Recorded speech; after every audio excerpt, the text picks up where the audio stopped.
yo. What it do, what it do, what it do, what it do. What everybody doing out there? How everybody doing? It's this good old Friday night. Good old Friday night. Hope everybody's staying warm, doing what you're doing. I don't know, earlier this week, y'all was affected by the little snow scare here in South Carolina. It did a little something, but it didn't last as long as I wanted it to last. So, it is what it is. I got a free day out of work from it, so I ain't gonna complain. But I want to shout out to everybody that will check in. Whether it's on the replay, whether it hit your algorithm. If so, make sure you like, share, comment, and subscribe. Most definitely subscribe. And if not, just like it, comment. Your opinions are valid over here. That's what we're about in the growth sector. We're about just, covering real life situations, and trying to break it down, the real way. There's many ways, but we do our best to break it down the real way. So once again, like, share, comment, and subscribe. Support the channel. If you don't do anything else, hit that like button. And remember, even if you don't hear about Nazaria Harris here, make sure you hear about it somewhere. So welcome to Old Boys Corner, representing the growth sector. And remember, I'm just a small town country boy with big city dreams. So I got a selection that I want to play to actually kind of go with the content. So let's get to it. I hope everybody out there doing a big one.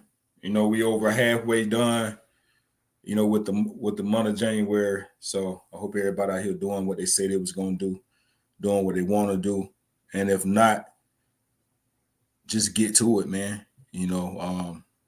It's not too late. I want to say that it's not too late.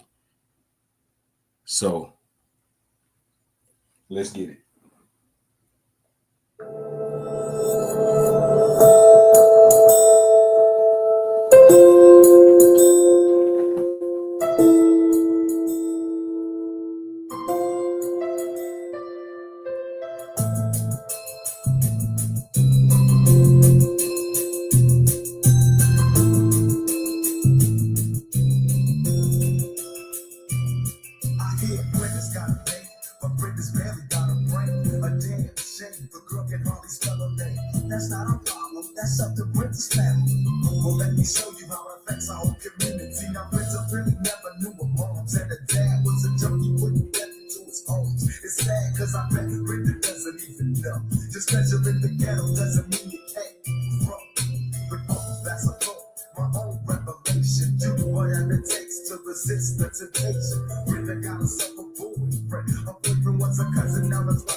Let's bring that baby girl home. One way or other, the family need answers. Let's bring Isaiah home.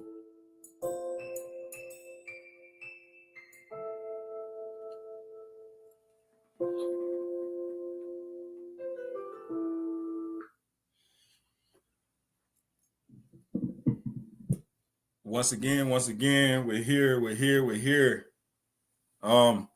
As you see, the title says Nazael Harris, who really tried to help her, and was the help too late? A lot of speculations, a lot of speculations. What has happened, what could have happened, what did happen, what was too late. Rather some family members are clout chasing, whether their heart is in the right place. We're going to break it down over here. We're going to figure it out. We're going to do our best anyway. Most definitely. Justice for baby girl. And remember, grown, not grown, but groomed.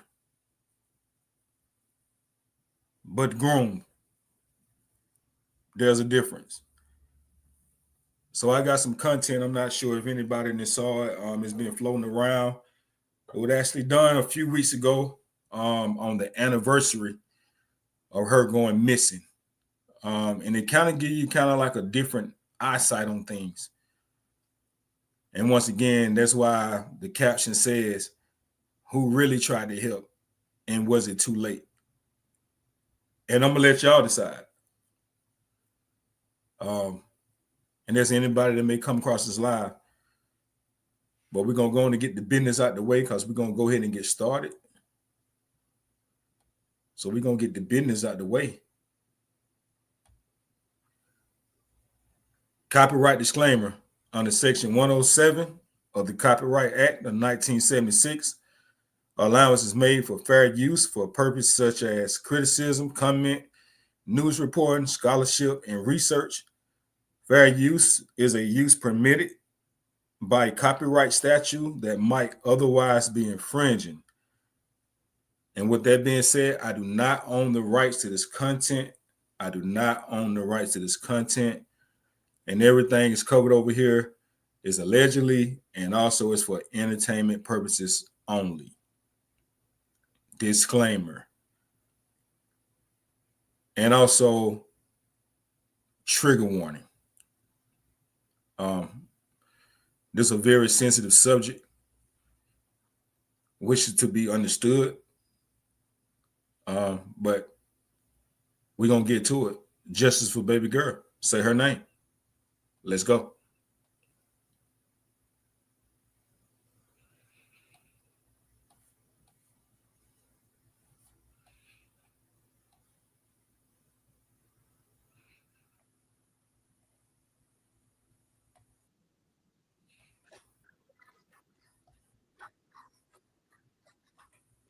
Us tonight. And first, I'd like to thank the host of Community Advocate Network, Deborah Mitchell, for inviting me as her co-host tonight. So upon welcoming all of you guys, I would like for Janelle and Kawana to come in and introduce themselves. About Nigel. What type of person was she? What is some of her background? Just kind of fill us in on the truth of Nigel. You want to go first, Kawana, or you want me to go? Or you can go. It's fine. Nazaia was sweet. She was quiet, affectionate. She was an innocent child. She loved to dance.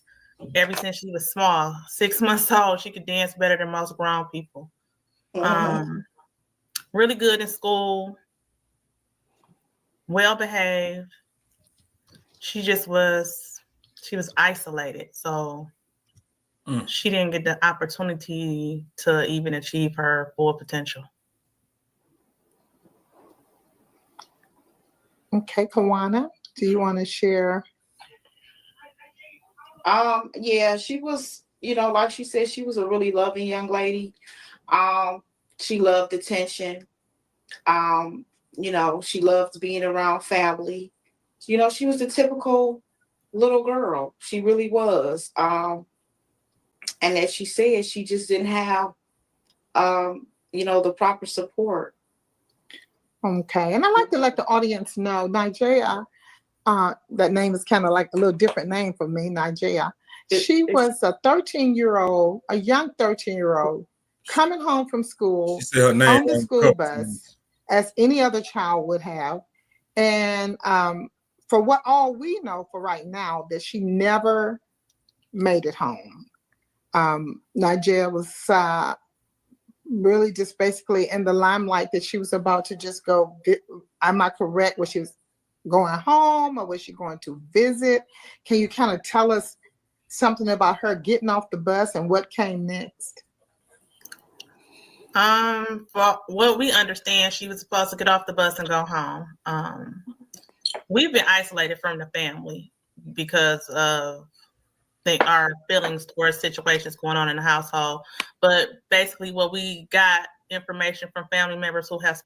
And I think for anybody gonna know, I think this is the cousin and maybe the cousin and the great aunt. This is the great aunt is speaking right now. And then you have, which is Jarnell, then you have Kawana, who is the cousin. Just so we get that clear. Let's go. Spoke to us. She was supposed to come home and she didn't. Okay.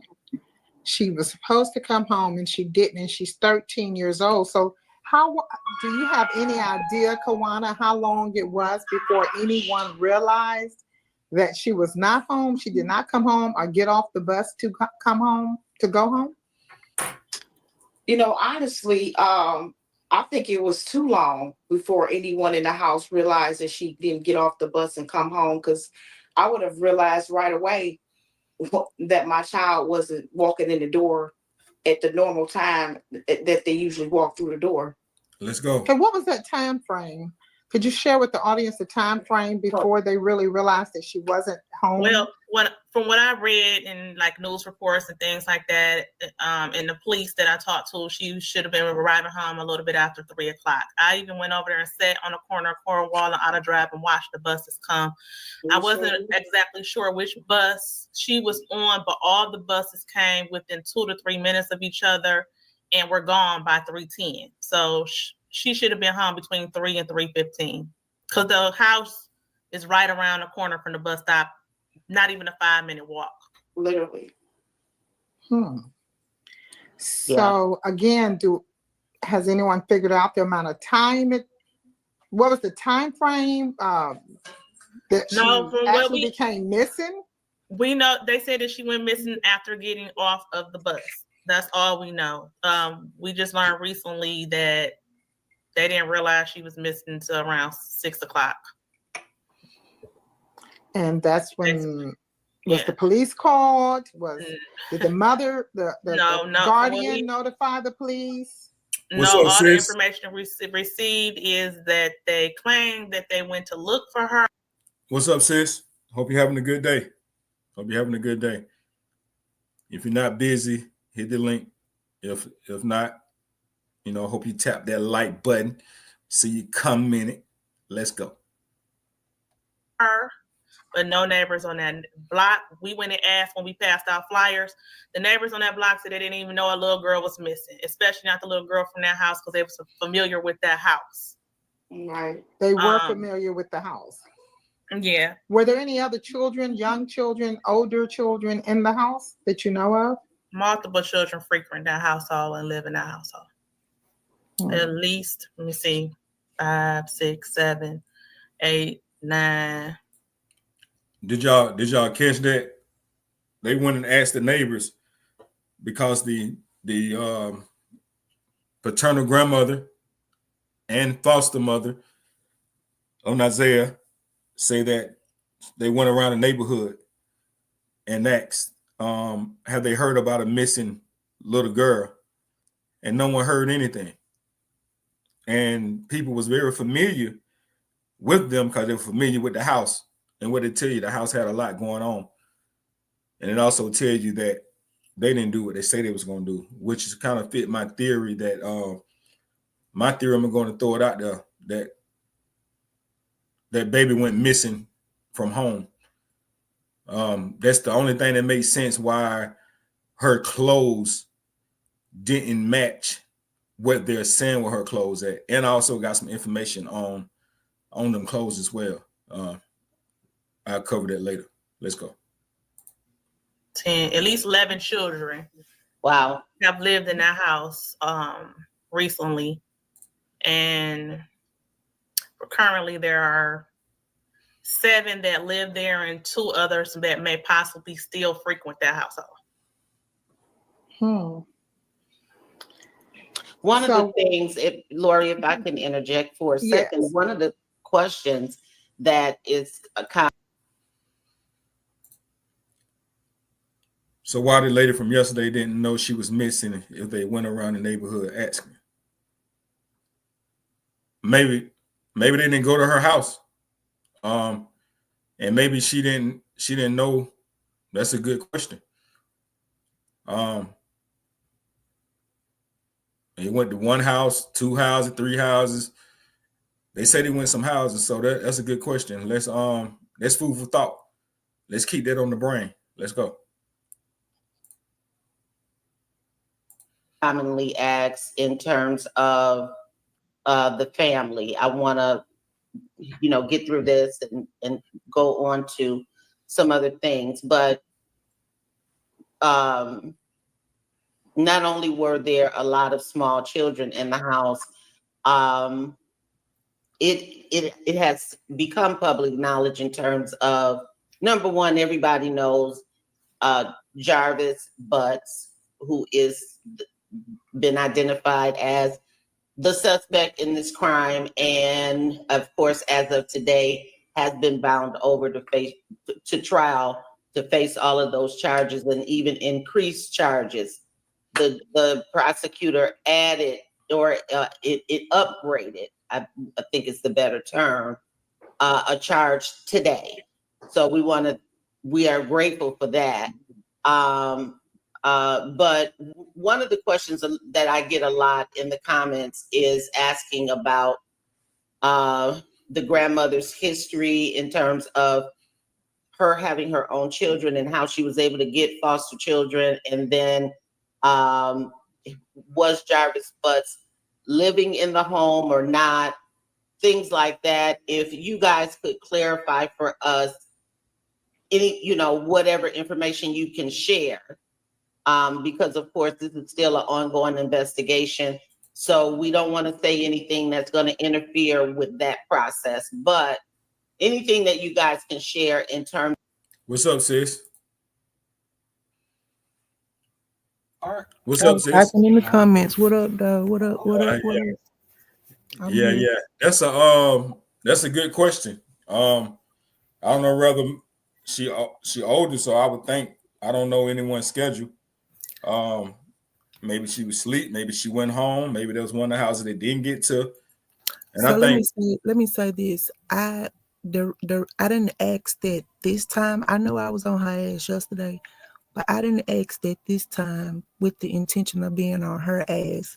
I asked it this time because that grandmother got some secrets, and she's doing a lot of lying. She probably didn't even go around the neighborhood. I mean, come on, she didn't even report the girl missing to the school. The school called her. So why would we think she even put forth the initiative to go around the neighborhood asking? You get what I'm saying? Most definitely. And honestly, sis, I don't think nobody is in disagreement of that. And that was the whole point of saying that I think that she was obviously that she lied. But like I said, when you get down to the bottom of it, what she was last seen in, and also versus what they're saying they found was hers, it's not on this because this was after this. Like I said, this right here was actually on her anniversary, which was, I kept saying January the 5th, but it's actually January the 9th. January 9th. Yeah, it was on her anniversary, and the clothes that they say that could have been hers. For one, there was a different pair of shoes. For two, it was a whole totally different outfit. That baby went home. That baby got off that bus, went home, did her little 1-2, and got ready for her date. Yep, exactly what happened. That is exactly what happened. It's obvious. And then so they was looking for some white and blue shoes. So as you see, what was in court is not white and blue shoes, is white, red, and black shoes. And so in the area where they found the clothes at, it actually come to find out that there's a lot of clothes, a lot of shoes, because that's in the area where people do a lot of their dirty. Yeah, So- that's the what they called it, the something rouge. That's where those people in that town, city, or whatever it is, that's where they intentionally go to dispose of whatever to the alligators or whatever the case may be. Yeah. So that's why I was looking at the extra large on their outfit. They can't confirm or deny if that was their baby clothes, especially you know if it why? had been there for a while through rain and all that old stuff there. Yeah, and you know why that? So the investigators actually, they done multiple searches with cadaver dogs, 60 people. When they first went out there, and this is what people also have to understand about this case. This case was not handed over to Detroit Police Department until over DPD for a 30 while. days later, Yep. The So- school police was handling it. which is not equipped to handle anything like this. Absolutely. Let's go and put that out there. And also, they actually saw them shoes out there, but it wasn't. And like the investigator said, if you listen to the court proceeding, she was like, we couldn't pick up everything that was out there. So we went off what they were saying was the last thing she had on. We saw them shoes out there. And the only reason why they went back and got the shoes because the brother, her big brother, the one that bro played yesterday, said that called her detective personally, and said that she also did have a pair of shoes like that. But who else don't have a pair of shoes like that? Absolutely. You know what I'm saying? So it's a whole lot of BS. But let's hit play. We're more definitely on the same page. Sis. Let's go. One more thing, when the we need to find out, like, if the police did, or like once the police got involved, if they did a thorough search and investigation of that home, and if they did, were her school clothes in that home? Now, that's one thing they didn't talk about, but also there's another thing. Since you said that, we also have to remember that this is not a trial. This is the prelim. Yep. It's a prelim, just because they are saying that they got enough evidence to charge him. So the prosecutor's not going to put it all out there, but they put enough out there to where the judge is like, yeah, I'm in agreement. Like, we don't have a body, but this baby has to be gone. So would this prelim go through? Do we know if this prelim will go through the judge or the grand jury? The grand jury is only if he chooses for a speedy trial, but I doubt if he does that. Because if we gonna go off the judge, it's most definitely going to trial, because she's not. Oh yeah, pleased that- and the prelims, you got to remember the questions that they were asking, especially when it came down prelims is to only the to set foundation as to Yes. why To it will charge go other to trial. Yeah, you don't give away all of your evidence in the prelim, because that gives the defense time to cover up ma'am. or find an excuse or whatever the case may be to try Yes, to ma'am. get over that. That's where they fucked up at. Well, they didn't Yeah. fuck up. They didn't fuck up because it. What he did. it's- but, Well, no, I'm we not talking glad about this case. I'm talking about the case we just had here. okay, Like okay. some of the evidence that was presented in the prelim, they were able to go back and find justifications or alibis for the young Yes. man that was on trial. So I get what you're saying about why they not doing it here.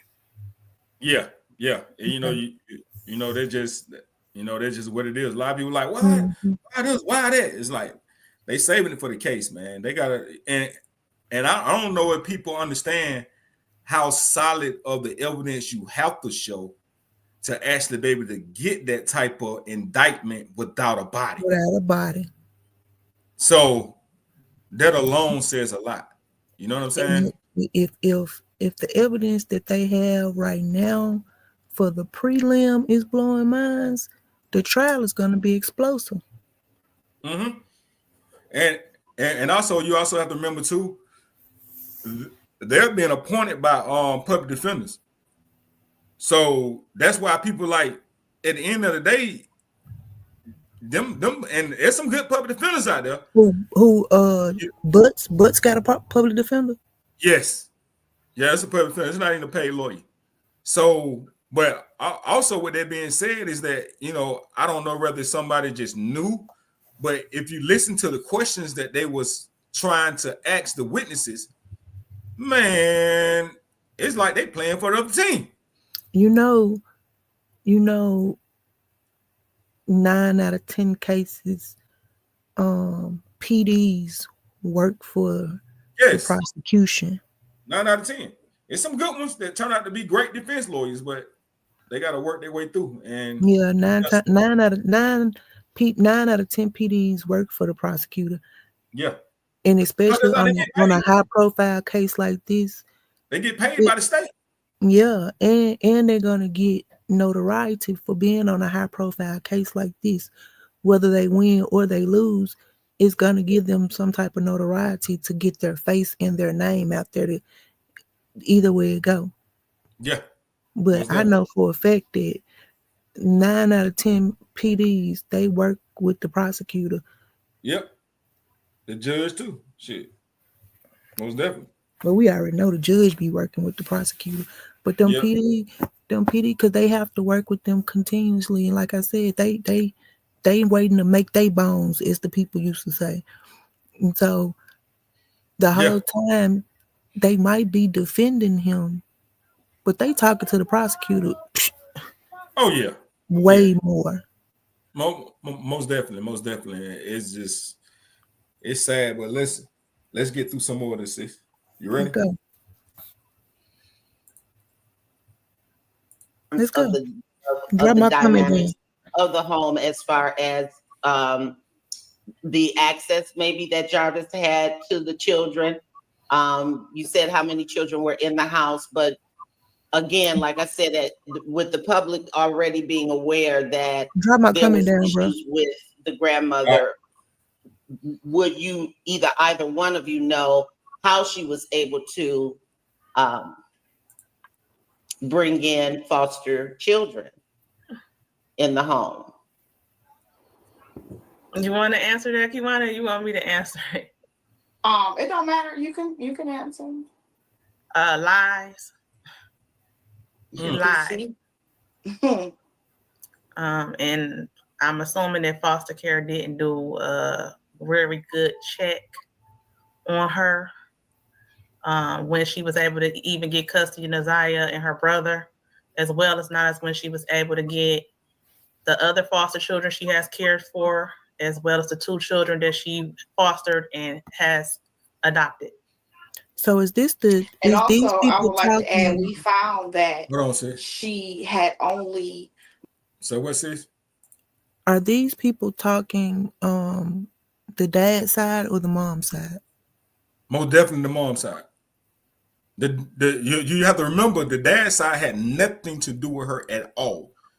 He never told anybody about her because he was married, and he didn't want to mess up his family. So now there's been rumors, and I think they're actually going to talk about this, that he actually did pay child support. I don't know how he hid that from his wife, but obviously he did somehow.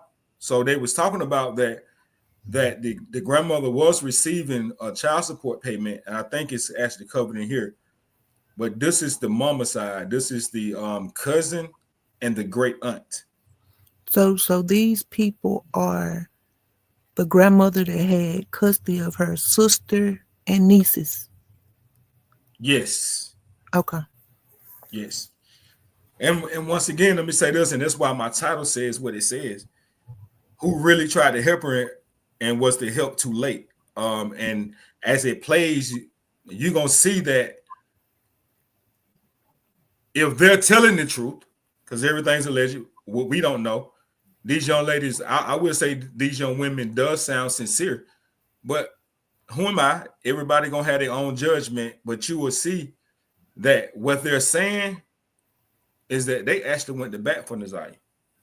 But let's go. Made them aware that she had 2 children, and she has more than 2 children. So I don't know if cases were missed from that.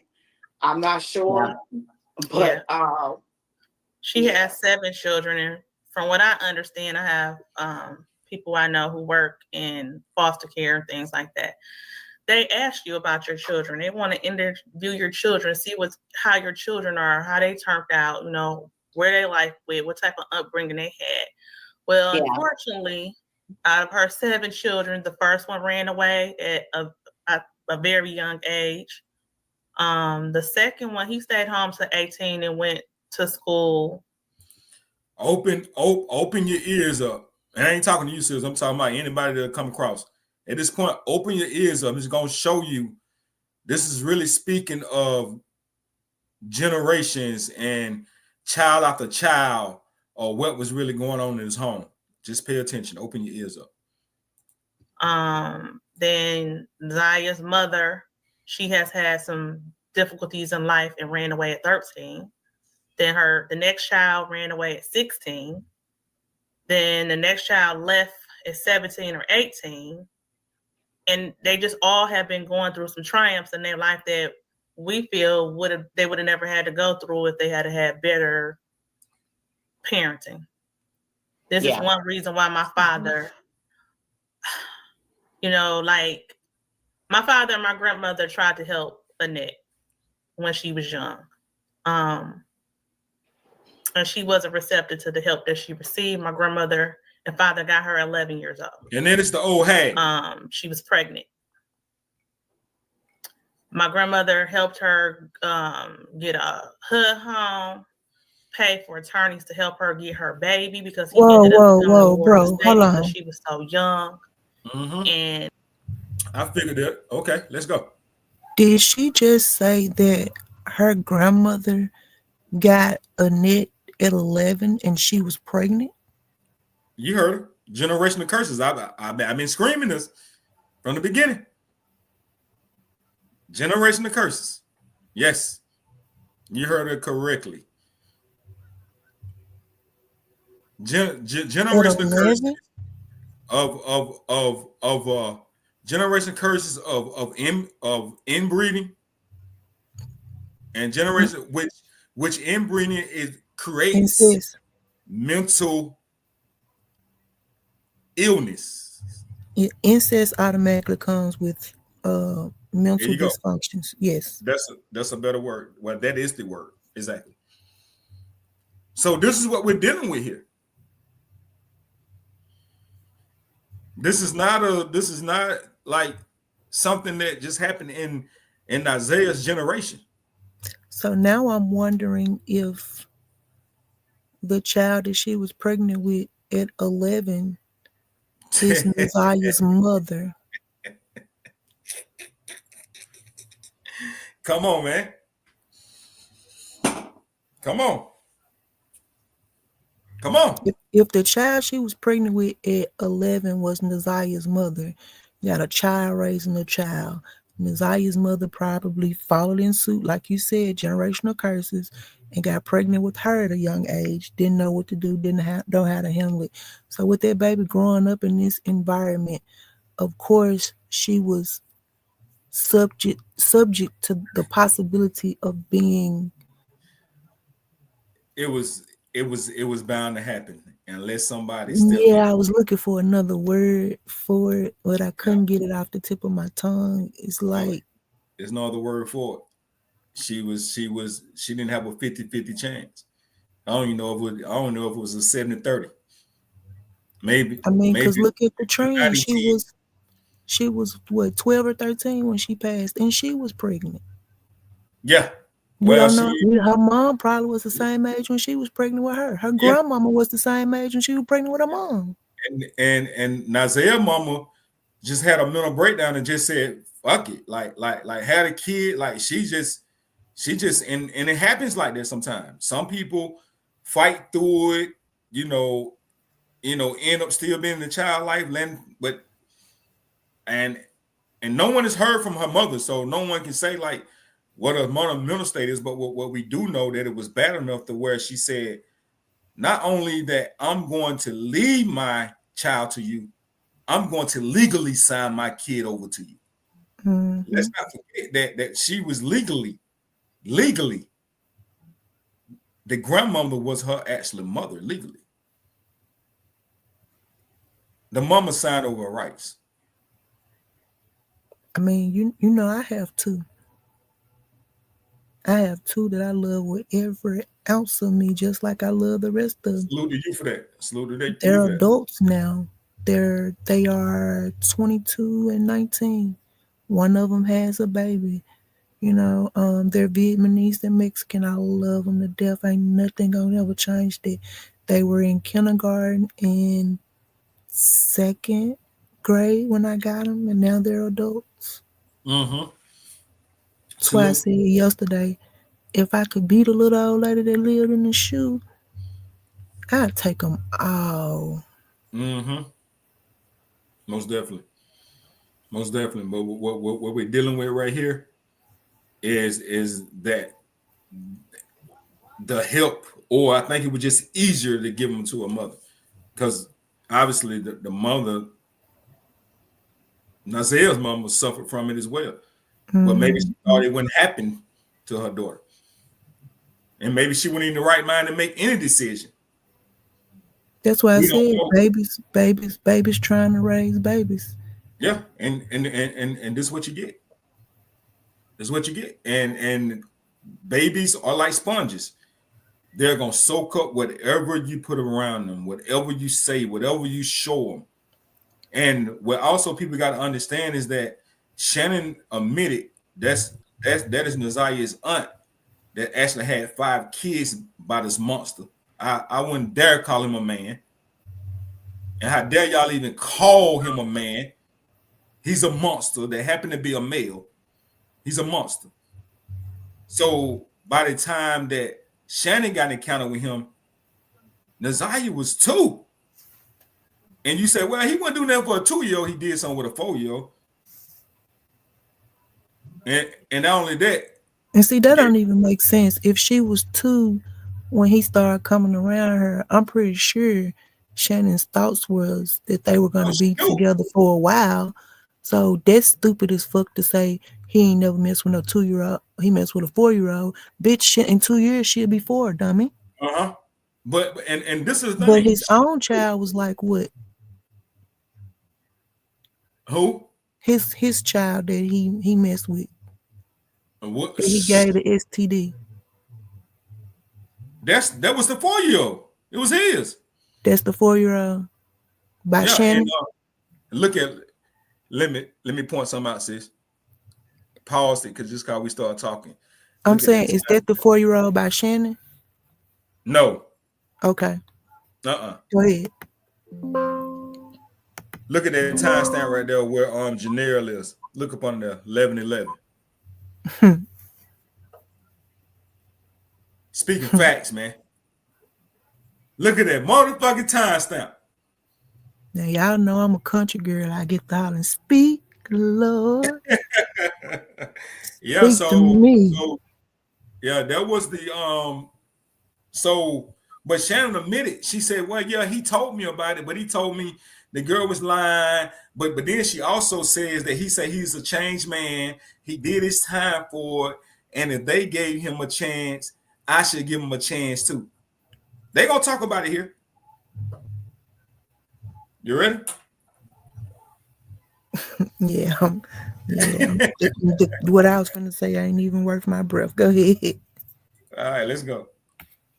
And Annette just continued to be promiscuous and things like that. but she was a victim of a lot of trauma herself. Yeah.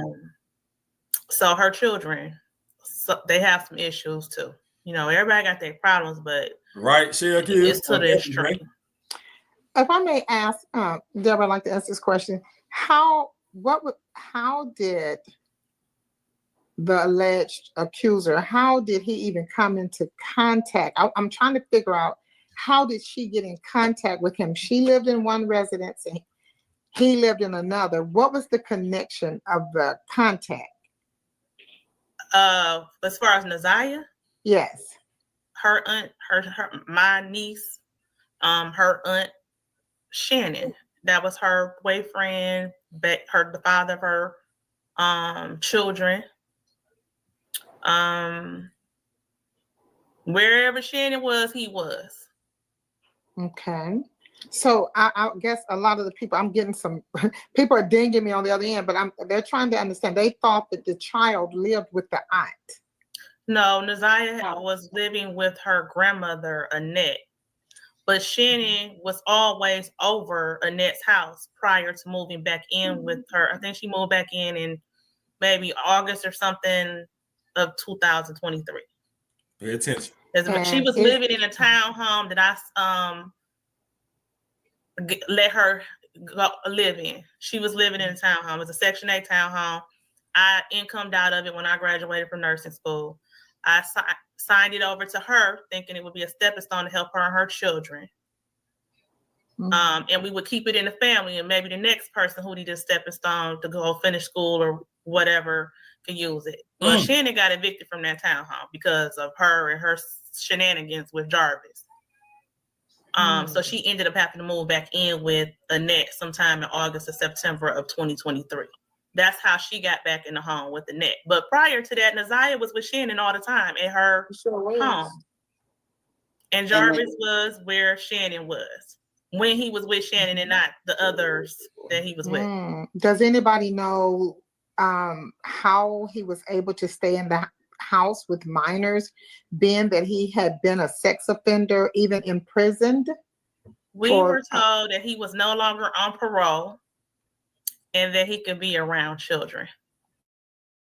I thought the law was that you can't even live in the vicinity of school. So how is it that you can live in a house with children that are not yours, which it really didn't matter if they was his or not. He violated them. So, but that's what we were told. Most recently, when all this stuff happened, they said that's why. Yeah. So, go ahead, Kiwana. We were told that most recently. So, pay attention. The cousin, the great aunt, was on their ass.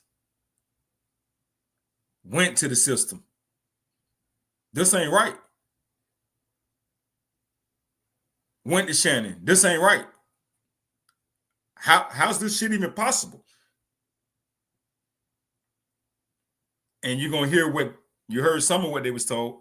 Well, he didn't did his time. Unfortunately, that's not how the fuck works. It's a systematic situation as well. Well, let's go. Also, I was told that upon me calling Protective Services while Shannon was living in Clinton Township, my question to them was just that: why and how is he allowed to be around the children? Because we kept constantly being told that they're not finding any signs of abuse. And so that was one of my questions. Well, there's a pedophile in and out the home, basically living there, on a regular basis. Isn't that enough? And that's what they told me, that it wasn't. I want to get off into that too, in terms of the CPS cases. I want to cover that. But now I think I remember correctly, and you all correct me if I'm wrong, that there was something, or at some point Jarvis would. What you mean by that, sis? Her talking about the Section 8 housing. That's a felony. Yeah, well, she Hold on, let me admitted. pause this TV. Wait a minute, hold on, my bad. You said what? Well, maybe you heard something different. What I heard that it was actually her home. Yeah, but she said when she finished nursing school, she allowed Shannon and Jarvis to live in it, thinking that they could just keep it in the family. You can't sublease Section 8 housing. She did say HUD. I don't think HUD is Section 8 though, or is it? Same thing. I don't think HUD is Section 8. That's something totally different, sis. I think. HUD housing and Section 8 is basically the same thing. Well, It's Section 8, you government assistance. you don't have to do nothing but just put your name on the list. HUD, you actually buying the home. You actually go out and be a part of building the home. That's how it is in South Carolina. That is, and you actually have a mortgage in South Carolina With government assistance, but your mortgage, Yeah. you're not paying the full mortgage. Yeah. So I guess you're right. I guess she did then. But you know what? She did it for the right reason. So fuck it. Yeah, she did. Yeah. She did. That's why I had to stop it. I saw it and I'm like, okay. Yeah, I see what you're saying though. Well, she most definitely did admit to it. Allegedly. We ain't trying to get you caught up over here, Janelle. You tried to do a good thing. But let's And go. everything we say is alleged and for entertainment purposes only. Let's go, sis. Was not on the registry, sex offender registry. Can you tell me about that? Yeah, when I initially found out that Jarvis was a sex offender, it's almost 12 years ago. Wow. And I asked Shannon about it. I stumbled. She didn't tell me. I stumbled over it because of a situation where he had got arrested and had her daughter in his custody at that time. He had the child, and we had to go get the baby because he got arrested. So I was looking him up to see what he got arrested for. Then it popped up his Otis information saying that he was a sex offender and had sexually assaulted a child under the age of 13. And I looked at Shannon and I was like, Shannon, he's a sex offender. Yeah, he said the girl lied. I'm like, it says the girl was 13, and then I did the math on his age. I said he was 24. So it ain't no lie there. Yeah, but he did his time. And I'm like, nah, nope. I was like, you need to leave him alone. Over the course of the years, I would tell her, you need to leave him alone. He was not good to her. He did not treat her well. He did not teach the children well at all. He fathered them. He created them, but he was not a father figure that I would have tried to hang on to for the kids. But anyways, I called. I looked on the sex offender registry and saw that he was not on there. So I called, and that's when they went after him. And eventually, maybe about 6 months later, he had to report. They register him, and he ended up on the sex offender registry. So I'm gonna stop it right there. So was that or was there not people fighting for Nazir? Or is it too early to ask that question? Was she? Or did they not do enough?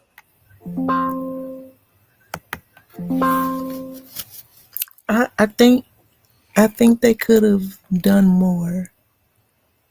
Like, I don't think that they didn't try. Huh? I'm glad you said that. You're gonna hear they actually did more, and they was threatening to be locked up. I don't care. I get it. You know what I'm saying? I don't care. I get what you're saying, sis. But this is the thing about people fighting for advocacy, even outside of even this situation is bad. There's also situations worse. But when you got a family, when you got your own kids, your own husband, your own intermediate family, do you truly sacrifice everything that you have to help someone else when you've done what you felt like you could do? Do you risk your freedom? A child? Yes, absolutely. Yes. A child? Yes. The world would be a better fucking place. I promise you that. You know what I'm saying? And if one source turn you down, go to another. Mhm. Get on, you know what I'm saying? Get on the TV, get on the news, get on the internet, make Mhm. them hear you. I mean, there's so many different ways nowadays to make these people do their job. Mhm. Just like you got an advocate right now, you should find an advocate in your city, your state, or worldwide, somebody that got a whole lot of mouth. Yeah. If you can reach out to one of them, I call the news station, do I an respect it. interview, let them I know respect it. you I have a respect it. family member that has underage children around, a sex offender, and you believe, and you went to the police and you went to this person, and nobody wants to hear me out, nobody wants to help me, and I need to help her, she needs help. Absolutely. I get it. I get it. I get it. And if everybody had the attitude and the outlook the way you just said it, the world would be a better motherfucking place. I swear to God it would. Absolutely. It really would. Unfortunately, life don't work like that. That almost Well, like, everybody don't have the same yeah, mindset or the train of thoughts, you know what I'm saying? I'm pretty yeah. sure that they might be beating themselves up like, I could have done this or I could have done that. You Like, just said some real shit right there. For real. And yeah, it's like, say, if someone does something to one of your kids, but you got 3 other kids, and you know what you're gonna do to that person is gonna take you away from your other 3. Like, what do you do? you fight. Yeah, but you have to I be, fought, I fought for my bonus babies. yeah, I fought for them. They were classmates of my children. yeah, There was no type. I didn't get them from the system. There was no type of relationship or none of that. most They were definitely. classmates of my children who told one of my children about some shit that was going on. I fought for Uh-huh. them babies. Yeah, I know a couple situations like that. And like I said, and if the world was filled with people like you, that type of mentality, the world would be so much a better place. If Rosa Parks didn't stand firm on that bus and risk going to jail, what would have changed? I agree. If Martin Luther King didn't keep going after every time he was beaten and or arrested, where would we be today? Hey, I get it. I totally understand where you're coming from. But the average person does not think that way. And you're exactly right. And what you said, the key point of what you said was the fact that it's just who I am. I'm going to fight for what's right, and I deal with the consequences later. I mean, it's for children. It I mean, need to be like I told you about this story. I wish I had somebody to do it for me. most definitely. That's why this is so heartfelt for me. To me, I wish I had somebody to do it for me. That's just real shit. Mm-hmm. It was other foster children in their home or adoptive children in their home. If the police wasn't listening, go to the adoption agency or the foster care office and let them know. Even though Naziah was with her grandmother, there were other children in the home that were at risk. Whichever way you could have got noticed, Mm-hmm. do it. There's a registered sex offender who keeps failing to keep up with his registry and report Yep. in their household with these foster children and woo. Yep. And still to this day, he still hadn't re-registered since 19. But let's go. Shit, sad. But So he was supposed to be on the registry the whole time.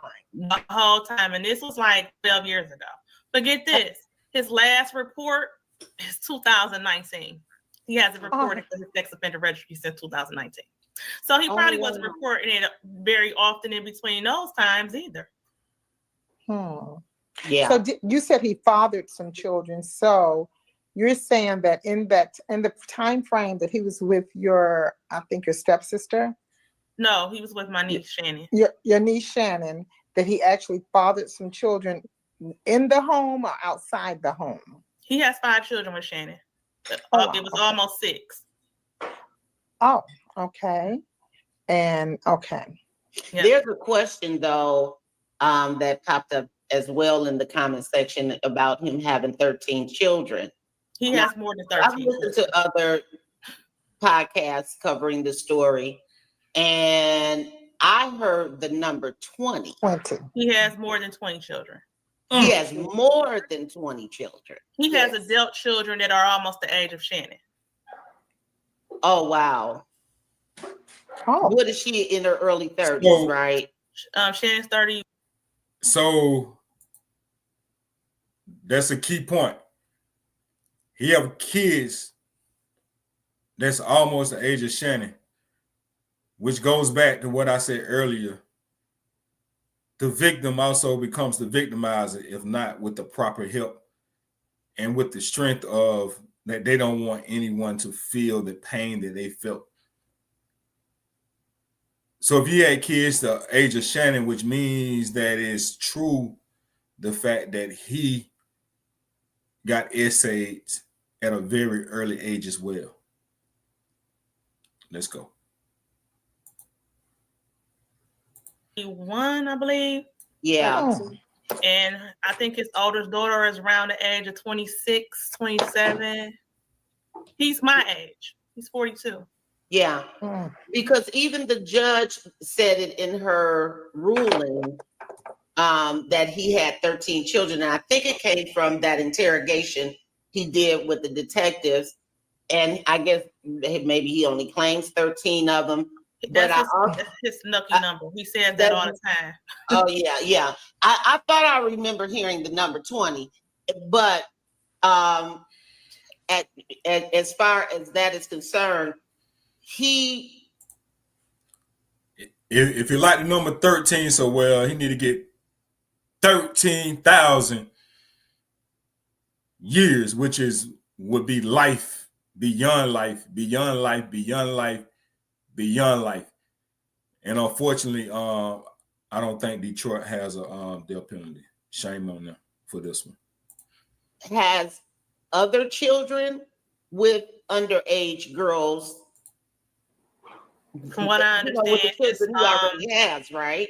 yeah, from what I understand, his older children were all with girls in their teens, and he was Most in his definitely. 20s. Yeah. Most definitely, Yeah. Sheriff. Mm. And then along the time when Shannon was dating him, and they was going back and forth with each other, there was a young lady who was like 18 who said that her child was his. I don't know whatever came along with that, but yeah, it's possibly she's one of the young ladies that's listed on the friend of the court registry.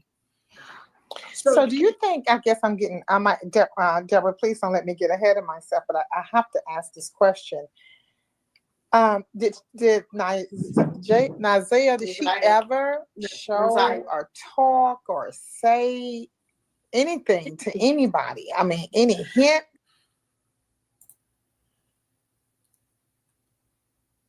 So how did he get away without having to register every year? Systematically failure. And even after called out Probably for, kept moving around, and they probably couldn't get no stable address on them. yeah, and that's what I'm about to say. So systematically, so even after being called out for it, you heard what she said, he ended up registering at that point. But I'm like, Shea Quez is saying, even at that point, that should have been a lockup. Not no, oh, well, you can, well, make sure you do it this time. No. Systematically, there was failure right there because he had broken the law at that moment. It's crazy, man.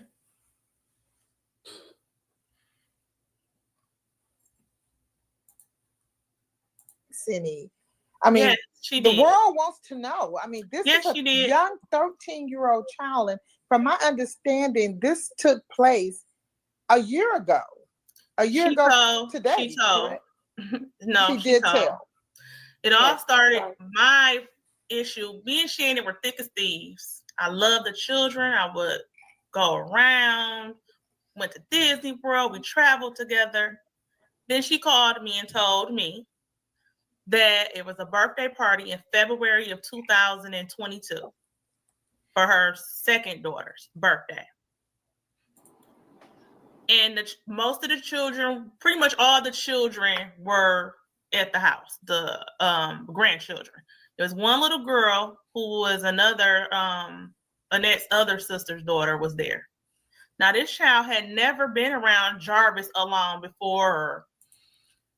And I think when you hear this is the little girl that actually testified against him in court. What a brave baby she was. Shout out to her. Of course, we don't know her name, but I think this is the child that the father actually tried to get to him. And that's back what Sis say, like, you do what you got to do. And it sounded like he tried to. Let's go. I think she might have been at the birthday party or something, an adult birthday party, but it was at a hall. But she was at Shannon's home, and this young lady was so afraid. Shannon's telling me this. She ran upstairs, frantic and afraid and scared, and wanting to go home and wanted to call her mother because Jarvis touched her inappropriately while she was in the basement playing with the puppy. While this little group, now Jarvis was on the game, he wasn't thinking about going up there with Shannon or nothing. Shannon says all of a sudden, while she's up there, she's trying to calm this little girl down and talk to her, Jarvis comes and knocks on the door and says, "What's wrong with her?" And I said, "Shannon, why are you calling me? Is he dead or is he in jail?" Mm-hmm. No, he left. What you mean he left? Call the police. Let them know where he's going, what car he's in. Right. Well, I'm about to take her home, then I'm going to call my mama. What? So I called her back like maybe 30 minutes later. Like, did you call the police? No, my mama said bring the kids home tomorrow morning. She going to talk to them. I'm like, no, y'all don't need to talk to them. You need to contact the police. She want to talk to him so they can get the story right. And it's the same thing she said when they asked why didn't she call the police when the baby didn't show up at home, which I truly believe she did. However, but she got to run everything by her mama because her mama is not only her mother and not only both of their mothers and her paternal grandmother, she's also the madame. If you know, you know. She did not contact the police. I found out later the police were never contacted. The next day when I called Shannon, I talked to her. She said, my mama talked to them and said the kids end up telling us they lied. They was mad because he wouldn't give them no money. So I called Annette and I said, Annette, are you guys going to call the police? She said, yes, we're handling. I'm going to call the police.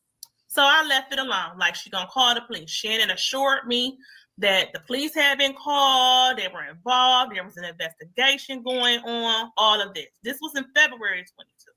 Well, in April of 22, I called Shannon in a lie. The police were never called.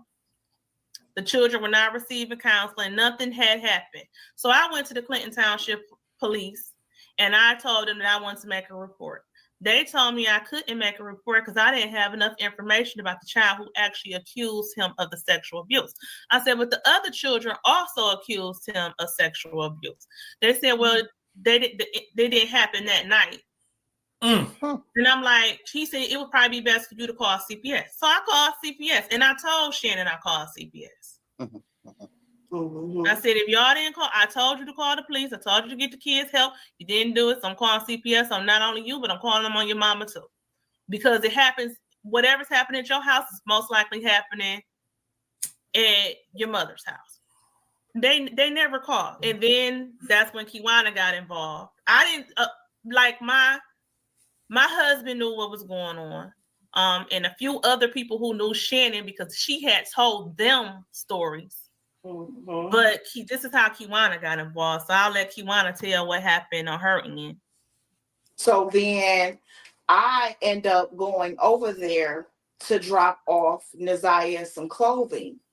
And once I got there, Shannon pulled me to the side and said, I gotta tell you something.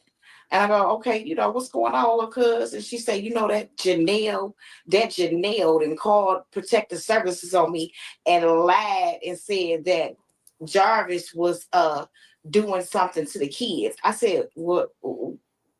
What do you mean she called protective services to say Jarvis was doing something to the kids? How would that come about? So that's when she went to tell me, well, it was a party, and she explained that what happened at the party, and that they end up questioning the children, and her daughter, along with Naziah, along with my other little cousin, which I've never met, had expressed to her that Jarvis offered them monies to do things inappropriately. She said, however, she found later on that her daughter was lying. And I said, Shannon, kids don't lie about stuff like that. But a child not gonna come and tell that Let's something go. like that happened and just be lying. You need to further investigate. No, that Janelle just trying to start some stuff. I said, no, I don't feel like she trying to start no stuff. I feel like she care and concerned about what's going on in the household as far as the children. This is outside of you and her relationship. This is about looking out for the children. And so we began to go back and forth. And I became, what she like to call it, being as though now I'm taking up for the kids. So I contacted Janelle and said, what's going on? Because we hadn't talked for a little while. And I said, explain to her what I had heard and what Shannon had said. And she told me what happened and what transpired. So that's when I called Protective Services. Could you tell me the length of time it was before either one of you called? Because it seemed like it was a long stretch before the police initial and incident Child happened. Protective Services was notified.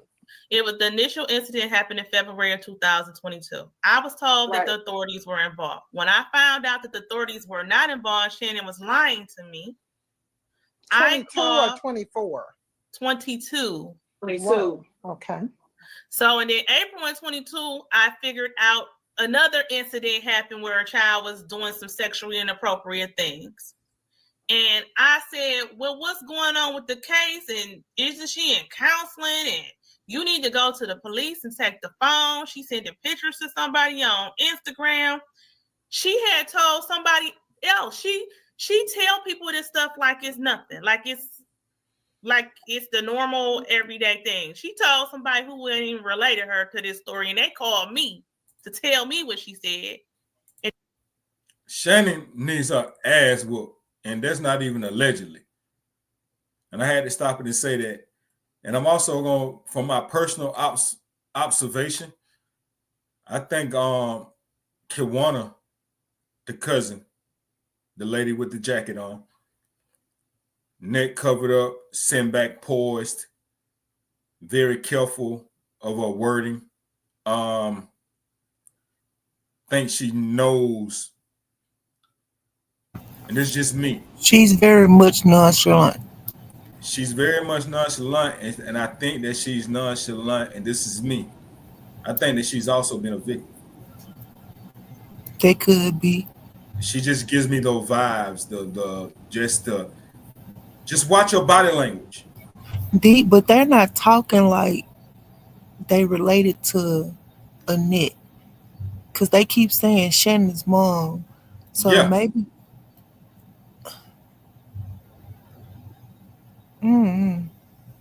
That's a good observation. Maybe they are from the dad side of the family. Now that you say that, but then when bad things happen like that, people man, I get mad at my mama. I call my brother and say, my sister and say, your mama. So I don't know if it's one, That is true. You know what I'm saying? My brother be on some bullshit. I tell my sister, you know what I'm saying, your brother. So, but that's a good observation, sis. I like that. That's a good observation. Let's go. But it's something about Kiwana that just I don't know. That's straight up and down. And I mean, she's in great posture, but it's just, I don't know. Let's go. And then I called her to ask her about it. So that's when I called CPS in April when I found out she had lied to me. April, which year? 2022. Mm-hmm. So then Kiwana called me. I don't even think it was like maybe 3-4 weeks later. Kiwana called. Other family members had already called and were calling when all of this was going on because I wasn't getting any response from CPS. The CPS worker that I talked to told me the children denied it. I said, so look at the adults. If the children are not going to tell you I said, would you take the children out of the household and question them? No. I'm like, because they're afraid to say anything because they're in the Shannon internet looking right in their face. Then I said, if the children are not going to tell it because they're afraid, then start looking into the adults. Well, we haven't found any credibility of the complaint. Even with him in the house, been in prison. She told me that he was not on parole and he could be in the house around children. But he had been to prison for the same accusation. No, not accusation. He was convicted and imprisoned for the same thing. This is what troubles me. I made this complaint in April of 2022. And there were several other complaints by myself, Kiwana, and other family members after that. This man had a CPS case basically stating the same thing in 2015 and 2018 from completely different families. Yeah, sure did. And also girlfriends. Sure did. Did you catch that, sis? Monster. Exactly. 2 different families, 2 different girlfriends in real time. Mm-hmm. And Shannon's still holding on. The fuck? The grandmama and the fucking warlock. Sure did. And after I end up calling Protective Services, one of the children had began to contact me and express things that were going on in the house, right? Because, I talked regularly with the children, even when they tried to isolate me, I'm not going to say names of the children, but one of the eldest children would try to contact me or contact me outside of their knowledge. It began them having to sneak and call me now because, they don't want us around. We get in their business. We're calling Protective Services. And so, I went on to, talk to workers, try to get custody, continue to call. I made calls not just in Wayne County, but again in Clinton Township. So there was calls, Clinton Township, Wayne County. The Clinton Township calls was against Shannon. Wayne County was against Auntie Annette household. And then both stories were being told to both Protective Services, that city and this in that city. And yep, we did get a little bit of action. A little bit of action when it was another young man who was much older than Isaiah that she was acquainted with. And that's the reason why Annette had to move, is what I was told. She had to move away from that young man because Isaiah was having an inappropriate relationship with him. And that's the reason why. Is this the autistic guy? Yes. And then I also was told that they told Shannon at this point that Jarvis could not come around the children. So I don't think we get a clear understanding, or rather this inappropriate behavior with this other male who happens to be, I guess, on the spectrum, I guess would be to say. He's a little He was a little special. Yeah, he was on the spectrum. So that still doesn't excuse.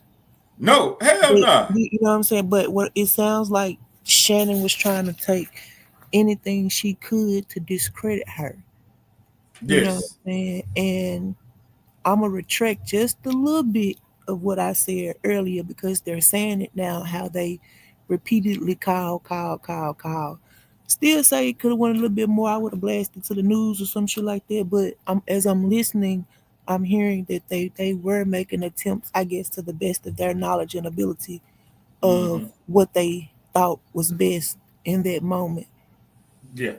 But that it sounds like Shannon was using that as a scapegoat to make it Yes. seem like that baby was fast or she had already been caught messing with an older guy, especially if it's a special needs person, you know what I'm saying? Things like that. It Mhm. it still doesn't excuse the fact that you had this sexual predator around her day in and day out. Yes, ma'am. Yeah. I would even go so far as to say, given his history and Nazaya's history, if she was previously caught, messing with an older guy, That should be even more reason. even Exactly. more reason this shit should put you on one thou wow to watch High both alert. of them. Because they knew. They knew. In the grand scheme of things, and I may be jumping ahead of this right here. I honestly think that monster of an old lady was getting some kind of financial gain from this. Oh, well, I might be jumping ahead of things because I think she was the madam. I said earlier. Yes, indeed. That's truly what I feel like. Because if you go back, they say that where it was on paper, where she was only supposed to have 2 foster kids, she had 6, 7 of them.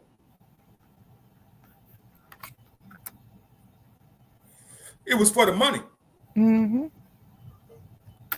It was for the money, and then even if you go back to the trial, at some point where Nazaria would ask Shannon to text him and say, ask him, do he need us today? And let's just keep it real. We're not talking about no hair salon, guys. We're not talking about no barbershop. How about We're a not auto talking about a mechanic shop? clothing store. We're not talking about a boutique. We're not talking about we're talking about a auto body mechanic shop, people. And you got little girls, and we ain't talking about no real auto body. We talking about basically a building at the corner of another building. Some broke. Come on, man. It's even a safe hazard to even have them there. What the fuck were they really cleaning up? No, they was cleaning up all right. Come What on, man. if Grandma and Shannon knew that Nazaria was pregnant They were, and was attempting to force Nazaria to mhm. have an abortion, She wasn't going. and she didn't want to do it? Nope. And what if that's what prompted her to want to talk to the guidance counselor that day? And what if within her time at school, the grandmother, Shannon, and Jarvis Conspired. conspired, there you go, the the plan is to, well, something got to be done. That's exactly what happened. I'll bet everything on it. That's exactly what happened. That theory right there shows that the reason why the clothes that SH had was totally different clothes. That baby went home. It also proves the point of why they waited until the next morning and didn't even call from her house. She went to the school. Come on, man. Buying time. On the first one that we watched with the judge, I thought the judge said the school called them and No. then they went up there. She went to the school, and then the school called the school resource officers. Okay. Then a month later, the mama come out the blue. The mama that gave her away, and allegedly the ones that got in contact with the real police officer after the story went viral. After TikTok, like Cheryl Quinn was saying last night, after went viral on TikTok, Draco, and then the medium lady, and once the story started giving gravity and started getting known outside of Detroit, because let's not misunderstand that this is just not Nazaya's story in Detroit. Well, it's not just Nazaya's story all over the world, but this shit is big in Detroit. Like, they actually found a young body that's been decomposed almost in that same area. They're not talking, maybe it is Nazaya's body and maybe it's not. But the meaning of it is that it's somebody else's baby that's been found. Yeah, because Detroit is- one of those news articles that we was listening to, the man was saying there was several young children missing, and they didn't know whether Yes. or not to tie them to Jarvis or not. Exactly. This is not, if you look at how, even from the prelim, if you listen to how he tried to cover his tracks by having his fiance's car overnight, the car coming back missing a side of the bumper, his cell phone being pinged somewhere, him getting that hotel room and all that, and the man, come And on, her man. glasses was in the car. Was in the fucking car, and he called and he called King. I ain't gonna call him King, no motherfucking King. He's a fucking Kermit fraud. Kermit fraud. Damn, them fucking rode in the car with them. And man, come on, man. Come on, man. And if you listen to it a couple times, it's like she was saying y'all. And don't get me wrong, people. I heard the text messages. But I'm still hearing, I am not hearing a grown child or fast child. I am hearing a groomed, frustrated child. I There's don't care something what out the of fuck those victimized. text messages say. I don't give a fuck what they say. She's an underage child that was seduced by an adult male. There you go. And I that's why don't I was give a going. fuck what they say. I don't give a fuck if she started acting grown, if she started commanding and making demands and Exactly. flirting with him and entice. I don't give a fuck. He was a grown ass fucking man. That's how it happens, sis. That's how it happens. And I don't get where these people say that shit. Like, y'all some fucking and don't even get me started on that. That shit laying in a bitch, man.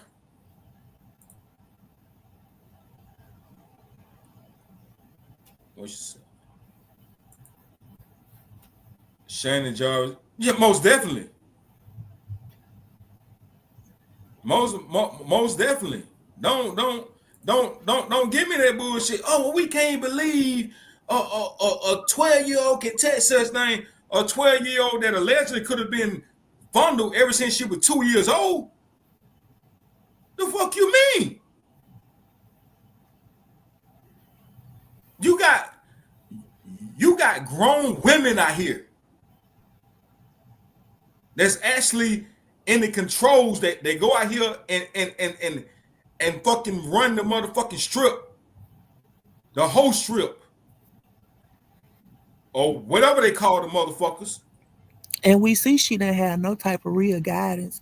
That's and what I'm saying. we already know this generation of kids don't know how to get the fuck out the room when grown folks talking. So You got grown women who's that's to say under we me. ain't heard her? Who's to say she hadn't heard somebody else having conversations in that demeanor, and she just took on that? Well, let me see if she talked to him like this, how would he like it if I talked to him like this? Come on, man. Once again, you got grown women that's under control of a man that's going back, bringing the money back. You out in the open by yourself. Why don't you just run for help? Why you don't go to the police department? It's called fucking Stockholm syndrome, man. It's called not having the fucking self-esteem to move forward and to press forward. That you feel like you're stuck. You feel like that person that you're dealing with is the only one that fucking love you. And that's what that baby was going through. See, I'm about to get mad, man. Let me hit play. Motherfucker be playing, man. Who told her that? CPS. Okay. This is what I was told by someone. I don't know for sure, but this is what I was told by someone at CPS that Shannon, that he was not supposed to be around the children at that point, because I guess we had called so many times. Right. Oh, yeah. I want to go back to something real quick when Lori was asking about if Naziah had said anything or that it would gave any type of inclination that anything was wrong. And I want to mention this from the court proceedings that have been going on this week, when the teacher or substitute teacher testified that the last day was, I presume it was the last day that Naziah was in school. She came in her room. Apparently this particular sub had a rapport with Naziah. She would give her candy every day or something like that. And she would come in her room and talk to her. And the lady said that Naziah laid on the floor and said she needs to see a counselor. But it so happened that the counselor never came in that day. And so, and of course we didn't see her anymore. So that was one thing. And then I wanted to ask you guys about this. If you were aware of this that I heard on one of the videos from another podcast. It said, that Naziah was telling her classmates that she was planning to run away because she was pregnant. Had you guys heard anything about that? Yeah, we heard so much. That was after she went missing. So yeah, we've heard that. We have heard every accusation, scam. Yeah, we heard that. Okay. I wanted to clear that up. And then also now I believe, Kiwana, you pretty much grew up around Naziah's mom and being close to in the unit, and being in Naziah's life actively. Well, I guess both of you were in her life actively up until the cases being filed and whatever rift caused the family to that broke down the family.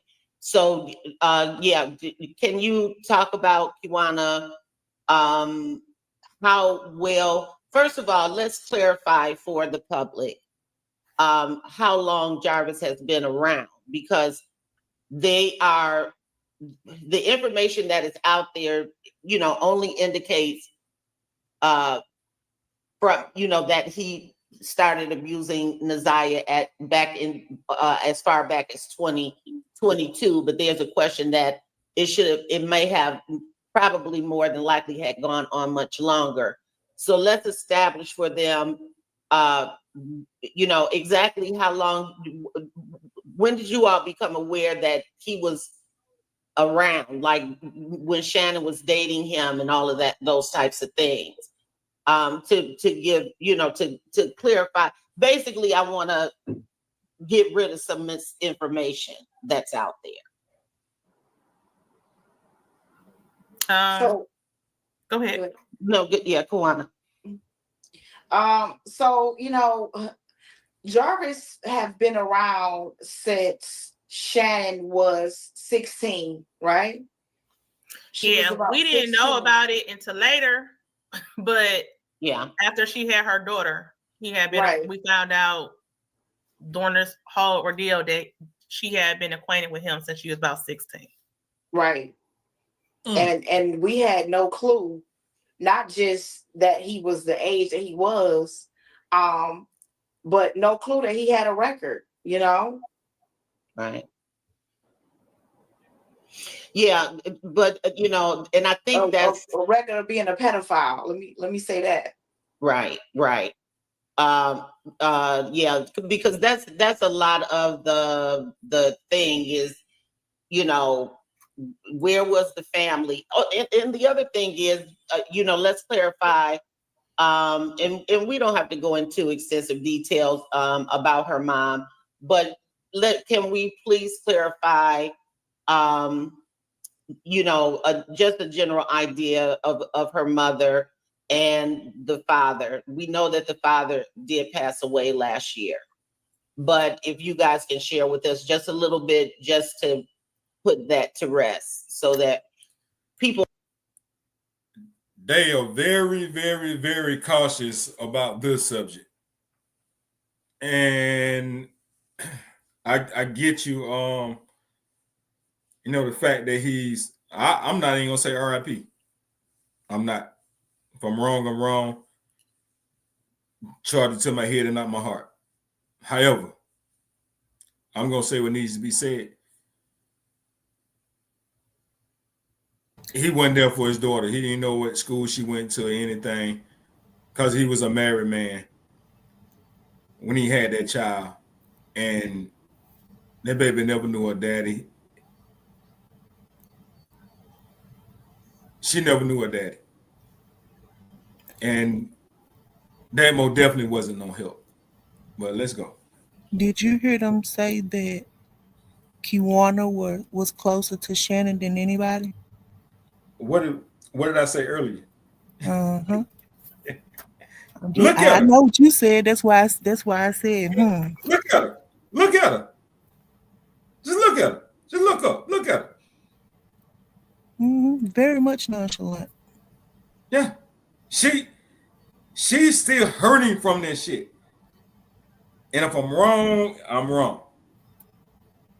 But I feel it. That discernment. She knows. She knows. Right, sis? She had nobody to protect her. No dad, no mom, no grandmother. She had nobody to protect her. Yeah. So, you know, Even her big brother left.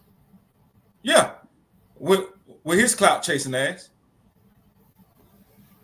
Him and Roxy. Both on clout chasing, want money. Even though Roxy turned the money back, but now she's trying to do a non-profit, a profit organization, or a whatever one it is. But no, the focus should be still trying to find this baby. Not trying to make laws for her name and all that. Like, this shit is, come on, man. The person that done this, the persons, we hadn't even got justice yet. And you worrying about a fucking organization? Man, get the fuck out of here, man. Fuck out of here. He left. So why did Big Bro leave? Why did Big Bro leave?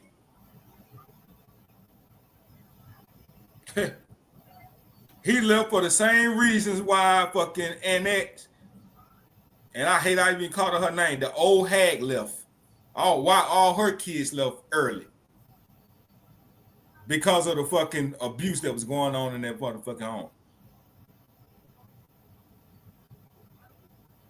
Come on, man. Don't take no fucking rocket science, man. People understand what the dynamics are. I'll speak on her mother because I really didn't have a relationship with her father. Kiwana knows him better than I do. I bet Kiwana does. Her mother loved her. She loved her children. She just had, like I said, she grew up with Annette in a household, and she went through the same thing at 13 as Naziah. So, you know. You heard that, sis? Told you. Yeah. Told you. All right, let's go. she had a lot on her, and no one ever got her help. So, and she loved her children. She just couldn't fight those demons that were chasing her. When all this stuff was going on with Naziah, we finally caught up with her because people were lying, and specifically Annette and people in the family were saying that she just left. She never left. She said, I'm staying here until y'all find out what happened to my baby. But she just staying out the way because Annette was trying to say she had something to do with it. Other people were trying to say when actually she was the first person to give the police the information they needed to try to figure out what happened to Naziah. Let's fucking go. Wow. The unfucking stable mother. The unstable mother. Because she knew what happened to her. What she experienced. She knew what happened to her. I got a little bit more respect for her now. Yeah, that's what I'm saying. I'm telling you, this shit is deeper, and it's actually gonna get deeper when the trial comes out. I said a lot of people hung up on the prelim. Don't get hung up on the prelim, please, people. Don't get hung up on the prelim. When that trial hit, because the motherfucker arrogant, he's not gonna plea out. He's arrogant. He done got away with this shit for so fucking long. Whatever kind of fucking black magic he working, but I'm telling you, it ends with Naziah. You pussy ass nigga. And now that your face is global, you sick sorry son of a bitches. Now that your face is global, sir, you gonna probably have so many victims come out the woodwork. Motherfuckers might walk through that courtroom on the during their trial. It's gonna make you wanna take yourself out. Real shit. It ends with Naziah, dog. Because prior people, like they said, prior girlfriends and prior children that he's done this to, and he might have moved away or whatever, and they might be seeing this now, and they can come forward with their children. Bitch ass nigga. Oh, it's coming. This shit, nigga, your shit end with Naziah. I don't know if anybody noticed. The last court date when he walked in that courtroom, the motherfucker back, he was tipping toeing and barely could sit down. Shout out to them boy behind that motherfucking wall. If you know, you know. Shout out to them. And they might have only had one shot. Because he probably in PC now. Because the state have an obligation because they don't want too much to happen to you when you're in their care. Mm-hmm. But shout out to them. Somebody tapped his ass. Literally. Somebody tapped his ass, literally. He barely squinting down, tried to scoot back. Yeah, nigga. Yeah. Get ready, though. This shit right here with him, with that monster, the shit ends with Naziah Harris. Let's go. But when we found her just talking to her, she said, this stuff just keep on falling, this sex stuff. She said, it's just keep on chasing me. It's chasing me. Now it's got my baby. Oh my God. So this is really sad. Something not to, I hate to, I'm not trying to cut you off, but it's just a whole lot going on in my head right now because working in early childhood development and I'm thinking 10, 12-year-old girl. I have 10 and 12-year-old children in my before and after school program, summer camp, and all of this. So I'm saying to myself, where was the indication at school that something was going on with Naziah? There were several indications at school, but the school would call Annette instead of going through the proper channels. You tell me this, if a child is on the playground and a car pulls up to a vicinity where the child can talk to them through a fence, and the child is talking to them and the teacher goes over and say, hey, who are you talking to? And the guy says, I'm her dad. And the child agrees, yes, that's my dad. Do you call the grandmother or do you make a report as well as calling the grandmother? In that case, no, until I get the child information card. I wanted to let it play a little bit more, but you spoke up. What the fuck? You heard Cause if that's your fucking daddy, why he can't come into school? it. Yeah. Wow. Yeah. Mm-hmm. And it goes back to where she wanted to speak to the guidance counselor, and not only and the guidance counselor never come, but obviously nobody ever asked her what the fuck was really going on with her because she made it home. Like I said, they got footage of her actually getting off that bus. But they still should feel like shit because she has not been seen since then. Yeah. And as much as I hate MPD, well, I ain't gonna say I hate, much as I dislike MPD, they need MPD on this case. Cause them folks did they motherfucking research. They found goddamn traffic footage, apartment footage, sky cam footage. Like, come on. If y'all But know see- the date that this happened, is there any type of cameras in their neighborhood to show him pulling up to that school, talking to that baby through that fence? Mhm. Like you said, we don't have a body, so they need every piece of evidence they can get, and I hope they have it. Yeah, and exactly, and who knows what the hell. But then you have to understand that this shit was in some school resource shit. School resource bullshit for damn near a month. You know how much evidence you can hide in a month, or how many evidence just blow away, especially in a place like Detroit where it's snow, harsh fucking winters. That's why they ass need to be held accountable too. You know what I'm saying? Do you know how much a whole fucking month? And I can relate to this because they treated my homegirl shit like this, like it was a fucking just an adult running away. And they do don't get it wrong, they do the kids like that too. If they just ran away, oh, they just gonna come back. Oh, it's not the same. You don't get the Amber Alerts. You don't get none of that. It's not the same as a person that a family going and say that you've been abducted versus you're just off on a fucking hyenas doing some bullshit. Like, stop being ashamed of what's really going on. And if you're ashamed of what's really going on, feel like there you should fucking be right hide for a something. child, whether it's a runaway or not. If a child is reported ran away or whatever, I agree. it needs to be blasted. I don't either way. I agree. It's sad. Like, and that's why the fucking laws need to be changed. And Little Sally Sue you can heard miss me. 2 hours and your phone gonna go off all motherfucking night long with little Sally Sue. Exactly. I agree. But you heard what Big Bro said. Well, my grandmama. You got to remember what he said. Listen to what, and I know you're gonna remember this when I say it, sis. This nigga said, my grandmama just stuck in her ways. What ways he talking about? Yep. He's telling you right there. Don't blame her. She's just stuck in her old ways. Look into my aunt. Nigga, they're the hands of one, the hands of fucking all. Both of them in the same fucking household. You want us to look into your aunt that was raised by your grandma, nigga. Big Bro said it.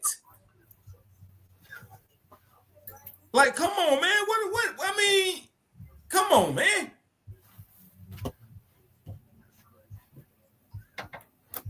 He's saying, y'all forgive her. I know she wrong, but she's just stuck in her ways. And they actually gonna talk about him. Let's go.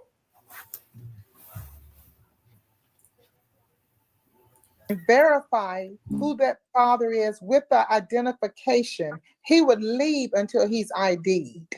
Well, he pulled Period. off once the teacher started questioning him. And then when they talked to Annette, she referred that Desire did not have a relationship with her father. So what did they do after that? Like, for the safety of not only Desire, I feel like some type of report or police report should have been made for the safety of any other child he may have came back and tried to talk to. Because they didn't know who he was. Yeah, I would think that it would have at least been documented that an adult male was spotted, observed, interacting with the child in the schoolyard or whatever, you know, blah, blah, blah. You know, I think that the school, well, it's clear that the school just didn't follow proper protocol. No, they weren't paying attention at all.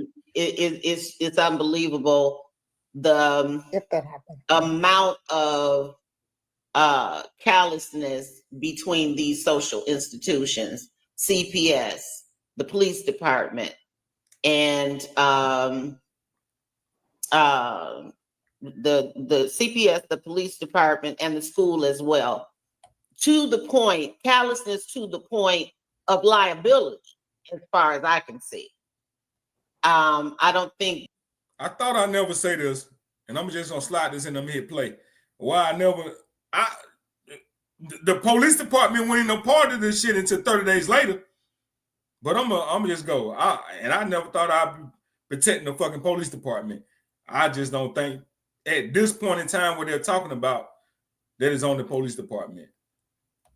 That and I don't anticipate there being any type of lawsuits or anything like that filed, but you know, they certainly, you know, everybody, you know, dropped the ball on this one. So there's a Laura. lot of accountability. Yeah. A lot of accountability. I mean, there's a lot of people that need to be held, from me listening to this, accountable. And, you know, to the point where cell phone, messages on cell phone, who don't check a 13-year-old cell phone? Messages on the first of all, school who's paying laptop. for the cell phone? Right. Messages on the school laptop. Yeah. Go ahead, Kiwana. The second half is about her dad. Well, you know, he is this. Sis, I don't know if you caught that, but when the Community Advocate Network, Deborah, when she said, I don't see any kind of lawsuits going on, did you notice she looked up at the corner of her eye? She was trying to get on the bite. But even they tell you the most important part of when a crime is being committed is the first 48 hours. It's a whole TV show about this shit. And I really think that they're being a little too hard in the beginning. I don't know what they did after, but in the beginning, they're being too hard on fucking Detroit. And I'm not saying Detroit Police Department is the best department. Obviously, they're not. It's a lot of missing motherfucking kids right now. And a lot of unsolved murders. So I'm not saying they did a excellent job, but in this case right here, they ain't get the case of goddamn down there a month and some days later. And when they did get it, they went hard. Let's go. See, so I want to respect that, but I can say that you know, this started out a working relationship with him and my cousin. We met him together, actually. He spoke to me and we were having a conversation. And I went on to my vehicle and him and my cousin continued to converse. And sis, open your ears. If you're not listening, listen. They exchanged numbers.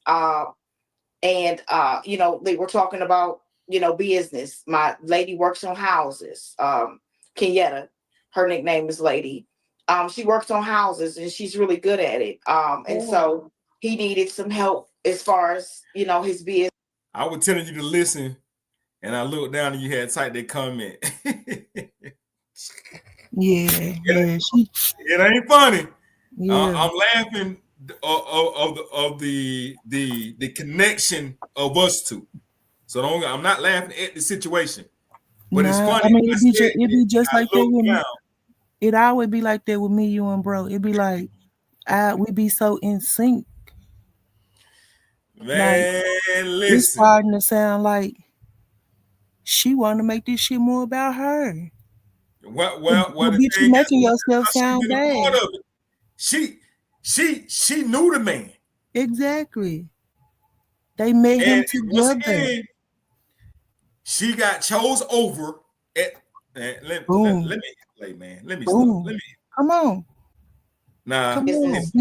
He And chose that's how Shannon they over her big met. ass. And so Huh? He chose Shannon over her big ass. Man, I listen. believe she wanted him. Listen to how she said it. Well, we actually met him together. Mm-hmm.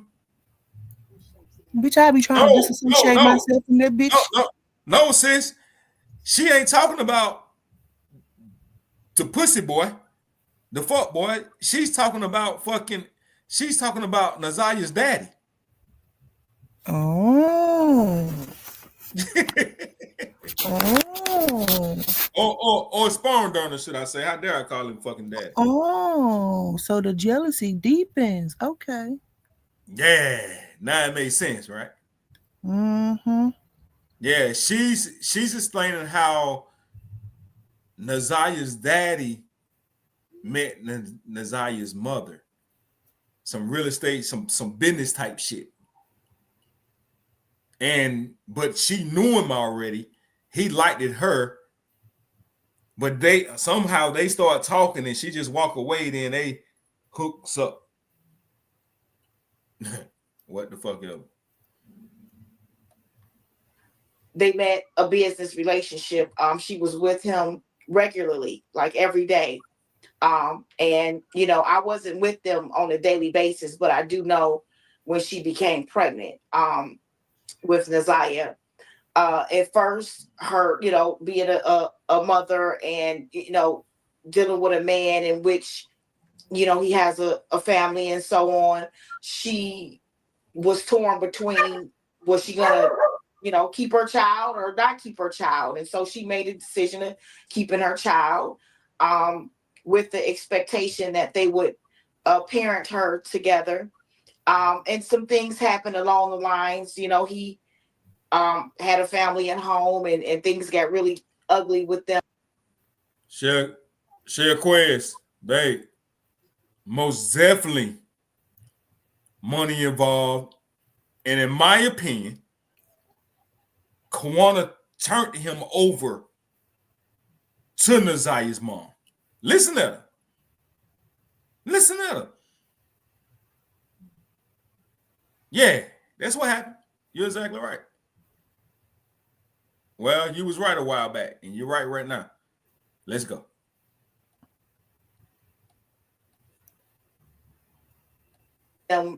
As far as that was concerned. And so Nazaya, from my understanding and from what my cousin was telling me, Nazaya wasn't seeing him regularly. However, from my understanding and what he told me is that he was trying to see her, and my aunt was making it hard for him to see her, because at the time she was trying to get custody of the children. And so not even so much making it hard, but telling him that it's best for her to be her guardian because she can do the things for her that he can't do. Again, he had a situation, and at that time his wife wasn't aware that Nazaya was born, and that went on like that. She convinced him to let her, they came to an agreement that she would parent Nazaya, so to say, and they end up moving. He lost contact, and so many things happened in between when they lost contact. He was consistently paying child support, from my understanding. He told me that personally, that he was consistent with paying his child support, whether that child support was being spent on Nazaya or not. There were many times where she needed things, which was one of the reasons why I would take her clothes. Some new, some, I have 2 daughters, and my daughters, they like, nice things like any young person. And so Nazaya is smaller than them, and we will pass it down. And not just me, they have 2 other cousins. I won't say their name. And, the mother of one of my aunt's children, she, same thing, her daughters. So, we were looking out for Nazaya as far as clothing and such. So yeah, that's that story. And then once this came about, with Nazaya missing, he found out about it, and he was out there, like we were, as far as. So nonverbal communication is what communication is really about. It's more than what's really said. As you pay attention to her speak, I want you to look at Janelle's body language. Y'all pay attention. This is the motherfucking growth sector right here. Pay attention. Most communication is nonverbal. These two know each other. But when she speaks, and Kawana, you need to just tell the truth about what you experienced instead of trying to live your truth through Naziah. Because that's what you're doing right now, in my opinion. Discernment. Ooh. She's living Ooh, out her that truth. was a good one, bro. I know what the fuck I'm talking about, see? Ooh, that was a good one. She's telling her story through Naziah. Didn't you just hear me say it seemed like she's starting to make this shit about her? Yeah, you did say that. You absolutely did. And Janelle knows it. Just watch Janelle. She knows it. Let's go. As the organized searches is concerned, in passing out flyers. I met up with him a few times and we were passing out flyers and so on. So there's that. They both made a mistake. But Naziah was none other than the blessing. And it's unfortunate that all this had to happen like this. It's really sad that not a mistake. See, I didn't do that. I didn't get pregnant by him. She made the mistake of getting pregnant by him. Pay attention. Let's go. Not just, her father, and the situation, her mother, and she's no longer here, Can I ask the question? Did anyone know she was pregnant? I mean, at 13, I'm going to keep saying a young girl at 13. You are a mother, you're an auntie, you're a grandmother, whatever. You're going to notice somebody has to buy supplies. I believe that they did know that she was pregnant. We did not know she was pregnant until all of this happened. And then we saw the videos and we started kind of like looking and assuming like, wait a minute, it looked like she's pregnant. And I personally feel strongly that they knew that she was pregnant. Because mind you, we were no longer allowed to see them. So it was phone calls now. It was, I'm sneaking to call you to say hi because they weren't allowed to talk to us, so that's how I was in communication and that's how she was in communication. It was phone calls. We couldn't see them. So we weren't seeing them visually, aside from the oldest child. I won't say his name, but yeah. Naziah would text every now and then if she can get a hold of a phone, or she would. I think one time she reached out to me on social media. The last time I saw Naziah was June of 2022 because I saw CPS in April, and I saw her June of 2022, and I was taking one of the other children with me because I have a son that's close to age with one of the other children. They're very close, and I was taking them on a trip. It was like a Father's Day football trip or something, and I saw her that day, and she wanted to go, and I'm like, I'm gonna come back when I get back in town. We're gonna make plans. I'm gonna come and get you. Well, I tried to get her like a week and a half later, take her to lunch, let her spend the night, get her nails done, do something fun with her, and they told me that she could not go.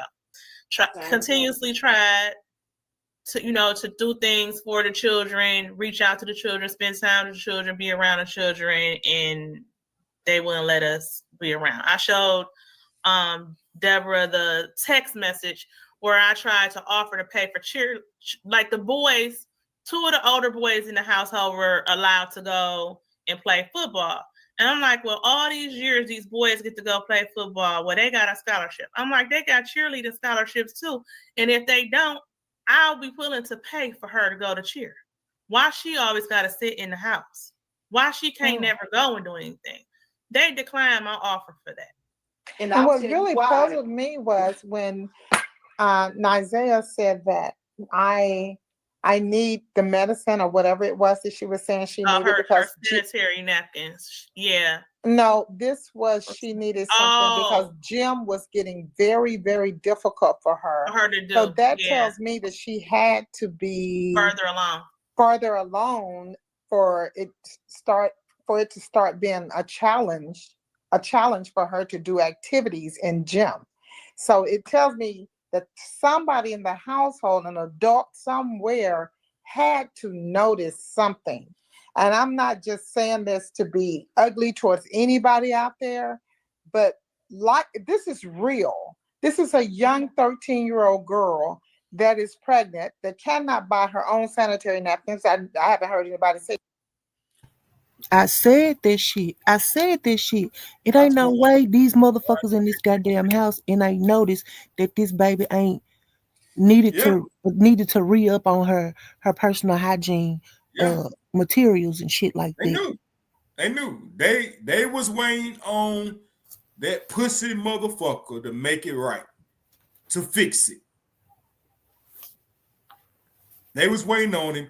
He also, don't forget, January the 9th, 2024 was when he's supposed to have to turn himself in.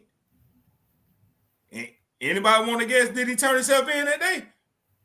Well, hell, we know he didn't because he was out exactly solving another issue. That was his only chance to fix it. And the only time where we know where she went to a gynae counselor and fucking laid in the floor, went to the office and laid in the floor. Oh, well, let me take that back. We don't know whether she laid in the floor. The classroom, he said she wanted a gynae counselor. Because now, hold, god damn, what though? Oh boy, what? So maybe she never went to the office. So the office was never alerted about it. Because you got to remember, they said it was a substitute teacher. A substitute teacher don't take the place of a fucking gynae counselor. It'll be a substitute gynae counselor. But they did say that they notified the counselor. The counselor just never came, or the counselor was out that day, or something like that. Well, I heard something because it was a substitute teacher. So maybe she laid in the floor in the classroom. The substitute teacher was not aware of anything and took it lightly, versus what they're saying that a teacher would have a better liqueur with Nizea and know that this is out of her normal behavior. The substitute teacher would have thought, oh, this is just a child acting out. She just don't want to participate. She just laying in the floor. What? So that makes sense. You don't know if she was laying in the floor in agony or she was just laying in the floor. Like, okay, so what if they had already given and or possibly slipped her something? Because we know from his Google search he was looking up DYIs. You know what I'm saying? I thought about that too. Yep. And maybe when they did go to the hotel room later that night. I got a different personal story to share about that. I can really relate to that. But this ain't it. I'm gonna just say you're spot on when you say that. And I know that to be facts. Something can happen to you the night before, the morning before, and you can go to school and then as a child, you're naturally gonna get scared. Mm-hmm. Yeah. But it all made, whether it was them doing, whether her doing, so she never made it to the office. She did it in the classroom. Because I kept saying, why they keep saying it's a substitute teacher? What the fuck they got to do with the guidance counselor? Because the teacher never alerted the guidance counselor. Man, let's go, man. She had a job. Mm-hmm. So, I mean, cleaning the shop. Sam's Club stocks of this, or what was? Did you look at her? Did you what? Because I wouldn't put it past the things they know. Somebody that was around her. Whether it was one of the other children, but I really believe that the adults know. Check out I was Kawana a Demeanor. teenage girl. I was raised by my grandmother, and she kept the pad, so she would know. Check out Kawana Demeanor. I'm telling you. She ain't giving a fuck about what they talking about. I'm not even paying attention to that motherfucker no more. Listen, just watch. She's a victim. No, she all on her phone and some more shit. Uh-huh. I don't know if she a victim, but she for sure jealous. I'm telling you what I think. I'm telling you what I think. I think that she's experienced it. You got to remember, once again, her and Shannon was so close.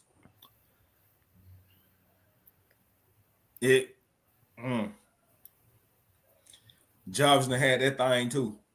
His bitch ass. Know if I was coming to get him. Absolutely. And even if I came and got him, she said, "Let me see." She came in the bathroom to check me when I was 13, 14 I got two girls, and they're never without their personals. You know? Right. And not only that, but I pay too much attention to my daughters for them to walk exactly. Do you touch your child? Do your child lay in a bed with you? Do you? Yeah. I remember at 13 climbing in the bed with my grandmother, laying on her, hugging on her always hugging on me, her coming in my room while I was undressed to see what I was putting on going to school that day. Because you know, at that age, 13, you want to wear the belly shirts, and she wasn't having that. But she stayed on top of me. She knew what I was doing, like what I was wearing, and if she saw me wearing sweatshirts and stuff all the time, she would have. I was 20 years old when I got pregnant with my first child, and she was like, "What you?" She figured it out because I didn't tell nobody until I was further along, and she figured it out. She was like, "You pregnant?" I was like, "Listen, let me tell you something. We don't have to even go to pregnancy. How about when you start having sex? Yep. And they can look in your eyes and tell you the way you walk, the way you smell, the way you act, everything. Come on. How about your neck turning black? Why? Yes. What's going on with you? Listen, it's the generation. The people. I don't know what's going on with folks now. But no, let's remember, Annette runs a tight ship. But all this was going on, and one of the babies was able to get taken off in the car to the store, and then nobody knows she was being taken. Right. And multiple children in the households being violated. But for one thing, with Child Protective Services in their defense, or even an adoption agency, my sister works in that field. And I know, and she's had in the past, Deborah, as you know, she had foster children. They're going to come out to your house, and you have to have bedrooms according to the amount of children that's in the household. Yeah, so she had all that. She made sure she brought out her 11 children. Bedrooms. Yes, she made sure she dot her I's across her T's if it was affecting her chest. Bunk beds. So that was so tight in that area.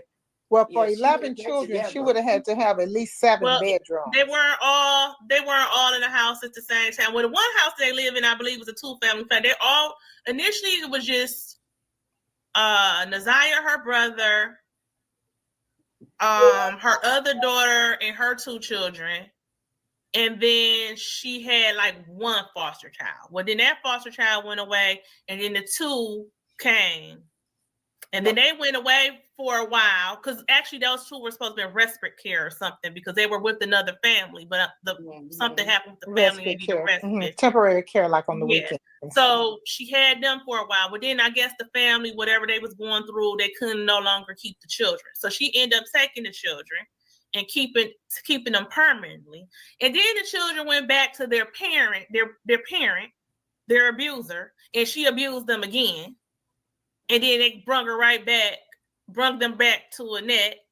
Mm-hmm. So she always made sure they was on top of her about that, like making sure there was enough bedrooms and the boys was separate from the girls and all this different stuff. Most just come back with 2 out of those siblings. It was even another child, which was a baby. That was their brother. But because the young lady, uh-huh. it's just a mess. But his she father got custody of his child. ended up He getting said, "Oh, custody of him because she was you trying my to adopt child." all three of them. Yeah. But yeah, she crossed her eyes and crossed her T's and dotted her I's for all that type of stuff. But other than that, no. So she beat it. Yeah. I want to get to a couple of things, guys. And when Kiwana was talking, I want to make sure that we say this publicly. There are other family members who cared about Naziah and are basically kind of behind the scenes that was trying to intervene in the situation. This was not a situation where this child was completely abandoned by her entire family. The people, maybe did not know what was going on for a time or whatever. Can you all briefly address that, just to let people know there was other people in the family that loved Naziah, was willing to take her in and all of that? Can we deal with that really quickly? Right, willing to take her in. We would have to fast forward to 2020. Was that September or October 2020? September. It was September 2022 when her brother ran away. Yeah, 22. I contacted an attorney. We were trying to find out why first of all, we're trying to find him. We got threatened by the police saying that we was harboring a minor. We was gonna go to jail. But we had. Sis, you listening? You with me? I'm listening. This way it get real. That's why I get where it get mixed up in real life. And it's like, what do you do? This when it get real. And this Janelle speaking. I don't know her Janelle's spirit to me. My discernment for her is A-OK. I ain't got. Yeah, I feel like Janelle genuine. Yeah, I really do. Yeah, but let's go. Kiwana and I had to devise the plan. I contacted an attorney. We was trying to get the boy to tell them what was going on. The attorney even told him, hey, all you got to do is say you're not safe and I can go and file for emergency guardianship. You know who she's talking about, right?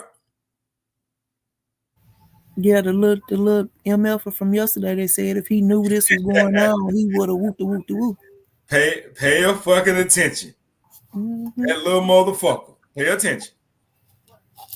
Refused to say that because he didn't want to go against his nana. So we were telling him, your nana is threatening to put us in jail.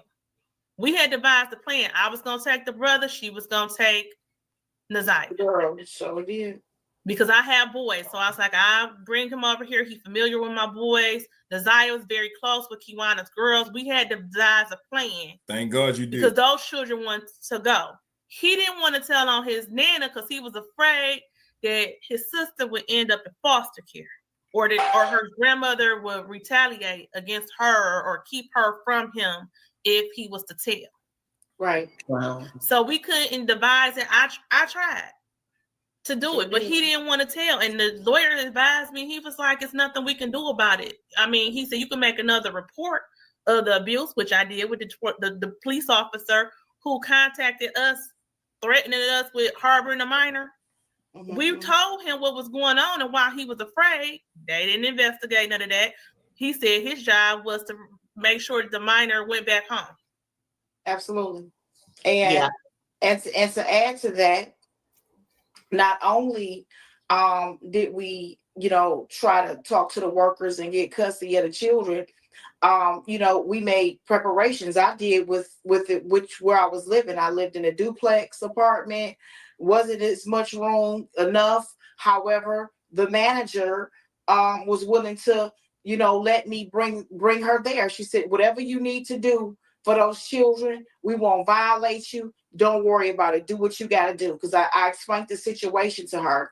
And she told me, listen, whatever you need to do, just say the word, because that's a very serious situation.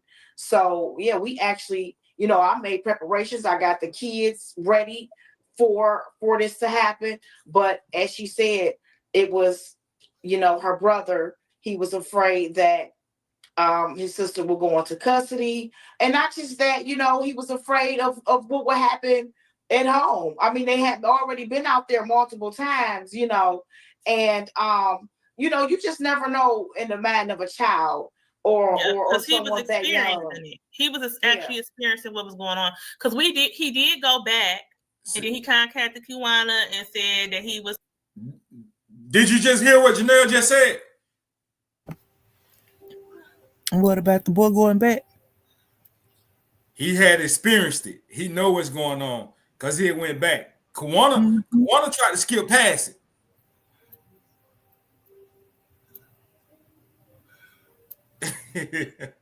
Yeah, I tell you. Kiwana, Kiwana ain't what it is. But you said yesterday he sounded like a victim. But I guess he was trying to play hard for social media. Sis, let me tell you something. So that means this sick motherfucker was messing with boys and girls. Come on, man.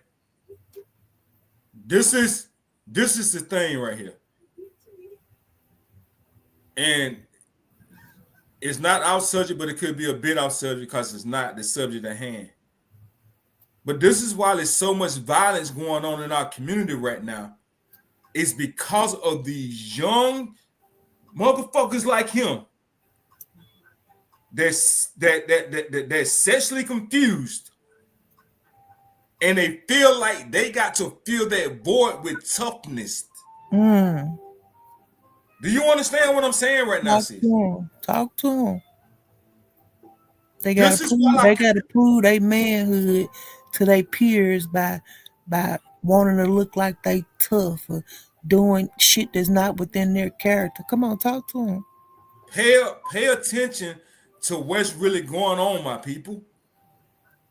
It is so many outside of her big brother that is suffering from this. You can tell it in their mannerisms. You don't have to be a rocket scientist to figure out whether these little young niggas has been touched or not. That over toughness. They got a point to prove. Mm-hmm. My sister, I knew that. I would have did. Nigga, you left the motherfucking house. You knew something. Fuck. Why did you leave then?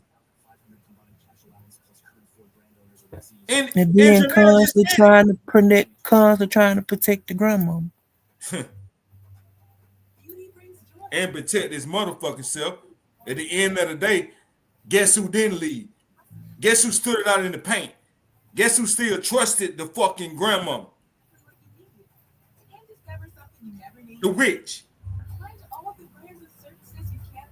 Desire still trusts her. What I was finna say, the person that's no longer here. She still trusts her. Nigga, your little sister, and I wish I could fucking see you and tell you this. Nigga, your little sister was tougher than you, nigga. But you think you was smart because you got away. Nigga, you were weak, bro. Like real shit. And shout out to you because you're not the one missing. But boy, you're going about it all wrong. Worrying about money. Worried about the GoFundMe. He ain't the one missing, but he definitely the one that could have stopped it. Exactly. Like Janelle just said, the attorney said, all you have to do is tell us, and you know what I'm saying, I can get an emergency removal. Mm-hmm. It was all in his hand. That's what I was trying to say. You was selfish enough to run away. You know what I'm saying? Like, so a lot of shit I was cutting off, trying to prove trying to speak my point in shorter terms because I was thinking on my phone. That was not even part of this conversation. But I was trying to make it in shorter words as it was. But yeah, that's what I was trying to say. Yeah. Yeah. I mean, shit, it is what it is. There ain't no sensitizing it. That baby not here. Yeah. And he's also one of the people that failed her because he could have saved her. He did. And then he want to come up and talk that he this tough guy. I could have dealt with him if he didn't come out trying. He would, you think I don't know my little sister? What I did this. When I went and checked on her, I went and did this. But then you behind the scenes asking Rossi for fucking GoFundMe money. Talking you got a family now and that you need that money and she just need to sign the money over to your account. Oh, the shit get deep now. You gotta remember, man, over here in the growth sector, man, mama, we gonna do our homework, man. Real life situations, real life conversations. We're gonna do our homework. And trust me, old boy and old boy corner most definitely does his. This shit is deep. It is deep, and everything is not about a yes or no. You gotta have a sense of discernment. And once again, you got to know how to read people, not saying that everything I say is correct. None of us know the truth, but we know it doesn't look right. And when they come down this, we're going to scream out everything that doesn't look right. It is what the fuck it is. And whatever our theory is about anything, we're going to break it down and tell you why we feel this way about it. We're not going to just tell y'all this is it, believe it. No. Yeah. And it ain't no secret calling in. There ain't no secret messages. Somebody hit us up in the message and told. It's none of that. We're talking about a pure life experiences of not only our life experiences, but also experiences that we didn't cover over here of other people's lives. Mm-hmm. There's no secret inboxes. There's no nothing slid across our desks. It's none of that. And take it how you want to take it, but it is what it is. It's none of that. Let's go. Punished after he went back and ended up leaving again and pretty much never really went back. He's been there, but he has not lived there since he ran away those 2 times. He's basically been out here on his own. Yeah, that and house to house. Sure did. And once that situation occurred, that was actually the agreement amongst him and my auntie. You go wherever the hell you going. And we're gonna keep it like that. I'm not gonna let them know that you're not here. Because she was receiving funds, and so that's how that went. He was in the street, pillar to post, regularly. We were called because he needed help, cash apps and so on. We would send them and do as much as we could, being mothers of our own children. You hear that? He was money driven. Mm-hmm. He's still being money driven. Him and the grandma. I ain't gonna tell them shit. We're gonna keep getting the funds and I'm gonna give you some. Come on, man. Like, what are we? Man, oh. My thing with him was, listen, I want to do this the right way. And if this is what I need you to do so that her or I, can do it the right way. Yeah. We can get you in school, get the help you needed, get you in programs. We can't help you like we want to help you with you being in the street. Okay. I pleaded with Shannon and her twin to maybe talk to, because he said something about he was afraid of juvenile. We were pleading basically just let us take the kids. They're not happy there. You obviously stressed out because you're snapping at them and stuff. Let us just take the kids, even if it's just temporary. Give you a break, maybe give them a new look on life or something like that. Because obviously they're not getting what they need from there. They rejected that offer as well. Sure did. She didn't even respond to my offer. Let's say that, but I took that as a rejection, as of no. Because if I was going to do it, the lawyer told me, don't just let her send him. We gonna get temporary guardianship because she might set you up, because she was threatening pretty much if you harboring him, you going to jail. And Oh, she all this left different stuff. nasty She said we have to voicemail. do it by the book because this is a very sensitive situation. Oh, she was threatening me regularly. I mean, They you know, sent the police to Kiwana the house. Sure did. Had them circling around my place. Had them calling my son's phone, and then she had the nerve to call me and say, "If you see him, you need to bring him home." I said, "Well, I tell you what, you need to be honest about the abuse that's going on inside the home." I said, "You know what's going on." I said, "You know exactly why he running away." "Oh no, he just want to be grown. He want to run the streets. He want to smoke weed." "Well, weren't you the one that passed him his first blunt? Weren't you the one that passed him his first?" Sis, you here? I don't why I say this shit now. I don't know this woman from the Man on the Moon, but she is not rubbing me this right fucking But I'm telling way. you why she's this way. She knows in detail. Allegedly, she was done the same way. Just listen to the things that she do speak about and how passionate she speak about. And she's the only one up here that's referring to Annette with terms of endearment. She's the only one that keeps saying my auntie. I'm telling you, man. Let's go. Breeze. He told me because I was his favorite older cousin. Yeah. So he would tell me things, you know, and he would expect for that. Because he knew to be you could between relate. him and I. But Right. let the truth be what it is. They were good with blaming the children and not taking accountability for themselves. Look, you passed them the weed. They would blame the children and say that they was this, that, and the other based on things that they had been taught. Right. The things that they were mirroring. Everything like Naziah. A lot of people saying that she was fast. Those things that Naziah was doing, not only did Jarvis groom her at a very young age to do, but she witnessed it from the other women that were around her on a regular basis. Let's go, Janelle. She learned how to be manipulative. She learned, and then she was seeking attention because she wasn't. My salute, shout out to Janelle. Much respect to Janelle. I just said this shit. If the grandmama was pregnant at 11, the mama probably was pregnant at a young age.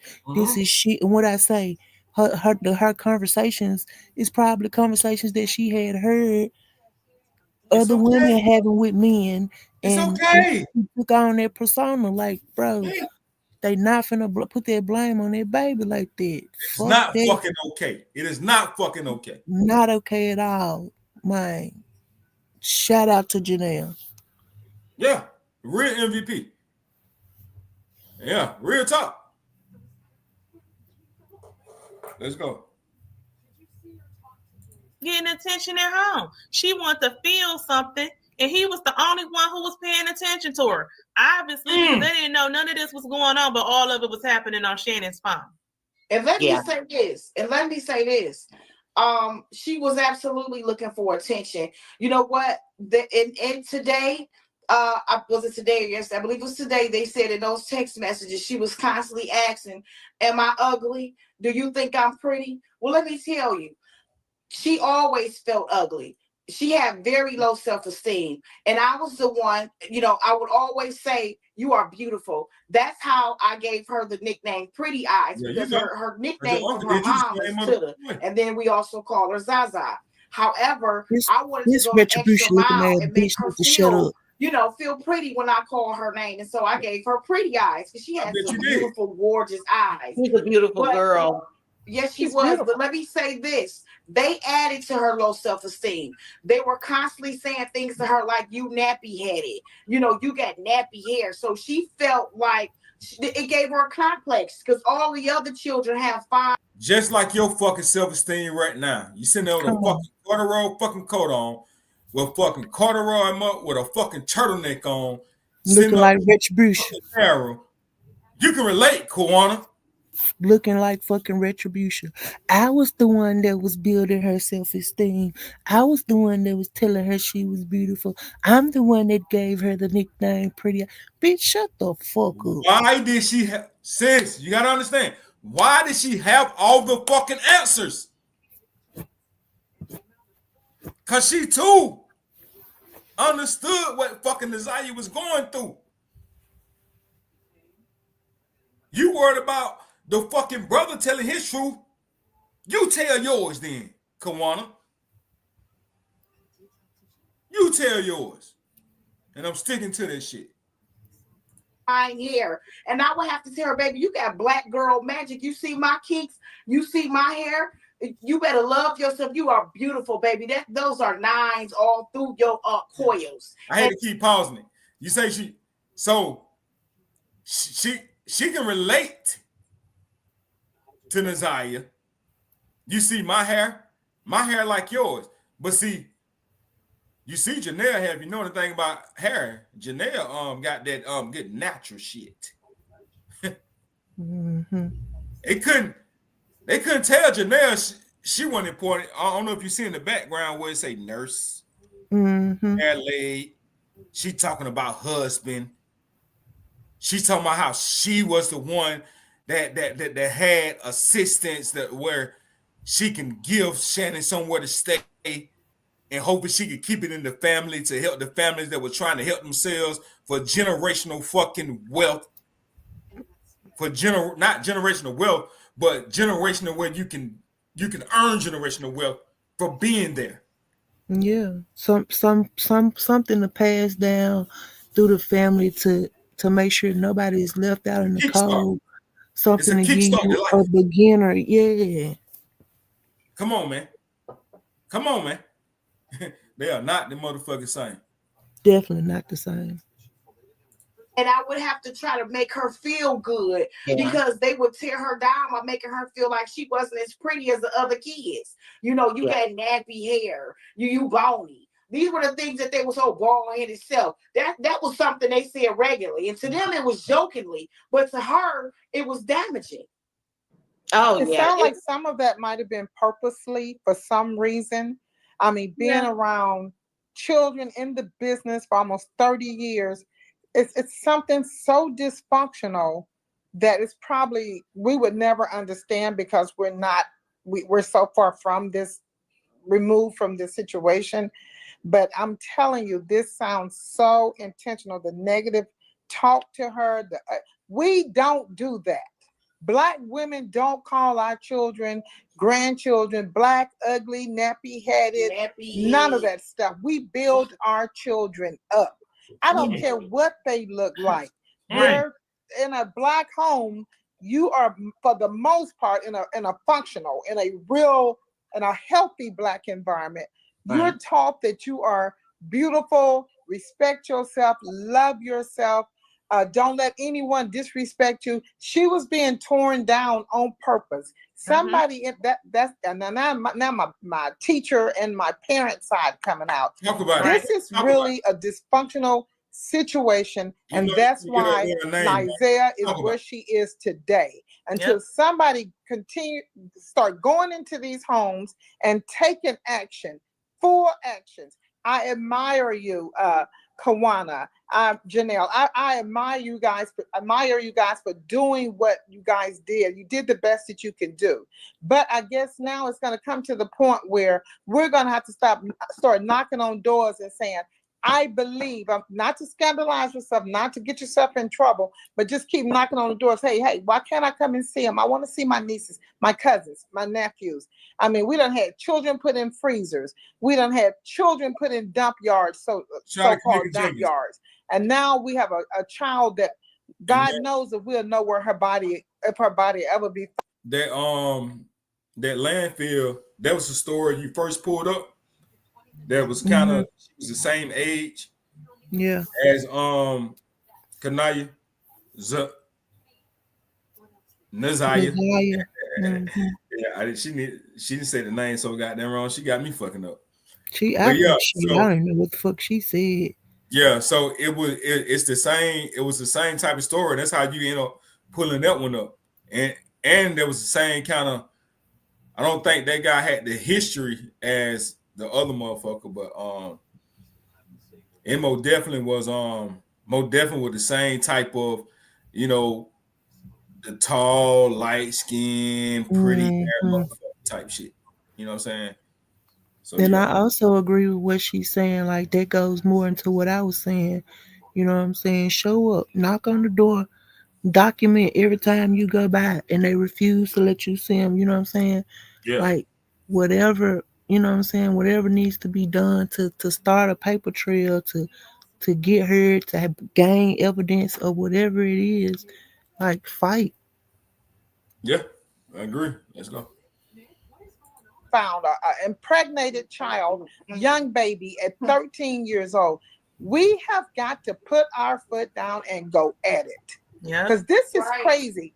I have experienced lots of things at my early childhood development center. And guess what? If it don't look right to me, it's not right. And if somebody Absolutely. has to make it right to me. I'm That's not going to buy blood coming down a child's leg because she must have sit on a tricycle and hurt herself. Oh, no. We're going to do some investigating. And Come then, on, old school. let the doctor tell me that. Then I'm okay. So we That's have to right. start being, as the old people say back in the day, nosy. That's right. Yeah. And let me say this, if I may. I want to add to that. A lot of times, people will turn a blind eye. They'll know that these things are going on. A lot of women are so desperate to be with a man, because this man is making them feel whatever they need to feel, that they will turn a blind eye. And I know a lot of people, and I'll come back later on and talk about that. But I know a lot of people that know of sexual abuse in the home or pedophiles personally, and they're afraid to Yeah, you want turn them loose. It's called Because Stockholm I syndrome, was going to if say you the same will. thing. And they want, they'll still have these people Protect their around immunity. like their family. They'll protect their name. I mean, I've had people, go back and forth for me about their family members, and because I'm telling, why are you protecting this person? I've lost relationships because I've stood on that. If you are going to protect this person, then you are, again, like someone else was saying, a part of the problem, because it's no way in the world I'm going to know that you a pedophile, whether you my uncle or whoever you are, and you going to come sit at my table and feast with me and my family. Come on, It's not sis. going to happen. Come on now. Yeah. Come on. Come Also, on I'm now. saying what goes on in the home, stay in the home. You need to make a difference with that. Tell your daughter or tell your son what goes on in the home. Yes, stay in the home. But if it's unhealthy, if somebody's touching you inappropriately, if somebody is doing things to you to make you feel uncomfortable, those are the things you tell. If you see mommy and daddy have an argument and we're in an uncomfortable position because daddy or mommy came home too late or whatever, that's something different, and we'll talk to you about it. But all that what go on at home, stay at home, and somebody's upstairs having sex with a 13-year-old or a 12-year-old or a 10-year-old. No, we're not going to hide that as Black families, and we shouldn't. No family of no race should hide that. And I hope and I pray that this person gets the justice that he deserved, because he's been to prison for this once. A lesson was not taught. I see no reason for him to be out in society No. amongst our young children anymore. Yeah. Anymore. Yeah, because he went to prison in 2004, 2005. He came home like 2014, 2015. The first CPS case admitting abuse was in 2015. Again. So he came home doing it, and he came home interacting with Shannon. I want to interject here, though, ladies, for a second, because you all said so much in that time span. There was, oh wow, we were talking about how they were teasing her about her being nappy headed and all of that kind of thing. And I can get a visual of that, because Jarvis is light, bright, and almost white, as they used to say. Good hair. Biracial or something, I don't know what. And I'm sure that the children has taken on the fair skin and the fine hair. Yeah, all the children in here, even the other children have even Shannon and her sister, they have a very good grade of hair. Desire hair was just more kinkier, and she was very right. But I'm just imagining, just trying to get a visual of that environment that she was in. Right. And so, but it brings me to this thought, and I want to know your thoughts on this, because I want to say this. This is nothing that has been said, insinuated. Do I want to do this? So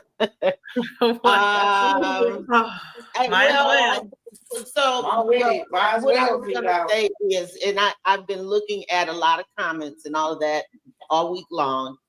And one of the things that came up a couple of times was that Shannon was jealous. Shannon, the aunt, was jealous of Naziah, knowing that, the relationship between Naziah and I hate to call it a relationship, but for lack of a better word, the relationship between Naziah and Jarvis. Do you guys have any thought, any knowledge of that? If that's, And I'm gonna tell you, even in the case, you listen to the preliminary hearing, they're asking her for a reason. Well, they're having the detective to explain for a reason what message was erased, what message wasn't erased. What they're saying that once you text him from that phone, if the message wasn't erased, Shannon, you should have saw the messages that he was sending to her and what she was sending to him, because they wasn't erased. And Did I you hear what wonder I'm if they saying, could sis? tell when they were erased. Yeah. But so when they did the phone extraction, so this is after he's locked up, because of course he doesn't get locked up until, I think, so this happened September. January the 9th. It was September.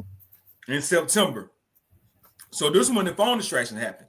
So he's no longer a factor as far as the telephone wise. But they had the prosecutor had the investigating officer to read off, and when she talked about the messages, she would say, were these messages erased or not? And they're trying to prove the fact that, Shannon, if you talk to him on the phone, and if you were texting him from the same phone that Naziah was, how didn't you didn't see the messages There you go. if they were sharing the same phone? Mm-hmm. And then at the certain times, I'm gonna say too, at the certain times, like some of those late night texts, why does she even have? If y'all sharing a phone and she 13 years old, when she need to be in the bed by 8, 9 o'clock, and shit, you need to have the phone with you. Well, if you pay attention to a lot of the texts, I don't know if you saw this part, he was already in the house. Say you got to use the bathroom, come upstairs, and there was one of them. She told him to go ahead and knock Shannon off.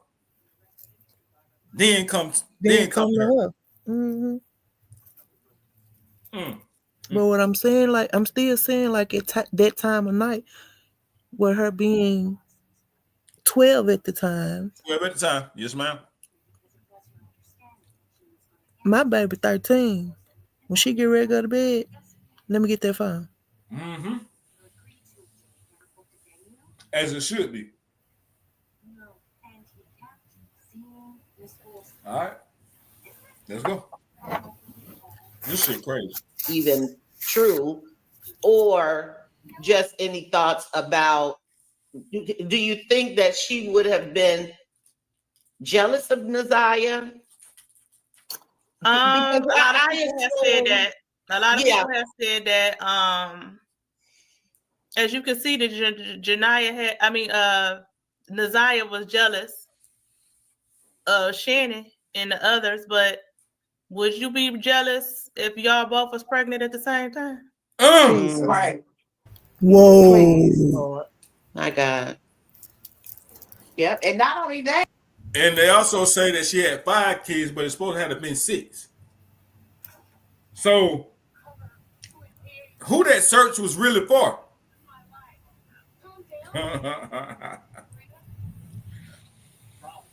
Okay, let me ask this: what happened to her baby? What happened to Shannon's baby? They never say, but they will say on here They say that she had 5 kids and it's supposed to have been 6.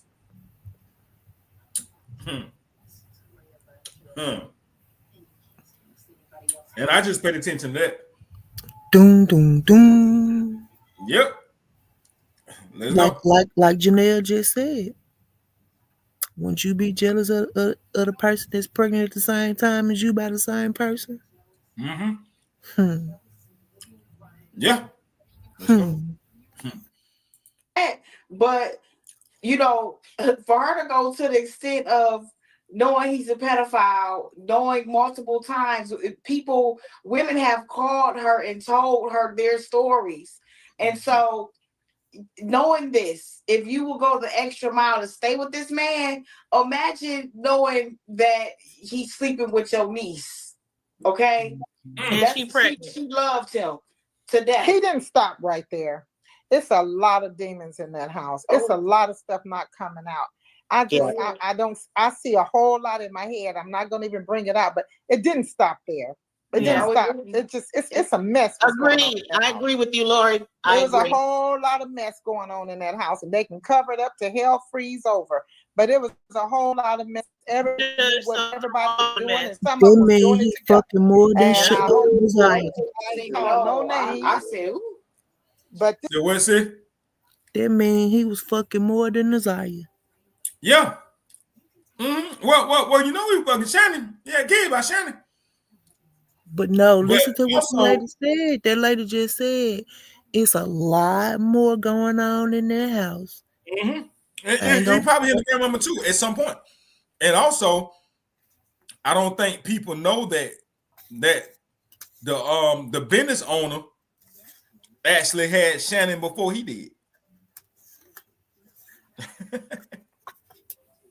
His business partner. Yeah. Mm-hmm. Yeah, she probably was a toss-up. Yep. This is a mess. This is an insane mess. This is a little girl, 13 years old. And I don't want to say it's no fault of hers whatsoever. Not at all. She was put into this position. And I tell everybody that's listening out there, if you have a 13-year-old or 10, 11, 12, any age child, boy or girl, this man, from what I understand, he was messing with his own child. Yes. So don't just look at the aunts, the uncles, the cousins. It's unfortunate. It's very unfortunate that we have to look at blood relatives now. Mm-hmm. Yeah. And it's like one lady said years ago, she said her child's father was sleeping with her child. That's not uncommon. We hear it a lot now. No. That's right. So she said, so now when I hear my new husband, which she's had for many years now, get up, I get up. Mm-hmm. When he get out the bed to go use the bathroom, I'm woke. I want to hear him come back and get in my bed. But see, I can't live like that. That's not trust. Yeah. That's not trust, but that's where we are now. Janelle, you wanted to say something? I'm just saying that's what the what was some of the testimony was. One of the children in the household basically said he was messing with everybody. Look at Kawana. Mm-hmm. Hold on. Let's talk about the preliminary exam. You see when that shit got real right now? That's what she do every time. That's what I was saying last time. She do the same thing, and I ain't gonna lie. It's giving me like she's keeping somebody informed. She's being a gatekeeper right now. Yeah, it's giving me that. And wise pause. Let me say this right here. I have a 13-year-old daughter. My 13-year-old say, "Mom, can you please tell your mama stop coming in the bathroom with me when I'm taking a bath? I'm not a kid anymore." I say, "You are still a child." She gonna come in there. She go, cause my mama gonna notice anything out the norm. Mm-hmm. You know what I'm saying? And that's what Miss Lori was saying. Yeah, exactly. You know, I'm so I'm just gonna say this real quick. I am so grateful for the relationship that I have with my daughters, especially with being a victim of family child molestation. My daughters are so comfortable to the point where they will walk clean in my room and cock their leg up and be like, "Mama, what's this?" Mm-hmm. My daughters are so comfortable to the point where they would call me and be like, "Mom, I don't know, it burned a little bit when I peed yesterday. Can you take me to the doctor?" Mom, like, I am so grateful for that. Yeah. It brings a type of comfort because I was starting off like the lady that they just mentioned. Anybody hold my babies when they were little, don't bounce my baby on your fucking lap. Mm-hmm. You know what I'm saying? Don't kiss my, no, you know what I'm saying? Like, it was hard and it was a lot. I'm grateful for my husband as well because my husband, he would bring the baby, bring the girls. She need her diaper changed. Yeah. You have a lot of women that be like, he don't even want to change. He don't change the diapers. He don't do this. Man, I respect him for that. He bring my baby to me like she need her diaper changed. Yeah. Yep. If her diaper was a little bit too pissy, he gonna tell me and she need a bath. Mm-hmm. Yep. No misfucking conceptions. Exactly. So I feel what Miss Lori is saying. I had a lot of respect for her and Janelle, but Kiwana, Yeah. Like the old folks, you say, some of the milk ain't motherfucking clean. Let's go. Since I don't know what kind of time frame you're on, just let me know whenever you're ready to get off. Just All let right. me I gotta be at work at 6. I'm eating right now though. know. Okay. Well, let's go there. But just let me know. All right. Let's talk a little bit about you all's thoughts or what your takeaways have been, what stuck out to you during this week of trauma. I think everybody's traumatized behind listening to them phone records. I listen. I want to say something about the people calling Naziah, oh, she was fast, or somebody put in my comments today, the child was the aggressor per the text messages. I just blocked them. Right. I just blocked them because Naziah was raped. No sense for people to be. I mean, not only is it insensitive and inappropriate, that is pure stupidity. A child can't give consent for a reason. Mm-hmm. Neither can they be an aggressor. Mm-hmm. So listen, and I was really bothered and almost to the point of boiling today when I saw that word fast, because this is something that has been used and specifically when it comes to young Black girls. It perpetuates it in a negative stereotype, but beyond that, this is a way to be able to sexualize a Black girl child. Yep. Right. And that's what happens in that household. It just been other girls in that, other girls under her neck when things would happen or said, she would say they being fast and this and that. When Naziah went missing and we did reach out to some of the family, oh, she just out trying to get some dick. She being fast. I'm like, how was you speaking about this child as your blood relative? Right. Shannon was texting people that. Other family members were saying the same thing. Well, where did she learn to go out and get it from? Right. There you go. She was grown. She was a child. Yeah. Because if Shannon told me the information in February of 2022, how long was it going on before that? And then there were other things that before that they probably didn't even tell me about that was going on. Right. I'm sure it was. Me too. So somebody tried to tell me Shannon telling me these types of things was a cry for help. Well, then why when I helped you, you called me an op and said I was trying to break up your family? Same to me. Oh, I got some, like I said, I got some nasty voicemails. Ooh, most child. recently, a recent voicemail. Yeah. Very recent. All my children are by the same man. Ooh, Girl, baby, a pedophile. Right. Yes. Oh, How can you be proud of that?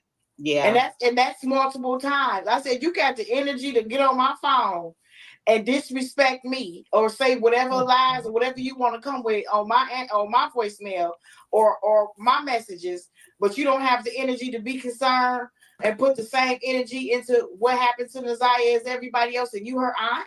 I'm trying to understand that. Yeah.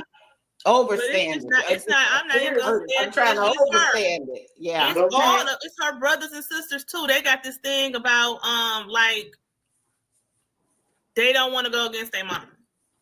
Right. Well, I'm not gonna say I think that's pretty typical of kids. That's the thing. That's why they're children. I mean, they're easily manipulated. They're easily controlled. No, these are the grown children. Oh, okay. These Are you are talking about grown children or who grandmother? know things and have seen things and noticed things and know what we've been going through for all this time and been telling them, and they are afraid to say anything because they don't want to go against the grandmother. Right. They don't want to go against her. Yeah, somebody is making the comment, why was he ever allowed around the kids anyway? Was he not registered as a sex offender? We've talked about that already, but just a brief answer. He wasn't supposed to be around the children, hence the testimony that was made by particularly Annette, the grandmother. And I believe when Shannon testified this week, who is the aunt with the 5 children with Jarvis Butts. I believe she said it also that when they were questioning them about, him coming into the house or whatever, that's when they started talking about he comes out, he pulls up in the driveway and sits in his truck, and then Shannon goes out, and then if he want to see his kids, all his kids go out. Well, we've totally already debunked that lie because we know that he was coming to pick up those kids, taking them to the shop alone, and all of those types of things. But hold on a second, Janelle, because I want to give you all the floor. I want to talk about what all came out in the hearings this week. What your thoughts are, what your takeaways are, and then I want to ask if you'll give me permission to talk about what happened when they had to turn the cameras off yesterday. Oh, yes. Yesterday? That was Wednesday. Wednesday, maybe, yeah. I think it was Tuesday. Tuesday. It was Tuesday. It was Tuesday. Okay. I had to think about it. Tuesday. Yeah. So let me know if you want to do that. But who wants to go first to talk about their thoughts of the hearings and what has happened so far in the hearings?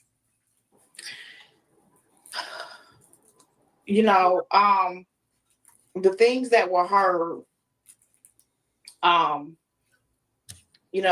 they affected me as her cousin. I'm sure that it affected a lot of people. Just hearing her, that she was in that state of mind, that she needed love so bad, or, just wanted to feel pretty or feel loved by someone, that she turned to him for it, and hearing the testimony of my little cousin, that was heartbreaking. But again, she was very brave. And I'm proud of her for getting up there and telling it like it needed to be told. As far as the judge go, she did not come to play. She read every thought that I had been thinking, and everything that I wanted to say, she said it. And so, my hat's off to the judge, because she absolutely seen through everything. She seen through all the mess, all of it, because it's a lot of mess, and she's seen straight through it. It's heartbreaking, it's heartbreaking. Like I said, we knew of abuse, but not to this extent. Never to this extent. Okay. Janelle. Yeah, I was shocked about a lot of things that came out in court. Now I understand, like when we were working with and talking to the Detroit Public School Police, DPD people, you know, like we was in there like talking to them and stuff. Now I see why they told us, stand down. We got everything we need. We don't need you doing no searches. You can pass out some flyers, but we got everything we need. Absolutely. They Because sure we did. gave them a lot of information, but we were like hounding them. And they was like, oh, just look, you gave us the information. We following it. Just stand down. Don't go out here in these houses looking. Don't go out here accusing people and knocking on doors and all that stuff. Just stand down. We got everything we need. We just need some time to put it together. They It surely takes did. time to get subpoenas for text messages. It takes time to get subpoenas from the phone companies. It takes time to run DNA samples and stuff like that. It takes time. Absolutely. We knew they told us this before the 14th. Sure did. We got the information when it was transferred. We talked to Detroit Public School Police the Friday after Desire went missing because we didn't find out until Thursday night. She went missing on the Tuesday. We found out on Facebook post on a Thursday night. Mm-hmm. We called Friday morning. Sure did. And told them everything that we knew and what could have possibly happened because originally we thought she had ran away. But just to see all of it unfold was a little bit of a relief because I've been preaching this for a long time and no one would listen. No one believed me. Or they would say, oh, the kids are not denying it. We're not seeing it. The family over there was saying, oh, she lying. She not telling the truth. I don't know why she would make that up about him. I don't know what she got against him and my mama, but she lying. Just my truth to come out. Yeah. Because they were lying from the beginning. I was pretty much told that a lot of the things that we told them that first couple weeks is what they would have never looked. Annette would have kept on saying she ran away. She would have never said that she was missing. As a matter of fact, Detective Gardner told me when the grandmother said she missing. I said, no, she lying. She ain't missing. That girl won't be gone for no 3 weeks and ain't contact nobody for no money, not on the social media. But just to see it all put together. And that judge, she saw through all the BS. Yeah, she saw all the lies and the neglect that we've been trying to tell them was going on. She saw all of it. It's just unfortunate it took for Naziah to be the reason why all this shit came out when we've been telling people for years. This ain't nothing that just happened in February. This been happening for years. And we've been going through it, arguing back and forth with Shannon, arguing back and forth with the different police people we came in contact with, calling CPS, trying to get the kids. So it's a little bit of a release. I can say that a little bit of the weight is off of my shoulders, but we still got a long way to go because I want to know where her body is. And I believe, yes, ma'am, they need to go ask Shannon. Yes, because she know everything that he do. Yeah. If out of all the women that he been with, she the one who keep up with him the most. Great. Oh my God. Let me, there was a question here and that the audience wants me to pose to you guys. Oh Lord, did I lose it that quickly? Will you ask the guests, what did they think? Oh, okay. The audience's member is asking, Glaw05 asks, what did you all think about Jarvis' sister's testimony? And I want both of you to answer. Tijuana, thank you. I'm gonna say before they even speak, shout out to her. Understanding that hindsight is 20/20. I think that she a little mixed that I believe that she knew who her brother was. But maybe she gave the benefit of the doubt of the fact that he changed. But when she understood what was going on, she stood up for what was right, even if it was against her blood brother. And that's my take on it. Let's go.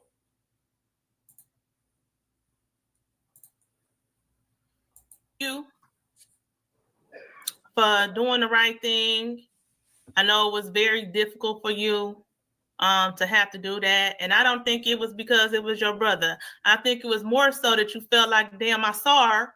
And if I had just took a little bit of extra step, maybe I could have prevented all this. But I really appreciate her testimony. I could tell that it was very difficult for her. Yeah, she cried the whole, yeah. Yeah, and I could tell that she was kind of silenced in a way too, where she couldn't really say what she wanted to say. But Right. I don't know why that was, or what the They prosecutor probably want her to save some of that information for trial. for trial or something like that. But I really appreciate that she do that. Jarvis's family had already reached out to me when he was charged because I am actually a good friend with one of his cousins. And she reached out to me and told me that they was behind us 100% and they supported us and they didn't want no association with him and they were supporting us. And I just really appreciate that. Right. She said it, like it was a difficult situation. Like, dang, that's my friend, but this is my cousin. She hadn't really said much to me. But when she came, she explained herself and told me that Jarvis's sister had made some reports to the police and she couldn't talk about a lot of them. I listened to her or whatever, but it was greatly appreciated. I just, like I've been telling people for the longest, it's not only is Naziah family hurting, but his family is hurting because that's got to be devastating to find out your family member, your son, your brother, his other children, to find out your father can do something like this. So that's how I feel about her testimony. Okay, Kiwana. I'm gonna let it. I'm gonna let her. I think she did a very good job. I appreciate her testimony. I have a few mixed feelings, but I do respect that she got up there and she expressed what she needed to and spoke against her brother. We needed her to do that and she did that. So I absolutely appreciate that, Right. And so I'm gonna just leave it there for now, Okay. All right. I wanted to, I definitely wanted to ask about that. So I'm going to ask again, there was a situation in the courtroom the other day. Can we talk about that or briefly? Briefly, because it wasn't us who did it. So, but no. Are you talking about the child's testimony or? Yeah, at that time, what happened? Yeah, there's an article about that. Okay, great. If we can talk about that. Newspaper really articles out about basically what the child has said. But we don't. But I don't mean talk about the child's testimony as opposed to what happened after an altercation. Yeah. The altercation that happened after the child testified. Wait, let me stop you one more time, Janelle. Okay. Because I want to preface this. I want to make sure I preface this with the audience so they know what's going on. Those of you that were live streaming with us or any other wherever else all week long know that, we would have to wait sometimes for the court cameras to come on. And on Tuesday, was it Tuesday? I think it was Tuesday. On Tuesday, the third day. Yeah, there, from our end, those of us who work directly in the courtroom, we're waiting on the cameras to come on. They had taken a lunch break, so we came back and waited on them. So we waited or whatever. And then finally, after their lunch break, they turned the cameras back on. Well, when they did, Judge Sabri, which is her name, in her chamber, Sabri, said, we have I think it's called a something 5 testimony, but whatever the legal term is, it's indicative of a child testimony. So she asked everybody to turn their cameras off. So we, of course, they shut us down. And I guess whoever was there recording had to turn off. So when we came back from that, finally, because someone in the comments said, how long is this going to take? And I said, this is really strange because with children, they don't try to keep children on the stand too long because it's traumatic for them. And then you got to think about a child sitting there looking at the defendant, especially if they're testifying against them and all of that. I said, so I don't understand what's taking so long because they don't usually keep children on the stand this long. And then finally, the cameras came back on. I said, oh, here we go. And okay, do few seconds go by and bloop, just abruptly it goes off again. So I want you to start from there. The information was actually given to Kiwana. I don't know if you want to tell what actually happened, Kiwana, or you want me to tell it. I'll tell it. Upon her testimony, her father was upset, like any father would be. And him listening to his daughter, say the things that she said, and not just the fact that he did the things that he did to Naziah and to another family member, but he tried to do it to his daughter. He was vivid. He was upset, and they had to escort him out of the courtroom because he did exactly what any parent would do. He did exactly what somebody should have did a long time ago. And I commend him from that. Me and him have not always saw eye to eye, but I commend him from that. Because that was real, I don't think that the audience knows what happened, y'all. Yeah, basically, he tried to get him. He tried to get Jarvis, and they had to send them in there to get him away from Jarvis. Jarvis and his attorneys had to go back in that little holding room with Jarvis. The judge went in her chambers. Everybody was crying. Damn right. Yeah. People had to duck and dodge because he was about to handle the business, and he said he basically didn't care about what was going on. Most definitely. He didn't. He do not play about his daughter. No. But I can tell you guys in watching the live stream today, Jarvis. So this is the thing. Shot him for that and that occurrence in real after time in real time. And from what I'm understanding, the community of 7 Mile, Detroit is big. But I just got to keep it real. Did he not know what everyone else knew about Jarvis? I'm guessing he did not, because they said upon hearing the testimony, that's when he got irate. Yeah, but knowing he's in the courtroom with a whole bunch of people and a whole bunch of cops. Shit, he said he ain't give a fuck. Yeah. Well, it's just like when you're mad, but you see people get in the fight, but even though a person's scared, but people say, "Oh yeah, he was trying to get him," but they didn't actually try to fight until people jumped in between them. Yeah, like they be doing on bad is when the security guards come up, they be acting like they trying to jump over them and get through. I mean, I'm not trying to discredit old boy. It's not what I'm doing, and I said salute to him, but I am also being serious at the point of where I get what you're saying. This shit here is about Naziah. You know what I'm saying? It ain't about, and at the end of the day, that's whose side I'm on. So I'll go against all of them if I got to. I don't give a fuck.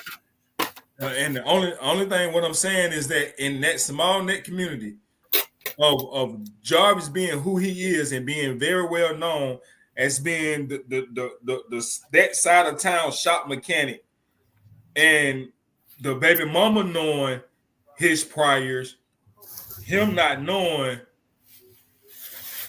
and I could be fishing. He could have not known. But we don't. You know, parents that when the lights, camera, action come on. Do we know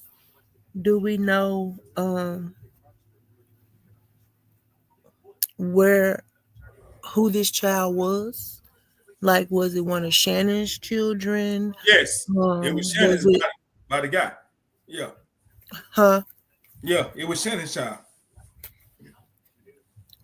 So it's very possible that she could have kept that shit from him or tried to keep him away from the child or whatever. I don't know. Cause I was So gonna say, my next question was gonna be, was it one of the children from the party that they was talking about that felt uncomfortable and it was, which was his child. It was exactly. but they said It it was was that. another child too. Yeah, but I think his child was the one that actually ran up the stairs. While playing with the puppy. I think that was his child as well.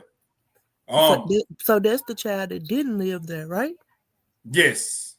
So then he might not have known what was going on in that household. Because He that may not. child, So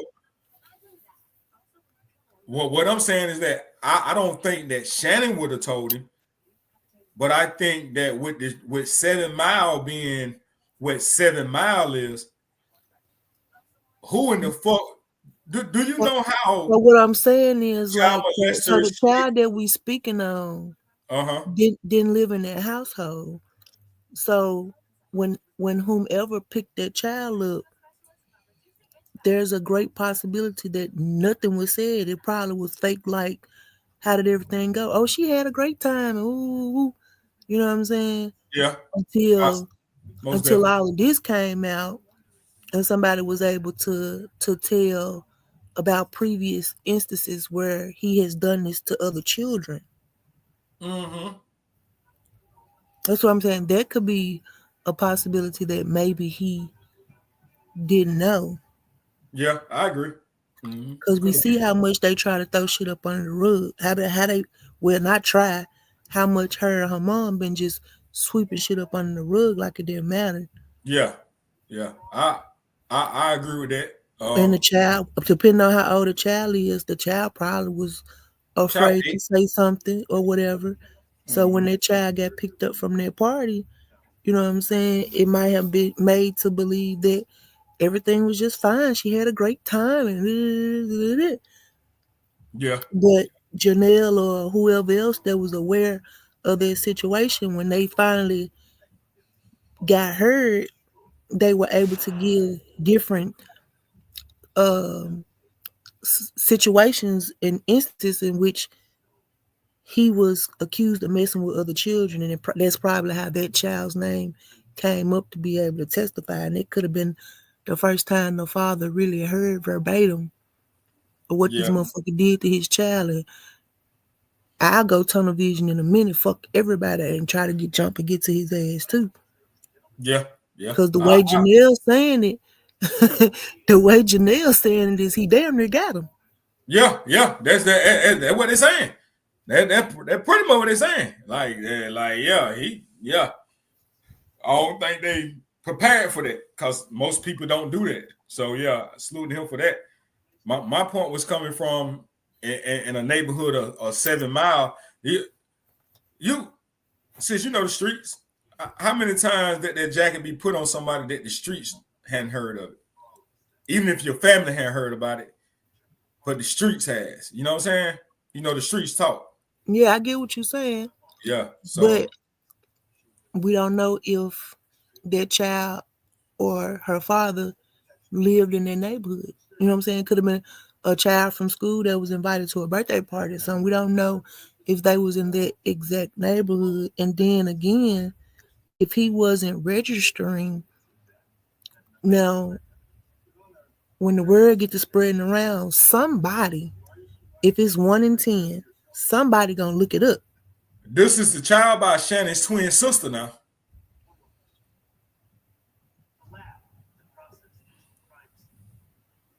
Did the twin sister know what happened? The twin sister always been there.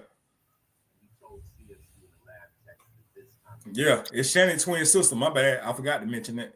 So them hoes in cahoots. And it's still a great possibility that the dad never knew. They twins. They come from the same situation. They come from the same fucking nutsack, fool. Yeah. It's a possibility the daddy never knew. Yeah, it is. Yeah. Yep. Just being real, like I always say. If we're gonna talk about everybody else, we can talk about ourselves. Just being honest. I mean, not of this nature, but there has been a situation with probably each one of my children that they were like, please don't tell my daddy. Yeah.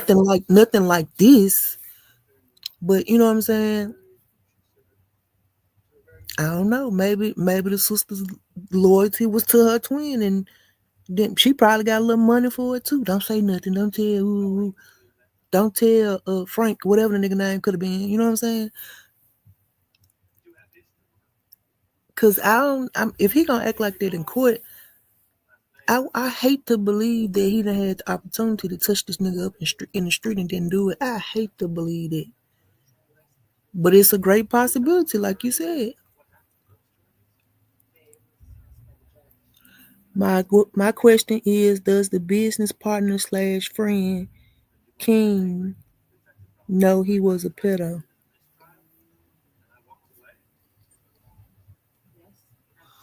I think King might have helped him.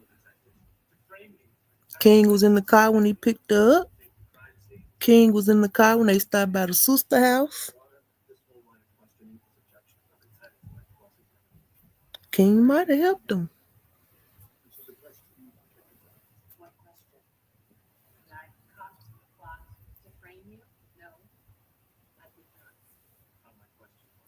And then, bro, you good? Bad. I'm on mute. God damn, I hit one of the mute moves. My bad. Yeah, you did one of my moves. Yeah. So I think what that I now was that saying, you nobody damn is right. really talking about They King knew. and what his role is. Huh? The community knew because and they got over 20 kids. He was working at a predominant shop on that side of town. That's where they say he met most of the fucking young women coming there. They probably buying regular income tax cars coming over there. He had over 20 fucking kids. And he was fucking going with 2 twin sisters. Yeah, they most definitely knew what the fuck was going on. They knew what the fuck was going on, but I'm saying they probably didn't tell the baby daddy what was going on. And where the fuck is the fiance? She testified. She's in there. She So testified. she knew about all this shit. Yeah.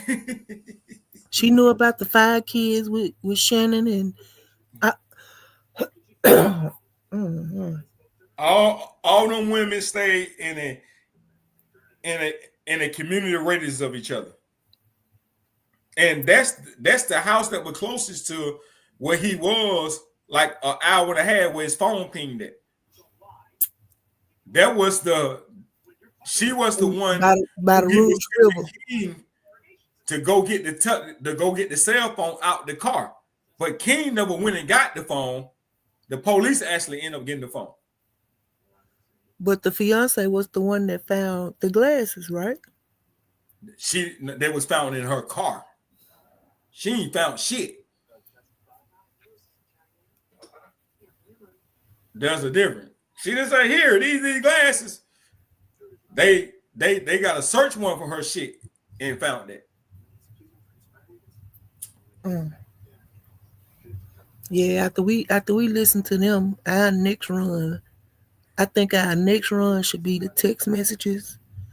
And then I think after that, we can play like testimony by testimony.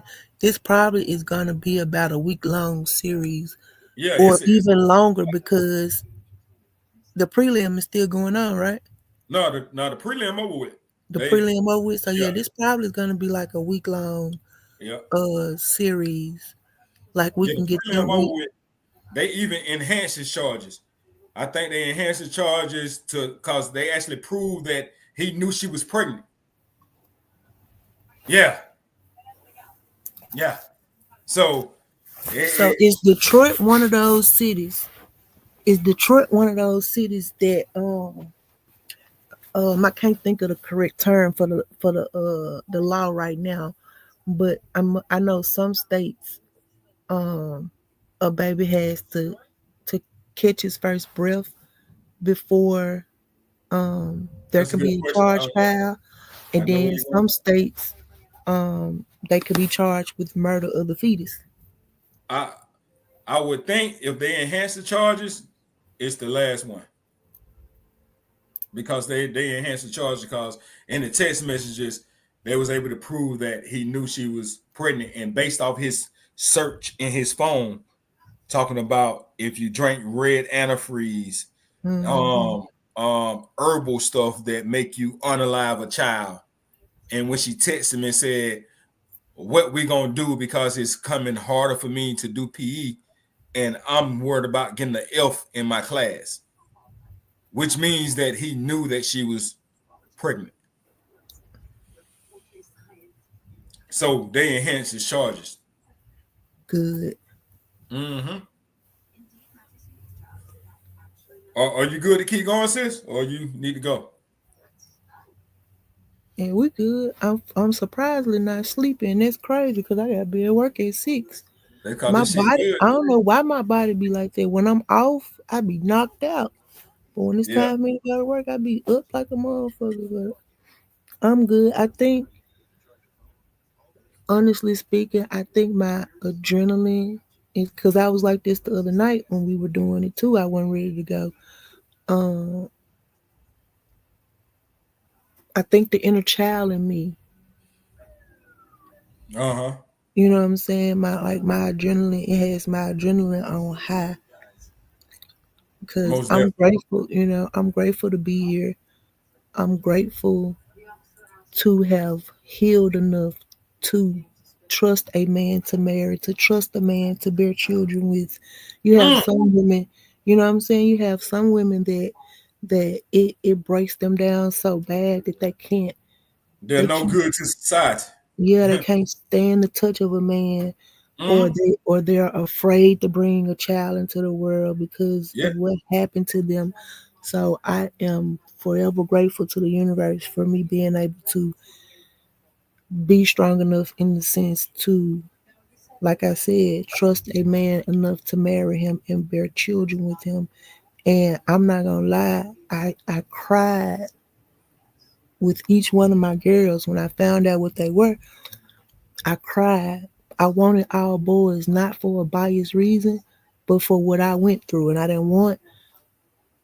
didn't pray for a daughter because I didn't want to have to be on edge. But I believe I was given daughters to show that didn't define me. Mm. You know what I'm saying? And so Testimony. ever since, you know what I'm saying, you first told me about it and I told you, I was like, I love to do it with you because of what I went through.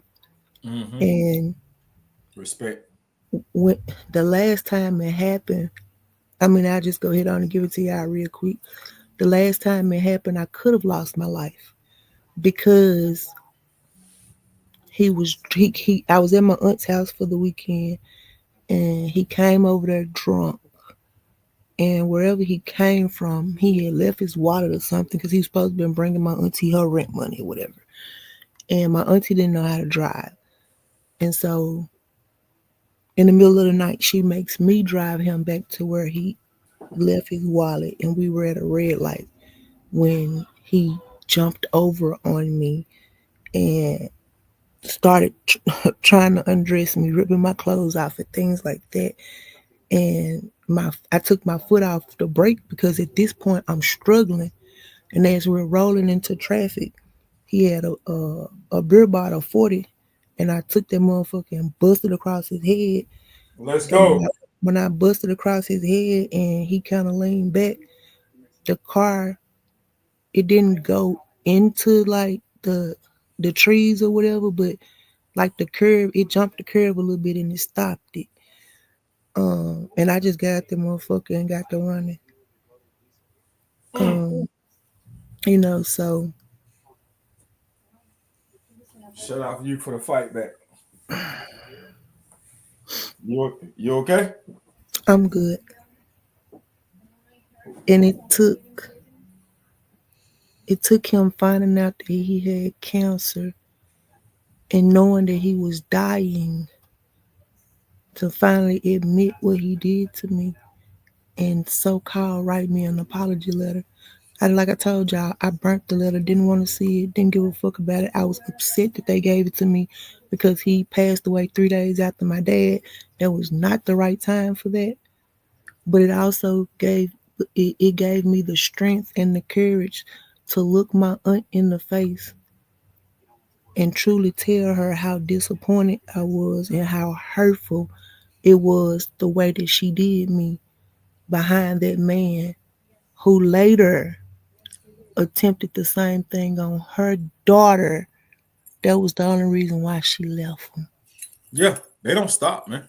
Predators don't stop. Yes, you can't protect the predator. A predator job is to be predatory.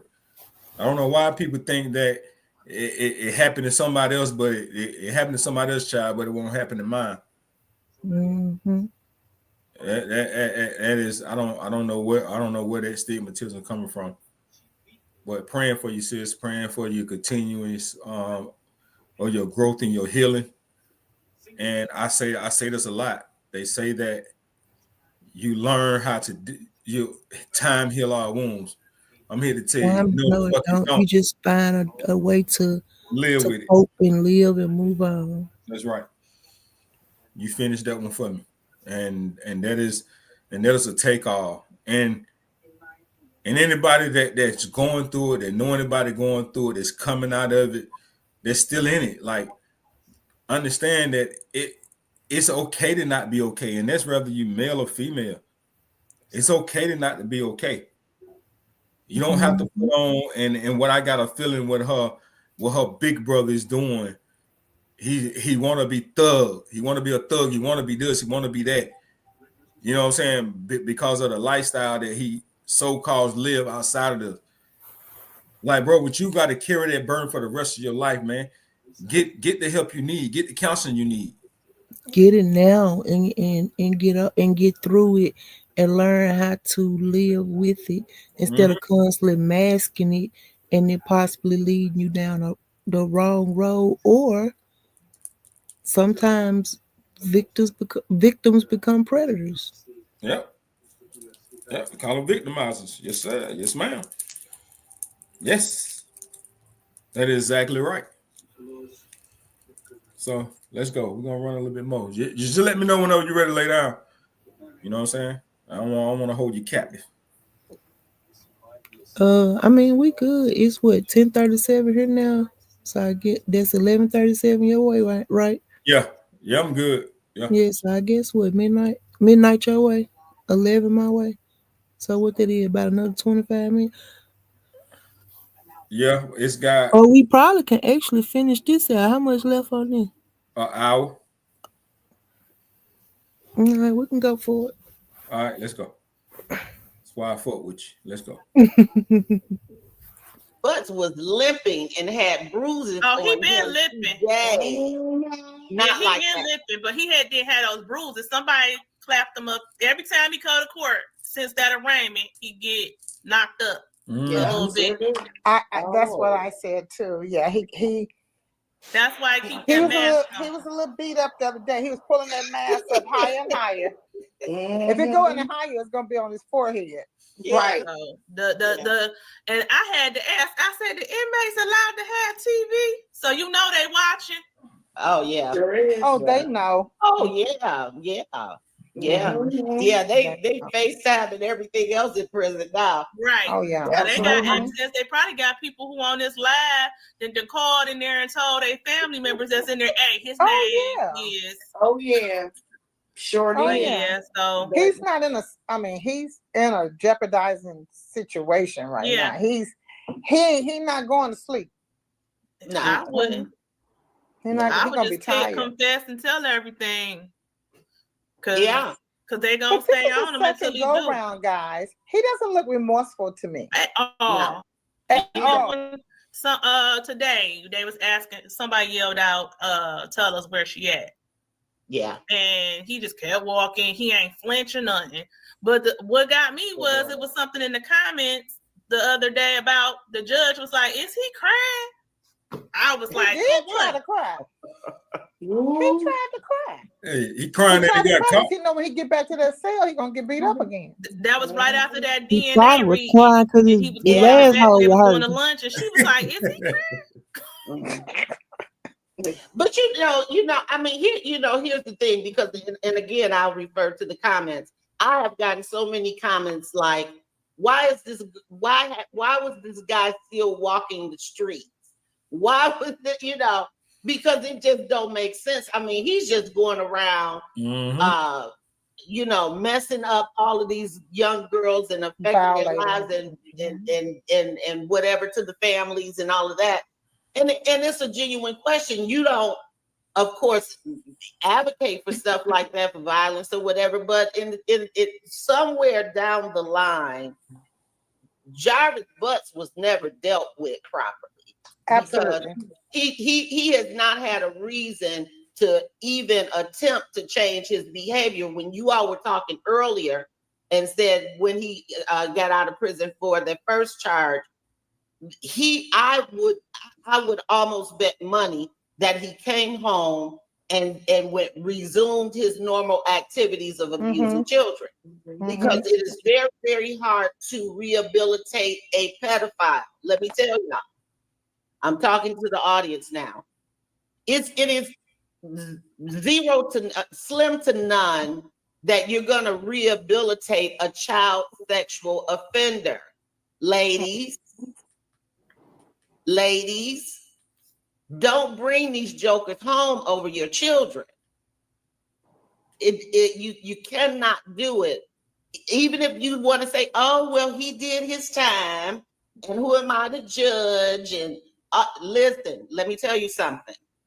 That is a sickness that is literally almost, you literally almost cannot ever recover from. Recovery is a part of addiction, any addiction. Drugs, some people are addicted to sex, some people are addicted to food. Whatever the addiction is, a relapse, is a part of recovery. So if a sex offender relapse, guess what?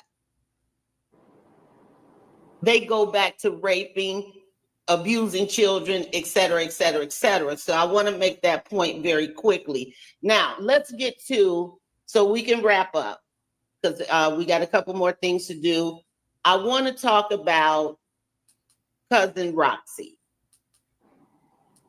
I want to go there.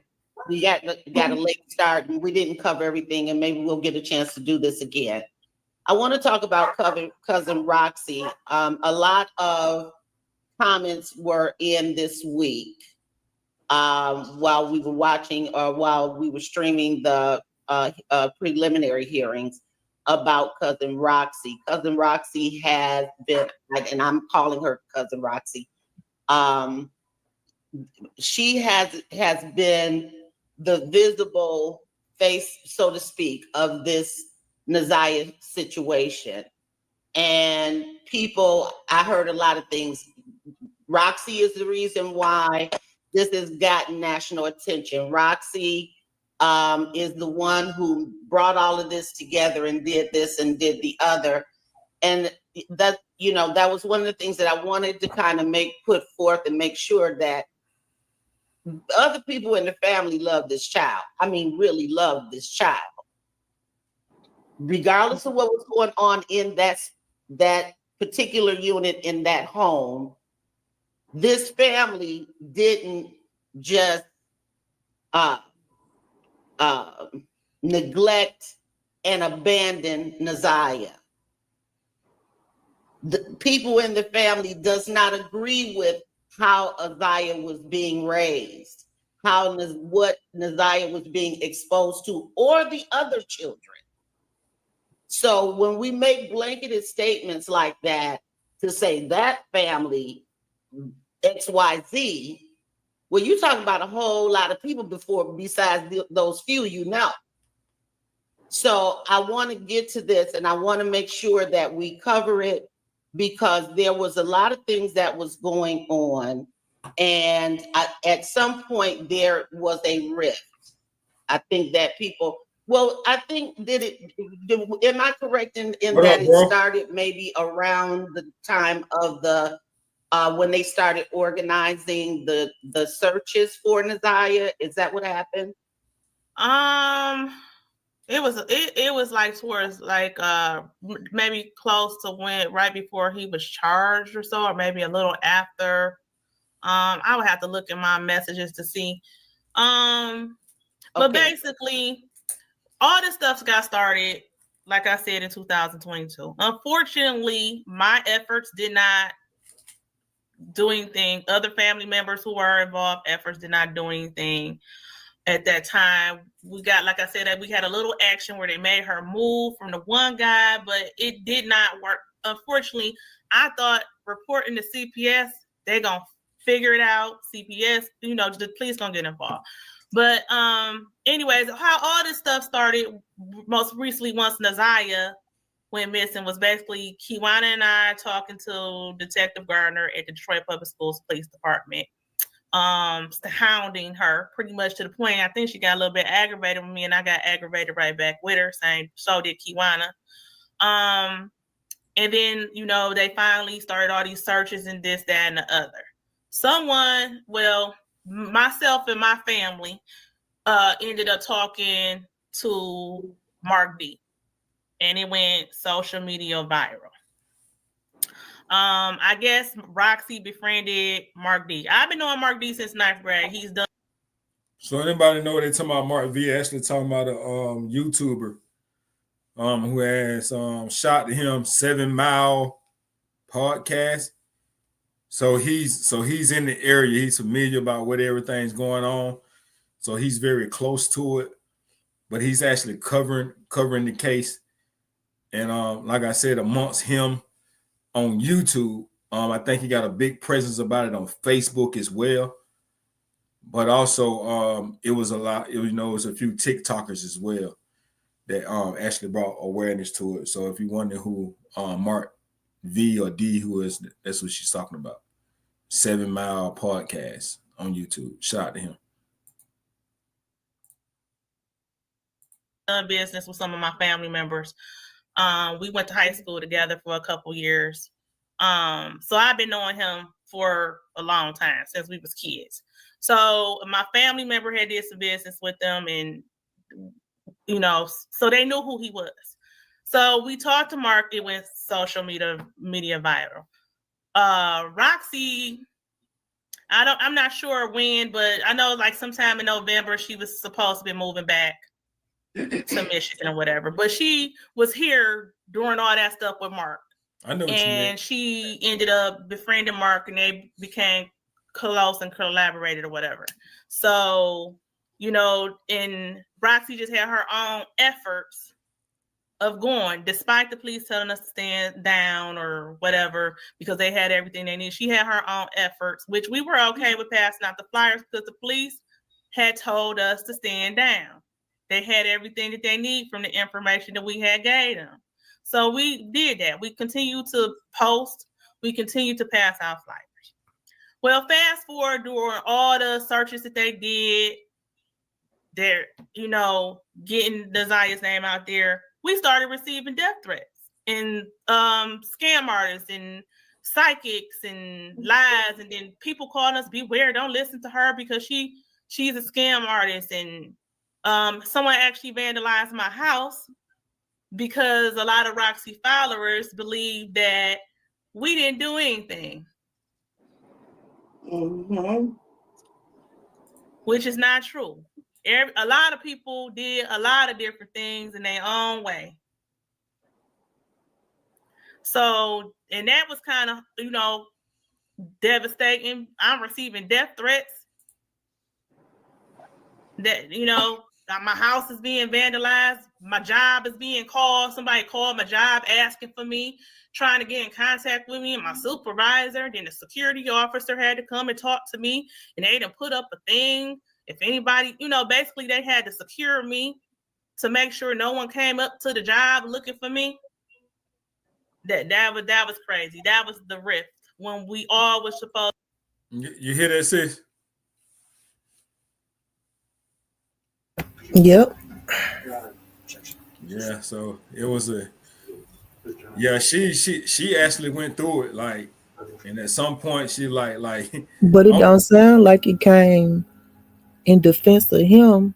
It sounded like it was from Roxy. yep, trying to protect what she needed to protect. Exactly. Yeah, them funds. And this is the thing about Roxy. I don't think you're familiar with Roxy. So Roxy wasn't even staying allegedly when even she's like a military wife. So she wasn't even in Detroit when this happened. She comes back after and causing all this fuss. So Roxy is not like Shannon or Shannon's twin sister that's actually right there in it. So that's why I understand, like, what was her what position that she really played to come in besides that she was a family member. Greed. Yeah. It's just greed. And And clout. no disrespect for the family. No disrespect to the family in no way, shape, form, or fashion. But it was greed because what reason did you have to start a GoFundMe? Y'all, they didn't have to pay for attorneys because it was a state case. They didn't have to pay for a funeral because they don't have a body. They didn't have to pay for a search team because that's through the state and the city, and people would have volunteered. So, like, what reason? I didn't see the GoFundMe, so I don't know what the description was in it and what the goal was. But whatever it was, there was no need for it because none of that money was gonna go towards anything dealing with Naziah. Yep. Mm-hmm. Sis says she moved back because of the case. Yeah, see what I'm saying? Cloud chasing and monetary gain. Like, and And when she it's got crazy. caught on Like her that shit, what that's when she gave them money back. yep. That's what I think as well. So let's go. Supposed to been working together in efforts of getting Naziah's name out there, finding Naziah, working with the police with Naziah. And it was a few other things, but that was the main rift that had happened with all that internet stuff. Roxy made some posts on social media about us. But it's real messed up. And it's some other things. Kiwana, I don't know if you have anything you want to say. I do actually. I have a lot I want to say on that subject. So again, like she said, for the people that's questioned who else cared, we've been there since 2022. We were making calls, we were trying to gain custody. They were denying us of doing the proper investigations because they needed. And I gotta stop right there. And this is why I can see where the mass of people are saying, what about before 2022? And I guess 2022 was when but Shannon had been with him way before 2022. I mean, let's just rip the band-aid off. At this point, fuck Shannon, fuck Jarvis. If you cared for these children the way that you say you did and do, why didn't you have a consistent relationship with them anyway? Because they knew they was fucked up. They knew they was in a fucked up situation either way it go. That's why they didn't drop their kids out to the birthday party. Exactly.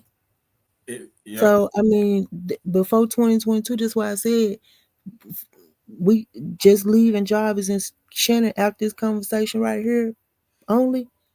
If y'all were consistent in their lives, it wouldn't have taken for 2022 to come for y'all to start trying to do something. Now, Janelle did say, like she was offering to pay for things like cheer.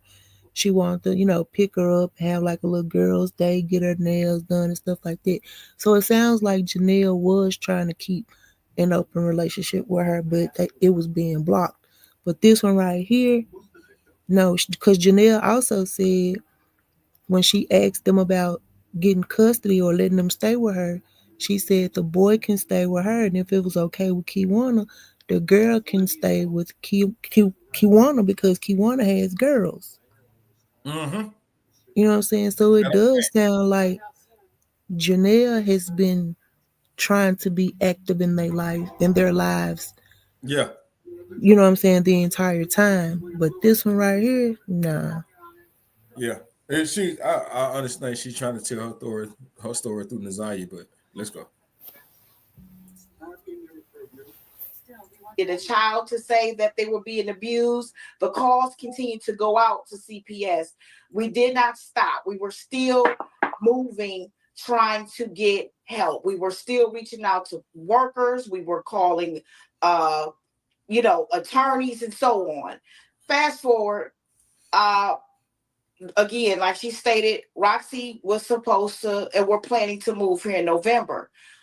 When the big brother ran away, I'm not going to say his name, in September of 22, you know who he is, a whole lot of Facebook stuff took place. That was a result of me reaching out to Rosalind's mother, which is my older cousin, just to say, hey, I need somebody to talk to. We had begun to talk regularly. Despite the family telling me not to deal with her for various amounts of things or whatever they had going on, I said, you know what? Well, we continue to.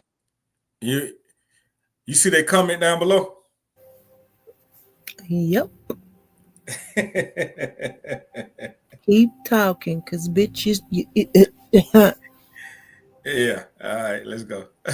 To converse. That day I said, hey, this is happening. She said, you know what? I'm going to call you back. I want to make this call to Annette because they talk regularly. She did that. Once she got off the phone with my Aunt Annette, her daughters attacked her. My Aunt Annette daughters attacked Rosalind's mother on the internet, which is Facebook. The attacks continue to come. And that's when she posts about what was going in the home and what was going on inside the home.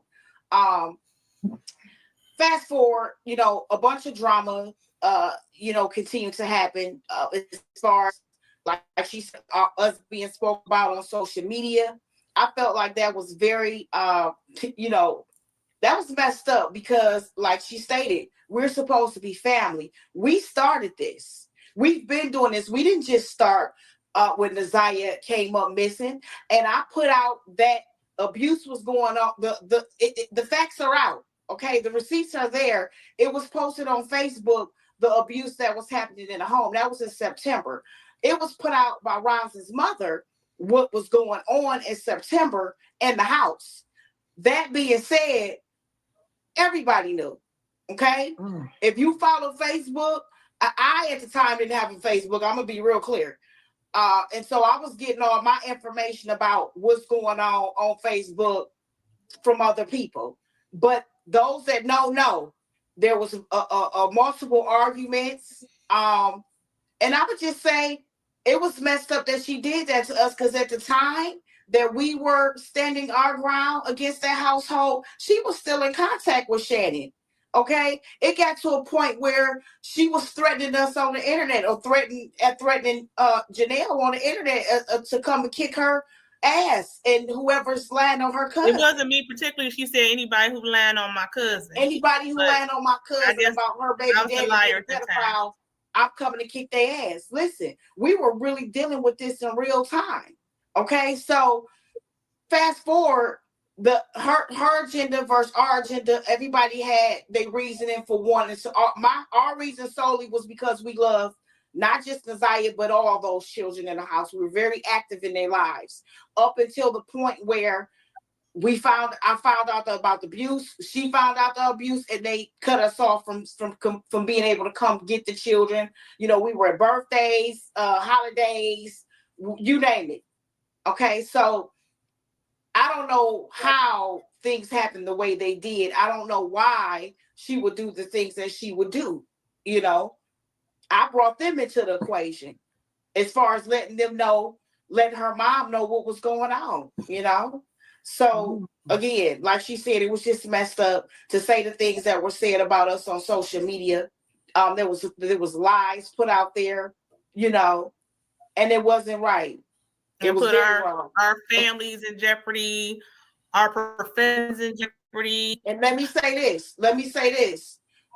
The reason why I wasn't doing the things that they wanted me to do or she wanted me to do, because we already had the investigators letting us know we got everything we need. All we need y'all to do is not compromise the case and stay out of the way. Anything that y'all do outside of that is jeopardizing the case. The things that they see coming out in court now that's hanging him, they already had that from the beginning. What's up, bro? What's cracking? What's cracking, nigga? You late like a black man. It is motherfucking wedding day. And what's that movie? They had to get over there ready. What up? What up, bro? What up, Shell Q? What's up, Shell Quinn, Shell Q's? Yeah, get it right, nigga. Shell Quiz, nigga. Get it right, bro. Shell Q's, goddamn it. Shell Quiz, nigga. Get it right, nigga. What's going on, bro? Man, listen, I was over here getting this DJ stuff together. And, okay. Yeah, for the mall. Yeah, just tapped in. All right. Well, go ahead. You can go. We ain't got too much longer. Hope you stay up here, finish it out with us. Go ahead. All right, let's go. Yeah. You got any commentary? What you done heard so far? Like, what's up? What's on your mind? Talk to me. Let's go and get that out the way. Who is these people? I don't even know. I just popped in and just started listening. To probably about where they was talking about the brother, and she didn't want to say his name and shit like that. Yeah. Well, I popped in when you seen my comment, so. Okay. Yeah. So that was a little minute, not that long ago, but Shell Quiz, what you talking about? I hear nothing. What's that? Yeah. So all right. Okay. All right. So yeah, I'm just kind of catch up on it, but I'm listening to these women talk. Yeah. Trying to figure them out. Like, you know what I mean? I'm listening as I just came in, but I'm trying to figure out where they're going with it. I mean, whoever. Well, so the woman they talking about, I don't remember hearing this woman name. Who is that? So Janelle is the what it says the great aunt. So Janelle is the great aunt. He said the woman they talking about. They talking about Roxy. Who's Roxy? Roxy? Talking about Roxy, yeah. Which is Roxy is that's Nazaya's cousin, I think. What happened? Roxy's a cousin of an auntie. I don't even know, because once again, Roxy was a military wife. She wasn't even in the city when it happened. She come back after it happened, and she kind of like, try to get in control, set up the GoFundMe's, and her and the big brother, going back and forth about the GoFundMe, and she's been allegedly one of the ones that throwing the case off, that's not, criticizing people that's helping, and not being very forthcoming with information. That's what Roxy's place is. Okay, so Roxy, she's a military girl or whatever y'all say. Military wife. Yeah. She's a military wife to who? To her husband. So she hadn't been around doing this whole ordeal. And I don't know whether they was married or not, but she was with a military man. So, but like I say, she come back into the scene after Nazaya goes missing, and it's been alleged that she's been calling riffraff, into the investigation, into the people that's actually trying to find help. That's what's been alleged. Come on. Yeah. Yeah. I heard you. But these women here are actually women that's been Janelle has really been like putting her foot forward, really going through the processes. Seemed very genuine, very sincere, great body language. Where the ladies on the screen, Kawana, it's kind of self-reserved, almost like, you know, she mentioned how close, very close her and Shannon was, and we know what Shannon went through, and she just seemed, you know, like she know more than what she's saying, and like she's trying to. I believe, my personal opinion believes that she's trying to relive her trauma through, trying to tell her story through Naziah. Okay, I get you. If that makes sense, but I'm gonna hit play. You good, bro? Yeah, I'm good. I'm just gonna catch up on where y'all at right now. Okay. The phone calls, the telephone calls, the phone numbers that they were given, we gave them. We said when it was with Detroit Public School Police, they were shedding, rewind, shedding in my eye. They weren't giving them the tablets and phones and so on. We were pressing the Detroit Public School Police and saying, oh no, she's got this tablet. She got this social media. Oh, that's not the only phone, honey. They took that phone. That phone was taken around this time. She had a phone that her mother gave her. Y'all got to go into those records and see what was going on. Okay? So we never stopped being active as far as fighting for not just Naziah, but all the children. All the children. And I'm really again, shocked about the It was supposed school. to have been a shared effort. It was supposed to have been a shared effort, and they just things just went to a whole. It just went left for some reason. I don't know why.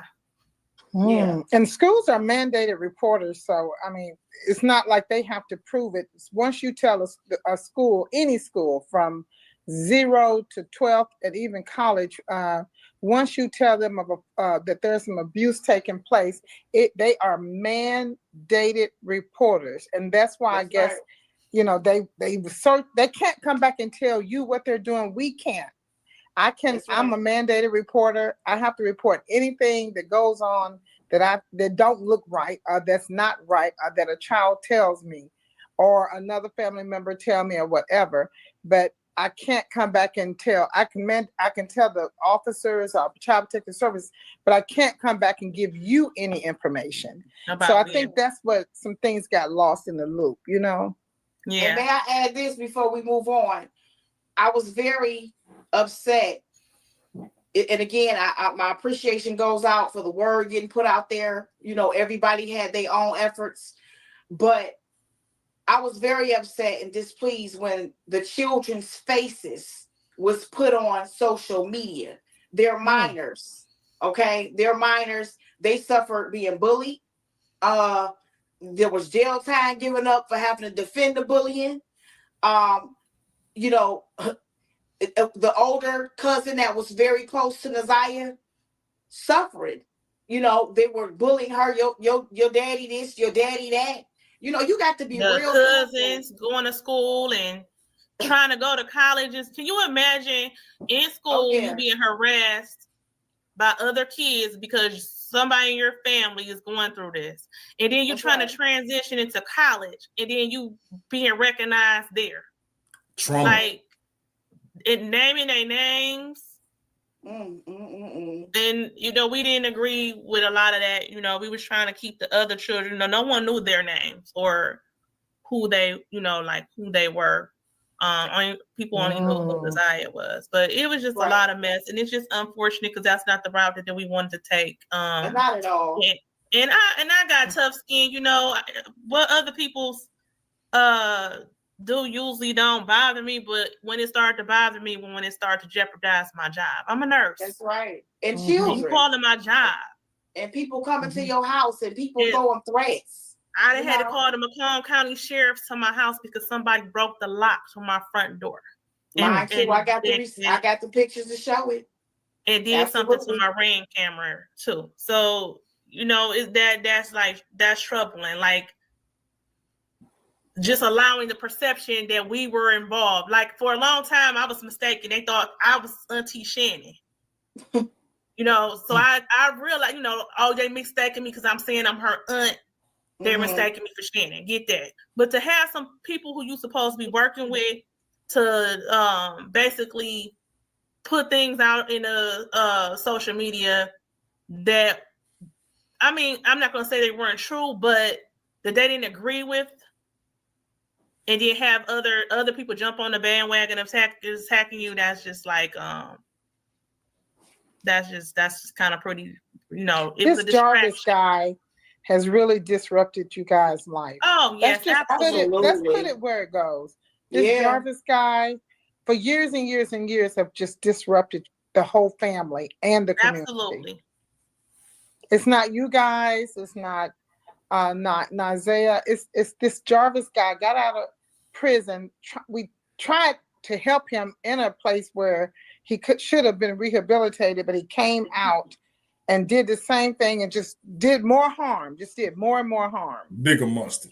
All of this is him. Like the judge called him today, a monster. A monster. He's a monster, He is. and he needs to go back and not return. That's right. Yeah. Yeah, you're Yeah. right. This whole thing has been devastating for us. And I mean, like, the most devastating, of course, is Naziah. But the next thing will be the fact that we don't have a relationship with the children. Like, Yeah.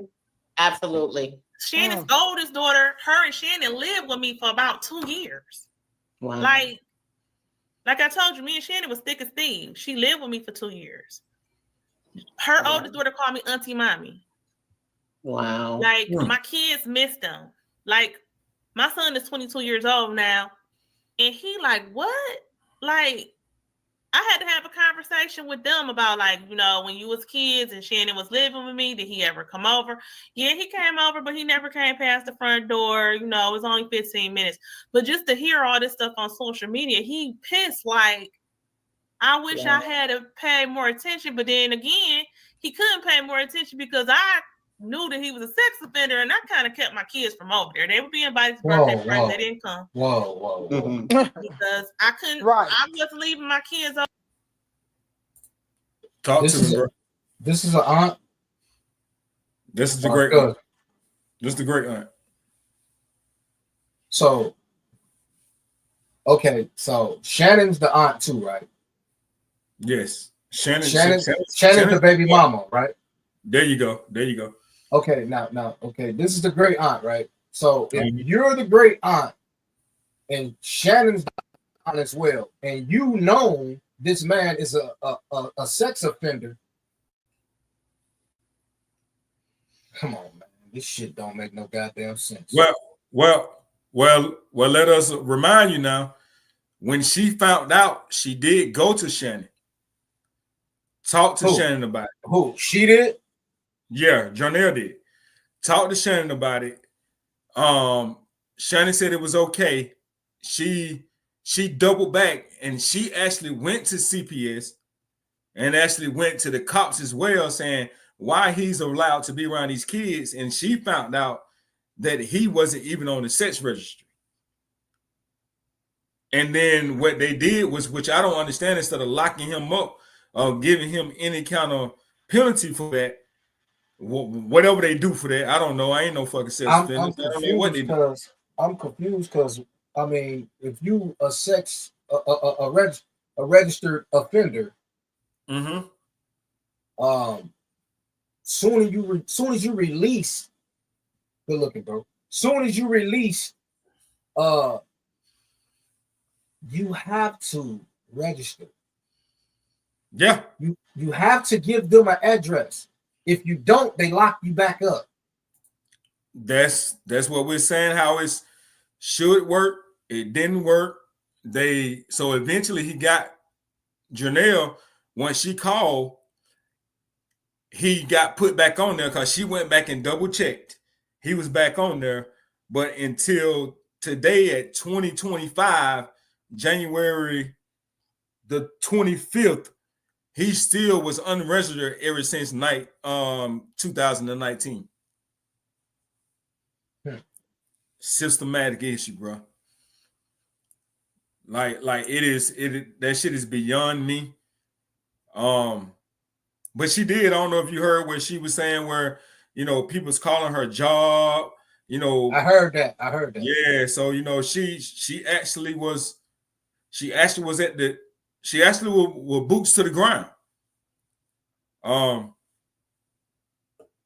You know, they was gonna try to get them for kidnapping because they thought that they had the kids and keeping the kids away, or you know, was interfering with her, that they was hating or the op because she's one of the ones that wanted best for the kid. I mean, but what I'm saying is like, okay, the woman right here just said, when she found out he was, you know what I mean, the offender, Mm-hmm. she told Shannon, right? She told Shannon. Yep. And you know what Shannon said? Yes. He told me about it, but he was only 19 then, and he didn't pay. The society then forgave me. Why can't you? And that the little girl had lied on him. So Shannon was very aware. It sounds like all of them was very aware. Yeah, duh. Yeah, but the difference is Shannon wasn't going to CPS reporting her mama. Yeah. Where they were, where Janelle was. So and if you miss this part where they telling the little brother, you just gotta let them know what's really going on. This little motherfucker gonna say, no, I ain't telling that because I don't want my grandmama to get in trouble. Yeah. I don't want to play. I don't want to sound like. Let's get back to the video. I don't want to sound too far fetched from, because what I'm hearing, it sounds like the Shannon person. Now, hold on, stay right there. Yeah, Let's stay right there. Go ahead. So the Shannon person is also the same person that shared the same phone that Nazaya shared the phone with. Now, I'm glad you said that because I heard that the other day. And this is why I was. Go ahead. Go ahead. No, go ahead. This is why I was about to say what I was about to say. This is why I was about to say what I was about to say. It sounds like the aunt coached this girl what to do. Yeah, she was the handler. No, I mean, like, her and her baby daddy was also, you know what I mean, engaging with this. Yeah, most definitely. That's what you call a handler. Yeah. So, and also, if you listen to the preliminary hearing, they kept asking, they kept saying what messages from the phone, Shannon's phone that Nazaya was texting on, what message was erased versus what messages weren't erased. And what they're trying to do is establish the fact that if you got this phone from Nazaya, and if you was texting him, you should have saw these sexually explicit texts that he was sending to your niece.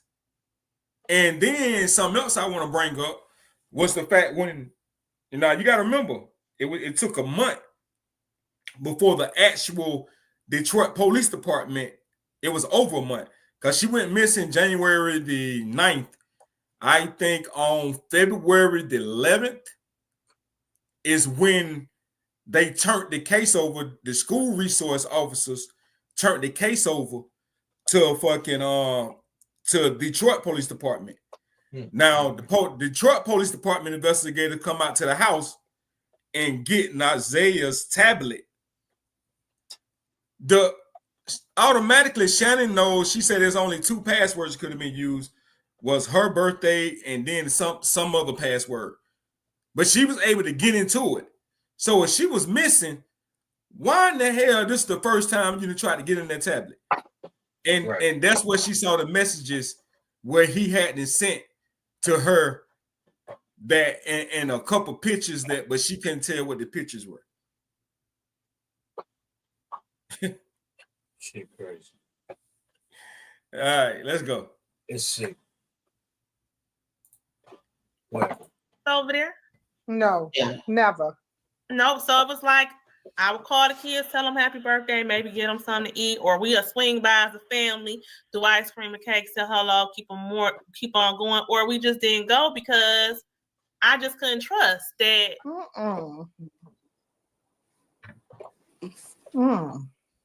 I don't know a woman. I don't know if you guys do, Deborah, Kawana, Janelle. I don't know a woman that if a man spent that many years in prison for rape, I'm just gonna say it like it is, for raping children, would allow them to come into her home and be around her children. Mm-mm. I don't understand that part. I don't care. My husband is nice looking. I'm sure you guys have nice looking husbands. But if he raped somebody, I thought he raped somebody, you can't be with me. You can't be around me. No, absolutely not. I don't care. The look has Shit, nothing not to do with only it. having him It's your around his action. children, but also No, having I don't children with understand how him. I don't understand how you, So what, sis? Not only having him around her children, but also having children with him. With him.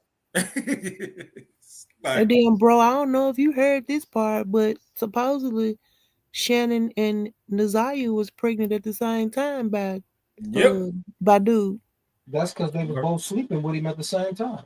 Uh-huh. Yeah, that's pretty much what he alluded to when he just said, Yeah, it's true. Having menage a trois. Yeah, there was one text message I told you where she said, go ahead and get her some because she tripped. What's up? Yeah, so yeah, it's crazy, man. All right, let's go. All right, let's go. somebody Low- help me. low- You let low somebody sleep in your self-esteem. house like that. Yeah, I used to low always- self-esteem. Yeah, I used to always talk to her like, why is you staying with him? And one time she told me, you don't understand, that's my children's father. I'm like, girl, he everybody daddy. He got babies between your babies. No, I gave her a baby shower. He was supposed to come and so-called help. He was so busy trying to rush up out there to go to another girl who was having a baby. oh. Like, and I was like, you don't deserve this. These kids deserve better. Hold on. Oh boy, stop, please. Yeah, I stopped it already. Yeah, I need you to rewind that part right there a little bit, bro. Okay. All right, let me answer this. I think they were sharing phones because they could. You got to remember that we don't know when it started with Jarvis, right? We don't understand. We don't know when it started, but what we do know that Naziah had a situation with another older what's the word I used earlier, sis? Mentally challenged person. And I think it was the sharing the phones to try to keep her away from other older men or older boys in the neighborhood to where they can keep it between them. Because he said a couple times, I don't want you messing with nobody else. And some of the text messages like, well, I didn't do nothing. I just went down the road, type shit. So I think that was Shell Quiz. I think that was more of a control thing. Or either they wouldn't give her a phone of her own, because one of these ladies on the panel had said that her mom ended up getting her a phone. Okay. Yeah. So yeah, her mom is in the picture. Not late, very late, like fourth quarter, Michael Jordan. Janelle said, left in the game, you're giving him the ball type shit. Janelle said the mama is the reason why the missing report got filed. Turned into a kidnapping / yeah. Well, I need you to rewind this a tad. Okay. Because I just heard something and I couldn't come off mute fast enough. All right, so let's go back. So maybe about 2 minutes, bro? I don't even think it's about that much. It's probably about 30 seconds. All right, let's see. Today, a monster. He's a monster. He is. And he needs to go back and not return. That's right. Yeah. Yeah, you're right. This whole thing has been devastating for us. And I'm like, girl, he everybody daddy. She got babies between your babies. No, she I gave her a baby shower. He was supposed to come and so-called help. Pause. He was so busy trying to rush up out of there to go to another girl. Pause. So this same woman, the Janelle girl, right? Mm-hmm. Supposedly this woman, not my bad, same girl, this woman that found out that he's a offender through a shower for her sister, her friend, whoever the heck she or is, known he was an offender and invited him to the shower. Come on, man. Dysfunction at its worst. And honestly, I think she done it for Shannon versus I get where you're going with that. That's Yeah, but Janelle did say that she and Shannon used to be real close. yeah, she did say that. Understandable, but And you gotta remember up in that point, she been working. She and I you know at some point in time, you got a family member saying that he kicking her ass, he doing all this right here. I'm And glad he doing you it, said that. and you turn around and say, well, it's up to her. She ain't gonna leave the motherfucker alone, and he ain't gonna leave her alone. So you deal with him. See, I'm glad you just said that Yeah, because but that's Janelle said she kept her kids away from over there. Yeah. but she did just say he popped up at their house too. Well, talking about for the shower? No, No. that's back when He- Shannon he- stayed with her. Oh yeah, Yes. Shannon stayed with her for 2 years. Yes. She said she said she asked her kids how And he she asked ever her came kids, over. have he ever came past the door and stuff like that? Yeah, and she Yeah. said no, he ain't never came in the house. Well, one of the kids said he ain't never came in the house. We always kept him at the door. That's when Shannon stayed with her for 2 years. That was way prior to this right here. Yeah, I know what you're talking about. But yeah, you listening. Yeah, you heard that. Yeah, but Yeah. man, I don't know. This shit sounds. I don't know. This shit sounds crazy, y'all. I ain't gonna hold y'all. I mean, it's. I don't know. I mean, Yeah. that's just like the fact of the same situation we was talking about last night with the little Mexican. You know what I'm talking about? So No, bro, let's not miss this with the content, bro. Please. no, we're not. I'm talking about the fact where Sis just said her and Shannon was cool, right? You know what I mean? And okay, let's put it like this. Okay, just like she just said, she threw the shower, right? And she invited him. You know what I mean? In all reality, if you already known this man was an offender, there should have been no invite for him anyway. Well, we don't know if she knew which shower it was, because she did say she later on found out that he was a offender, and she went to Shannon about it. We don't know if it's the first child, second Yeah. child, third child, fourth child, or fifth child. Yes, and we don't know which child it was, and if she knew that he was offender at the time of that baby shower. And since what you said is right, because then after she found out, she said she had to go back and have that conversation with her kids. Yes. So that was before she found out. I'm glad you caught that. Yeah. How much? Go ahead. My bad. I'm just catching on. I'm catching on. No, you good, bro. You good. That's what we're here for. Let's go. Yeah. Who was having a baby. Oh. Like, and I was like, you don't deserve this. These kids deserve better. You could do better. Yeah. That's my kid's daddy. I said, And they're not going to have any Social Security. nothing, because he ain't never had no real job. Yeah. That's the whole thing. I think that we need to point out too. And it's a couple things because there's a question that someone asked about Roxy. I want to direct it to Kiwana.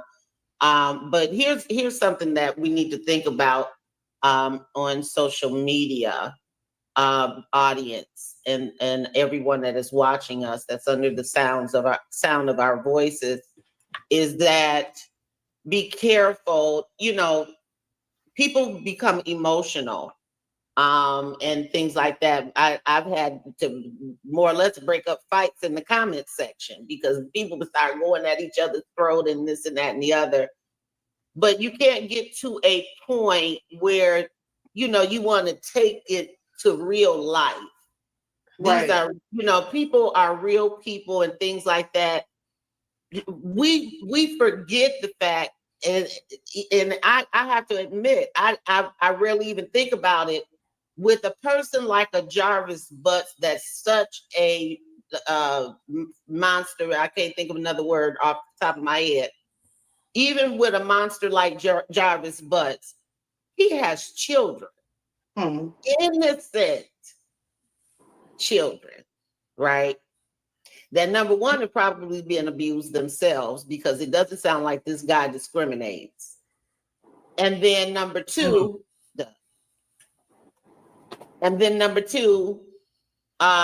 have to go to school, interact in their communities and all of that kind of stuff. We have to learn how to manage our emotions and all of that stuff. Nobody should be coming home with their car vandalized and all. This is ridiculous. That's right. And this is why it's important that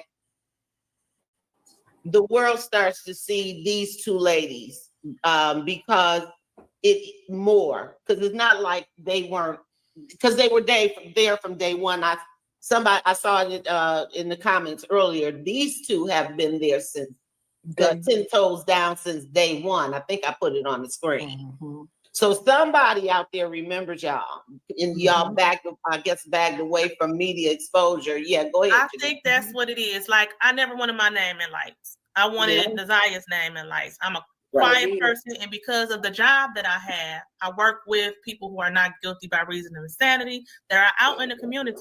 So I can't have my name out there like on social media everywhere. I chose to do this to clear it up. That's right. I've been quiet and been working behind the scenes. And maybe I would have did things differently if I hadn't been told from day one, stand down. Thank you for the information. We got everything we need. That's right. That's right. And if you recall our first interview, we had our faces blotted out and our voices disguised. Because they recommended it to us for our protection because we didn't know what we was dealing with. We didn't know what was going on. We was down at the police in the meetings with the police chief.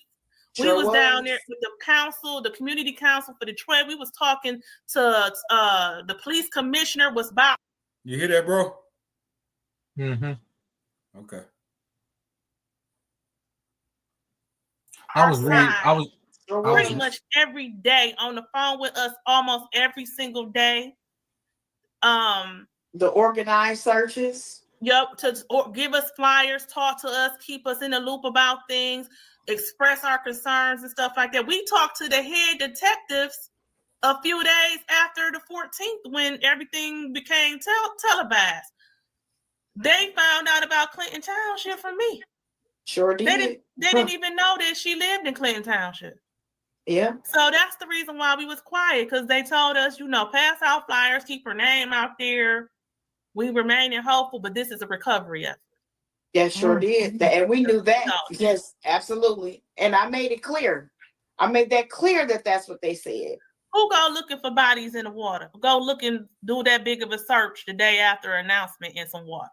We already knew what it was. They had already explained that what would most likely was going to be the scenario. Sure did. So why would we go in abandoned houses and following leads from other social media representatives, falsifying information, go talking, accusing other people and defaming other people's characters who trying to defend themselves against these allegations and different things like that? Why would we go and do that? So people really got mad at us because we wasn't out there doing a lot of that. But that just was my choice not to do that. And who am I to tell the other person who was doing it not to do it? So right. But that was just real hurtful that it ended up like that. And then to the point where the sheriff is driving past my house every single night. to That's make right. sure that nobody else vandalize anything or try to break. They broke the lock on my front door and broke my Ring camera. Yeah. Mm. And guess what? Days after that, our lock was off the front door. I have the pictures to show. Sure was.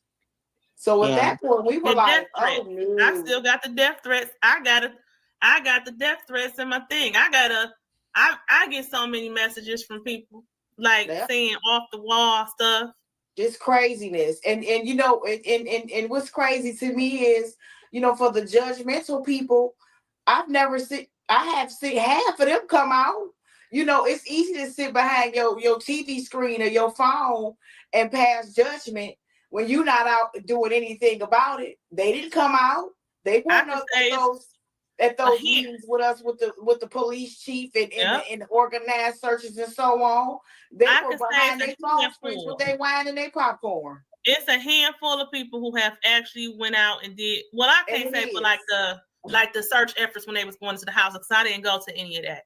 But as far as the protests that we did and things like that, 5 to 7 people, they know who you are. Thank you. Yeah. So they've been here since day one. Day one. was. But as far the people who was, you know, doing all that stuff, I ain't never seen those people. Well, did Jarvis live in Clinton Township or River Rouge area? Deborah asked me Everywhere. that Jarvis' papa was a Rolling Stone. Wherever he laid his hat was his It home. was his Okay. home. He So was. went from one girl house to the other house, to the Shannon house, to Annette house, to the hotel, to the shop, he slept I wherever. heard the double lives, honey, but he lived quadruple. He had everything down pat. He would be in one lady house at this time, from that time, 2 a.m. Boom, he done left there because she got to That's work. what I said. I said, oh, the one. Woo. She said he leave at 2 o'clock. I said, oh, the other girl must work at Chrysler because they get off at 3 a.m. So he had to get Yeah. home. He was in before her she house woke then. up. Then he get up and go and take the kids to school for Shannon, then go to work and recruit more women while he was at the shop because he met most of them at the shop. Then go wherever he was going in the afternoon. So I don't know where that man lived at. Listen, the judge said today when she was giving her ruling, she said, at first I thought you had a mental disability because it was like you had the mind of a 10-year-old. Did y'all hear her when she said that today?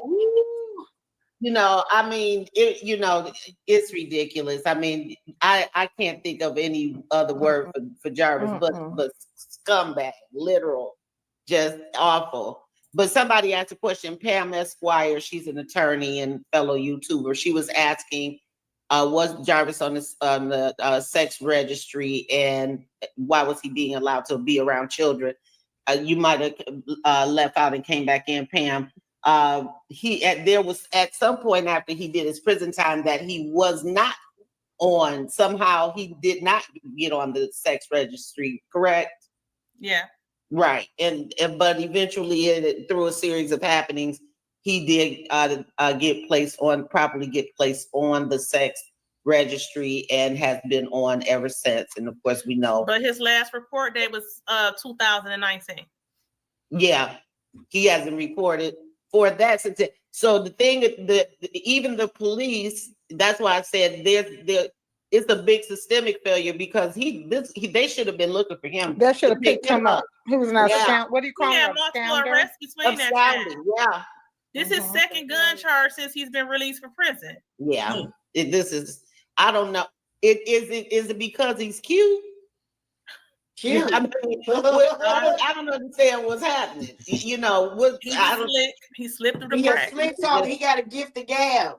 Yeah. I haven't seen You see how he trying to talk his way out of everything? He got the gift of gab and he's slick and he know how. You see how he sit in that courtroom and stay under the radar? Quiet as a mouse. But can I ask a question? Why he got all these women with a mask on? Oh, he don't either. I assumed at first he didn't want nobody to see his face, but now I'm thinking it's because he got bruises. Yeah, it's because he done got beat up so bad and that lip busted and his teeth knocked out. Because there's no way he can go with all these thousands of people and be scared of germs. Go ahead on. You in jail with 10 or 15 people. Right. I'm happy she made him stand up at the end, but I wish she would turn his head and sit down. Yeah, I'm sorry. Say it again. I saw the bruises on the side of his face, on the eyes and all that. That's But I'm gonna say unfortunate. he did it to And himself look, because I and don't look, blame and nobody. to I don't all believe the nobody in that inmates jail cell did that. I'm gonna and stick listen, with and it. to all the inmates that's tuned in, and if they run across this, thank you. Keep it going. Go viral. Going. Go Pass it viral. around. He need to suffer Listen to every her. single day for the rest of his life. And Yes. hopefully He one of will. them, one Yeah. of some of He that will. stuff He to don't never bring need him to to get tell us out. where she is, because He's that's a my main danger goal to now. children. He's a is. danger Yeah, to he's a all of danger our to children. society. Yeah. All the way around. And then, Because women ain't safe around them either, especially Right. if they have young daughters. And I don't think a lot of people know, like everybody know these charges for Naziah, but there are 8 other children, 8 other cases. Mm-hmm. One of the So he's trials not through are, going to court. oh no, he go to court on the 16th to be bonded over for Naziah. Then it's another trial starting on the 17th for the sexual molestation of another child under the age of 13. It's multiple. Oh, you He's know just what? like I the doctor did. that went to Yeah. jail. What's that doctor All name these that went to charges are jail? not just Naziah. There You're are right. other children You're right. dating back to 2015 whose families have came forward, or they are adults now and they came forward, or they're teenagers and came forward and said he did the same Oh, thing. he's another one of those. What's that doctor name that went to jail for molesting all them? The sports person. Oh yeah, the Oh, Michigan up State there, or something. Michigan, Yeah, yeah. he in that category. Same Yeah. category. Sis, you said that earlier. You remember? Yep. You said that earlier. So boom, there you go. Other kids that came even after adulthood Mhm. came. I knew once his name and his face hit the media, more And they people knew he was was gonna locked come up. out. And they knew he was locked up. Yeah. Yep. Yeah. So good catch on that. But you know, and then even in this case, he's got charges for 2 other girls, underage, whatever, criminal sexual conduct, combined into Naziah's case. I think a lot of people don't know that either. Yeah. Yeah. And then my he's friend, gonna I get haven't life. had the time to look because I've been focusing on the preliminary, but somebody told me it was some additional charges put on him on Tuesday. So I haven't heard the looked. one today. I They heard said there was some upgrade additional today. charges on Tuesday, so I don't know. Yeah, I'll look it up. They enhanced look the it up. charges. I know But- a temp charge was put on him with the little girl that testified. That's a Yeah, that I was think an that's attempt. what it was after her testimony. They After her put more testimony, charges it at was an him. attempt. Ooh, they Yeah, charged because it him was a for test. the With an intent Yup. to do sexual. And wow. he made them watch. He made other children and watch. the other, While, Right. You know what? That boy he need to go on somewhere. Where is his who is he? yeah. That's no one's asked who is this person. Everybody's out after an innocent family, and I know, and I thank God for Tawana. I think that was her name, coming forth, and that had to be hard because I love my brothers with all my heart. I love Yeah. my brothers, but I'm That not had going to to be stand hard. behind wrong. Yeah. And I admire her for doing that. But if his family has got to be hurting because this is insane. Yeah. Brother, what did we do? What happened to you? Yeah. Yeah. So that's where Something. my mind something was. happened Brother, to did him. somebody, Yep. what did somebody do to you? Did we Hurt not people, get you the hurt people. proper help at the proper time? It's something else going on. Yeah. yep, hurt Yeah. people. Hurt people. It's a lot. It's a lot. I think we're gonna find out as the time goes on, it's gonna be more and more. This thing is so it's mind-boggling type of insane. Like it's just Insane. you couldn't make it up. That you wouldn't believe it if they made a movie out of it. So, but I want to go ahead and get ready to wrap up. I want to ask Yana and Janelle, let's do this again. Yes. Because this case is going to keep going on, and I think that we need to do the community wall on the channel on Community Advocate Network. I do post if you're in Michigan, especially if you're That's right. Jarvis Butts cannot operate in our community. It's got to stop. Okay. So we're going to talk some more. I'm not going to preach tonight, y'all. I'm not going to preach tonight, but Kiwana shared with me something extremely important that she is trying to work on, and I'm going to close out with this with a not-for-profit, nonprofit organization in honor of Naziah Harris. And I would like for, if you don't mind, Kiwana, sharing that with the audience. Absolutely. I'm working on some projects now to honor Naziah. All proceeds will go towards helping young women, women that has been in abusive and sexually abusive situations. And there's more to come with that. I will come back and disclose all information. It's being built up now. And so stay tuned, because I'm coming. We're coming. Yeah, you said it Amen right. to that.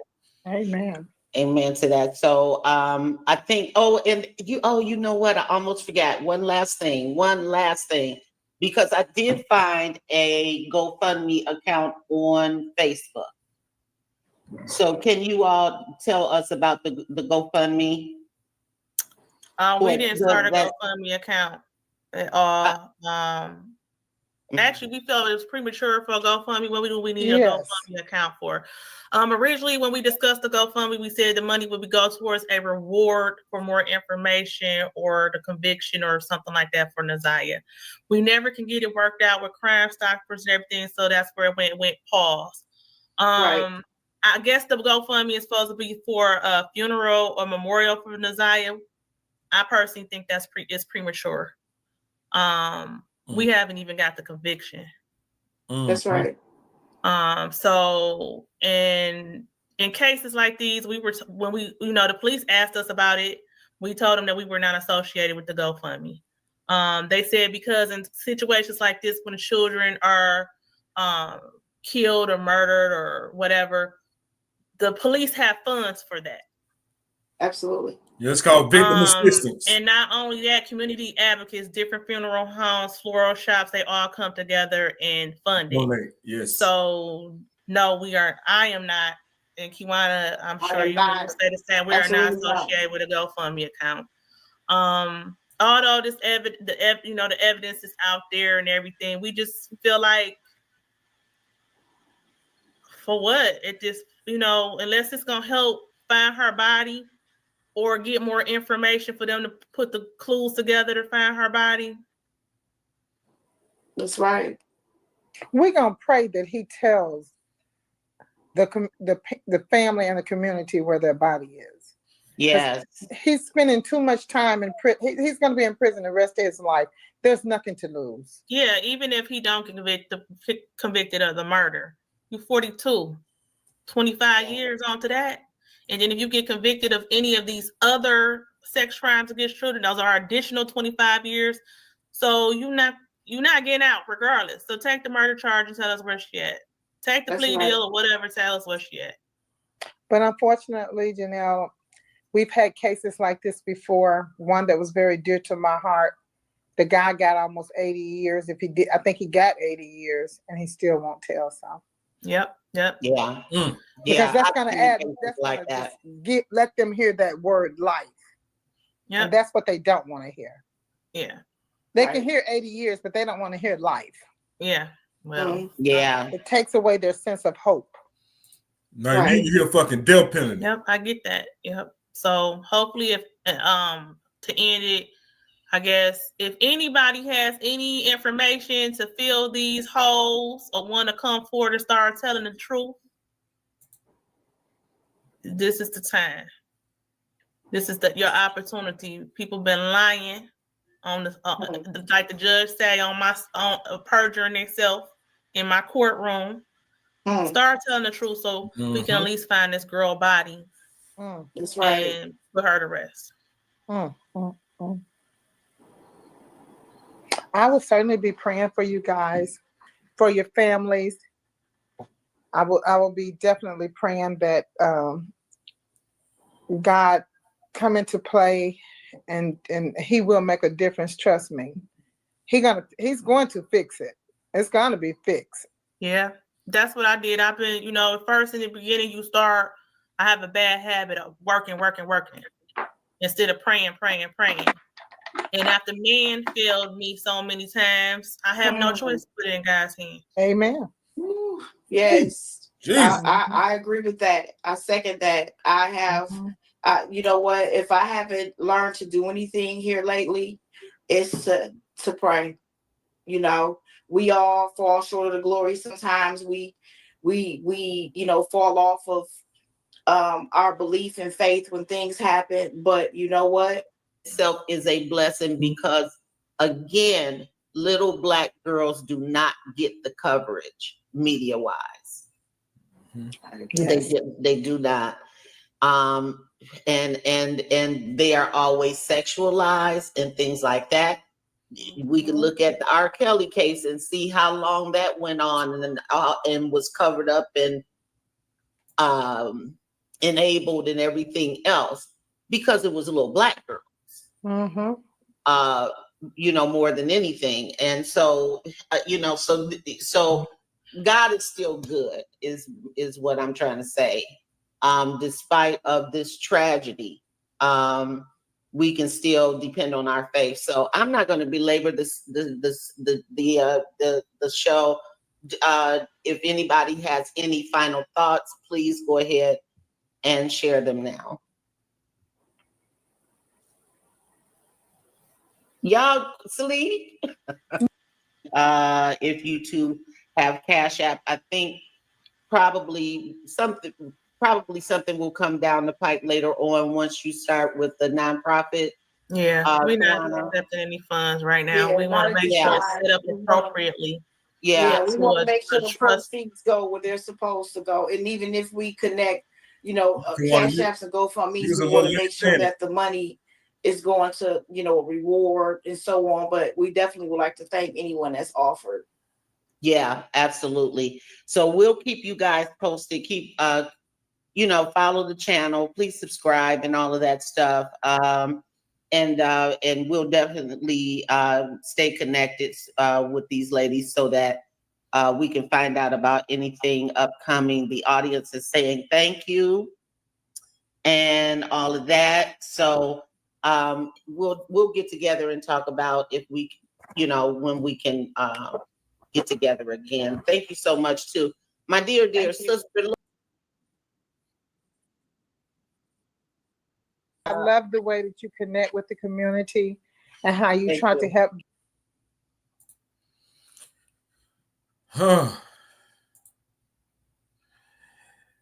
So what we think, guys? Team. Yeah, that was a lot. Yeah, right. But you see what I'm saying about the perspective that it put a lot of other things in, or did it leave you with more questions than answers? I got questions about the one girl, the spokesperson. Which one, bro? The one that talked more, the aunt that talked more, not the one that was on the bottom, but the one that was at the top. Yeah, most definitely. Yeah. She knows a whole lot about this man. Yeah. She knows how many. Hold on. She knows how many people he talked to from the shop to all these other places. She knows a whole lot. Uh-huh. I mean, she literally just broke it down.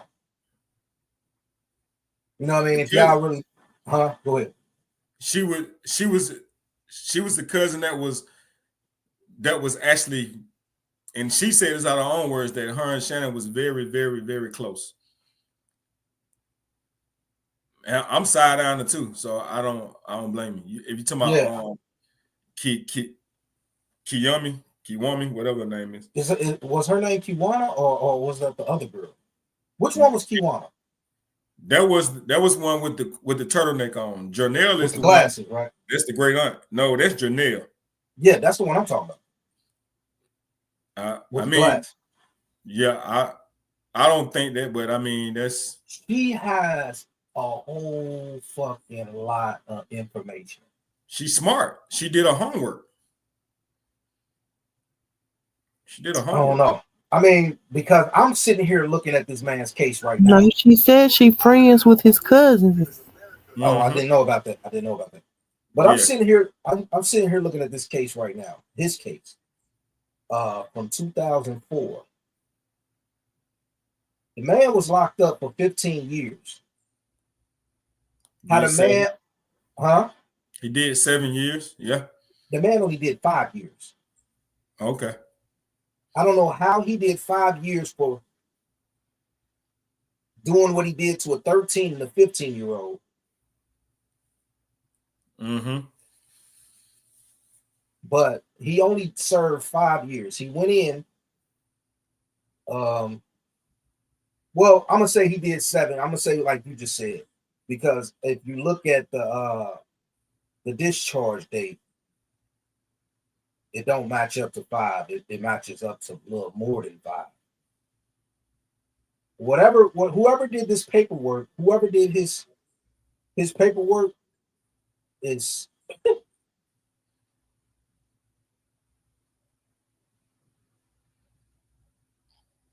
whoever did his paperwork. On his paperwork, it says he did 9 years. But as I'm looking at his minimum sentence, it says only 5. Mm-hmm. And that's from 2005 to 2014. Mm-hmm. So in all reality, it looks like somebody in office is a part of whatever he had going on. We are talking about 7 Mile in Detroit. Exactly.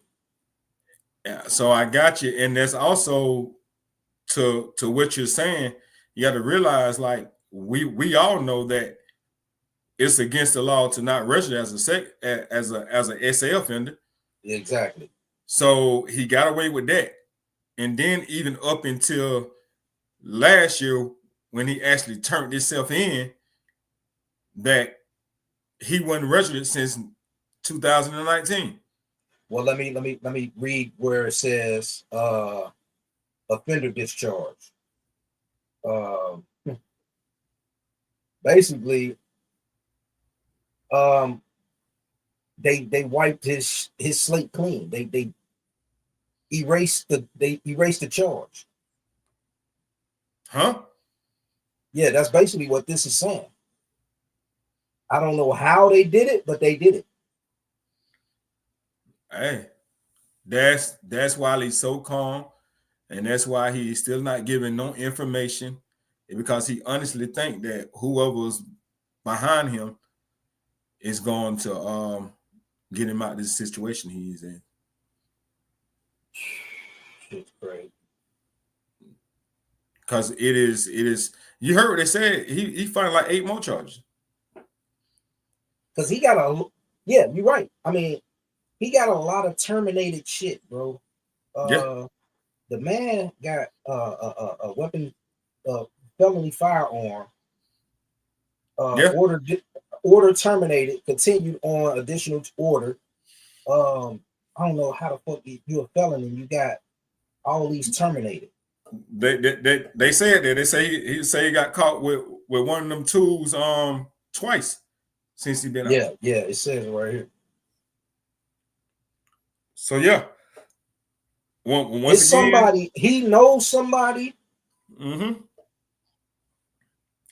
Bro, the man's supposed to have to turn himself in on January the 9th, the same day the baby took missing, and end up not turning himself in until I think maybe a month later.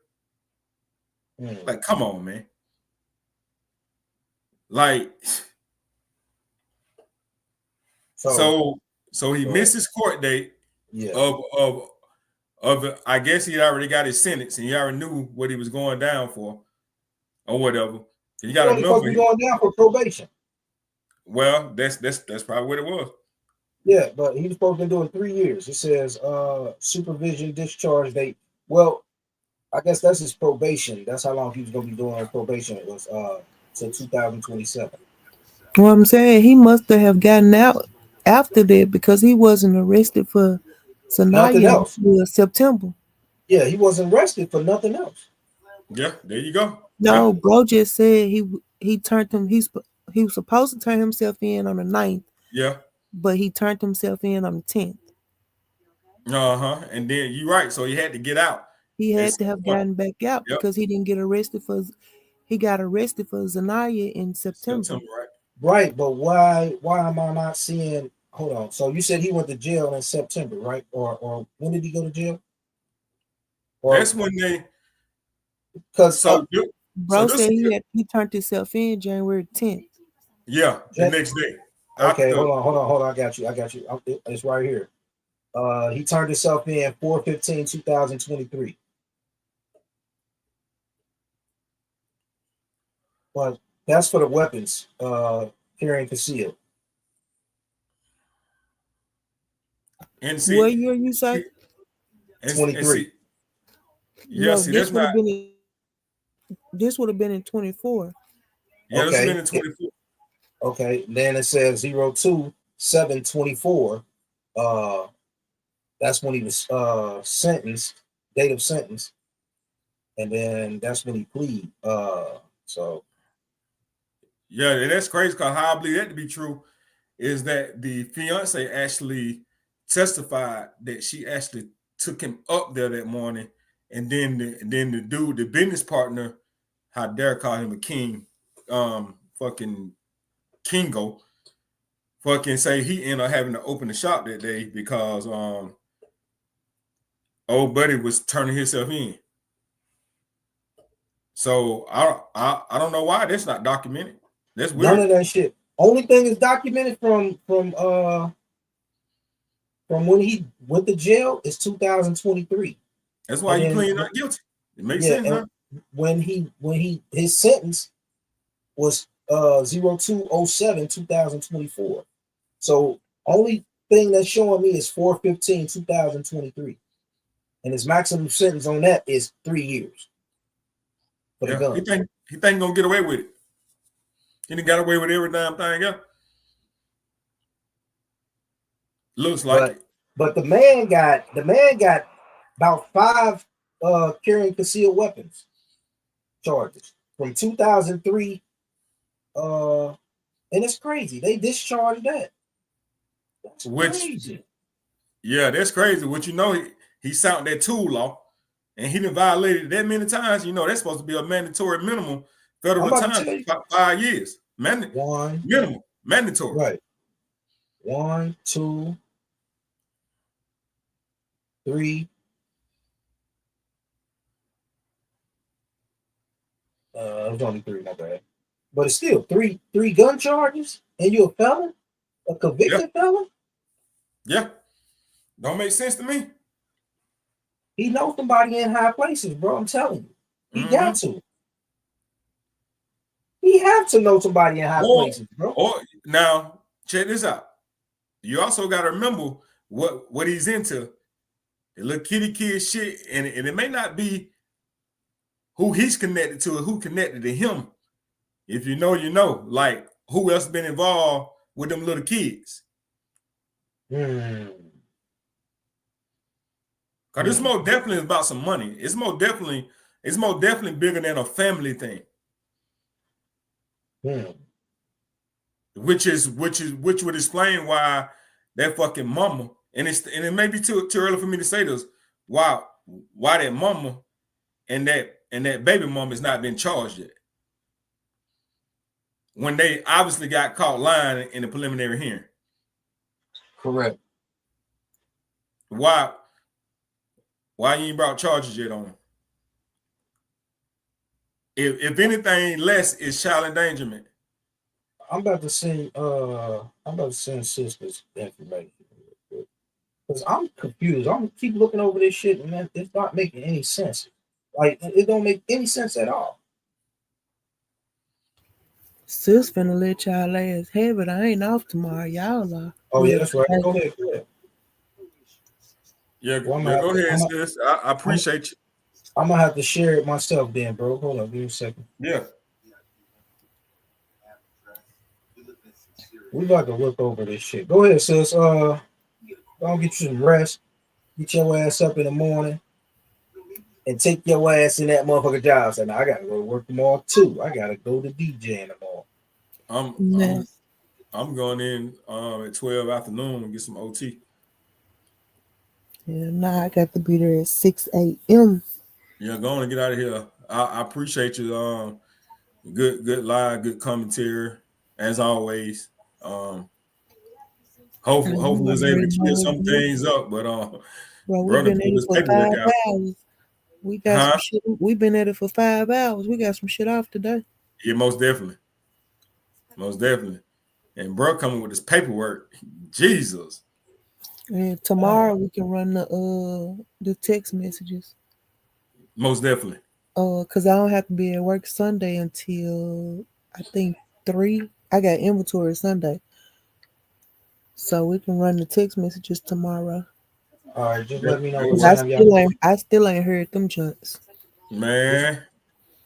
Just let me know what time y'all going live. I got get motherfucking ready for them text messages. And you have that portion of it already, sis? Do I need to find it? I think I saved it. I think I did. Yeah, I'll be working on cars all Sunday. So, no. We're gonna do it tomorrow, not Sunday, bro. This should be at work tomorrow. After she get off. Oh, okay. Yeah, I get off at 3. Then I ain't gotta be back till Sunday evening because I got inventory. I do about the same time tomorrow, or one of y'all want to do it on y'all page tomorrow. I'm cool with that. I mean, we didn't ran up about 6 hours, so. Well, you know, I can't stream, so I mean, it'll have to be on one of y'all. Y'all won't be able to stream off of me because I ain't paid my shit yet. Gotcha. We can't stream off of him either. Off of who, old boy? Yeah. Oh, that's why I was looking up there like, what the fuck? Why the fuck I can't? I got my StreamYard. Yeah, but you must have didn't send it to us, right? Because we can't stream. Well, I don't know how to send it to you. All right, I got the present and all this shit. I just don't have the stream. Yeah, you got to send. Oh, I think it's something you gotta go in and click and say, "Can people stream?" I saw that, but I ain't know what to do. Man, you good though? Shit, it's all good. We just still take it and put it on the thing like that. Once you get done with it, just add it to our live. Look at shit, Quiz talking that shit. She said, "I'm not going in. I'm off." Oh, wow. Yeah. No, look what she said Leave right me here. alone, sis. Hear what she said. And be I on see. time. Leave me alone, because I'm not gonna be on time. I get there about 7:30. 7:30. Yeah, I know it because it's midnight here. And it's like in your settings, bro. The way you click on where people can stream your shit. Ain't it's in your settings somewhere? Man, don't give me the line, bro. I have to look at it. I ain't even looking at the computer right now. Trying to send myself this damn stuff. All right, I did. Yeah, because you see, I got StreamYard. That's the only way you can have this shit back there. Yeah, you're right. That's the only way you can put your video. Sis, 10 gonna have me there all night. I'm gonna get there about 7. 7. I said, yeah, it got to where you could present and shit. It just don't have. I've saw that somewhere, and I didn't know. I don't see it on like how I seen it on shit last night. I don't see it up in the corner. Maybe because I came up. You didn't send me the link. I came up from the link that's in the thing. I don't know. When I streamed the other night, we was on here. I didn't come off of a link. I come off my laptop. So yeah, but that's what I'm saying. But sis had the thing. She streamed it last night. She did the thing. That's what he said. That's what he's saying. He hit the link in the comments and he was still able to double stream. Oh, you was? Yeah. Yeah, not last night. I was at work last night, but the night before. The other night, yeah, when Yeah, we the was other all night. three, yeah. We was all Yeah, three I up was on the I was on my laptop. You remember I asked sis for the link. She was like, I sent it to you, but she ended up I come up out the one in the comments. there. I don't know why I don't see it up there then. Like, and that's No, where I bro, came from. I couldn't I, You know find what I'm I, it. saying? I don't see it either. Oh, I, okay. I It's on saw his some end. shit. I Yeah. saw some shit and I didn't click on it. I remember seeing it. And it asks you, can other people stream your shit? And I don't think I clicked on it, but don't ask me where I saw that shit at. So don't ask me why I see that shit at. Don't ask me where I saw that. So I'm gonna have to get in here tomorrow after I get off and get situated to try to figure out why I saw that shit at. That's Why you fucked up. screen just go black? I thought she was streaming the whole time. Nah. Yeah, it's a little shit. Sis, go on and get out of here, man. Yeah, let me I get know my she's ass trying to out of stick here around. for y'all fuck around and have me calling in. Yeah, she's trying to stick around, man. Go get that paper. Go get that paper. I'm out. Good night. All right, sis. Love y'all. All Be right, see safe. you. Appreciate you. Love you Love. too, man. Love ya. All right, let me find this damn. I think I just emailed it to myself. Then I'm gonna post it up in the room. Did this nigga kick me out? No. Why the fuck I can't see the thing? I see your ass, bro. I kind of got quiet. I'm like, did this nigga just end the goddamn live like that? Like, Nah, hell nah. Hell I'm not nah. I can't see the screen. That's why I'm looking at trying to look through this damn these tabs up top, so I couldn't see. And all I heard was quiet. Oh yeah. But yeah, that shit crazy, bro. Like I don't know, think, man. I think you most definitely got something to do with that them dirty street laws, man, up there in Detroit, man. Detroit dirty than a motherfucker, man. Yeah, dirty, man. That's the real dirty D. Hell yeah. They talking about Dallas shit. Dallas ain't got shit on Detroit, man. That was not a damn thing. Detroit is a fucked up place. I don't even know. So I don't know if you heard they actually have found a small body. They just haven't been able to confirm. I guess they gotta do the dental records and all that stuff. So it could be her and it could be a whole nother child because that's common up there. Yeah. Which is bad. Yeah, it's definitely common and it happens all the time, frequently. Like, you know what I'm saying? It's like no, man, there's so many unsolved child crimes up there, bro. Yeah, man. Just all type of unsolved adult crimes and all type of stuff, bro. It's like, I don't know. Just Detroit is just like that shit. I don't know. It's something crazy up there. I don't know what they put in the water. We know the water ain't good, especially in Flint. No, definitely. Still not. Still not good.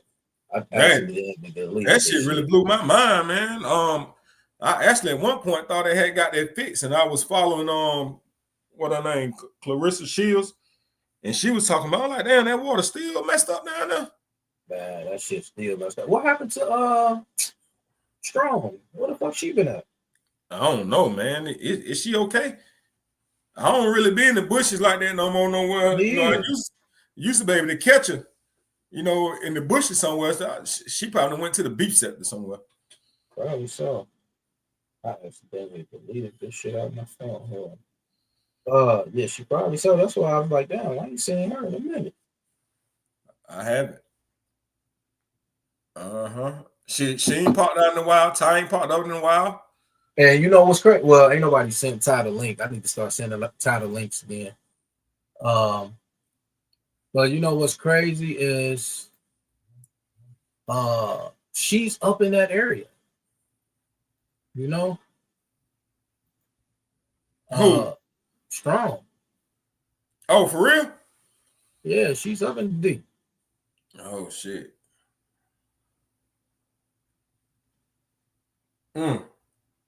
So let me download this to my computer.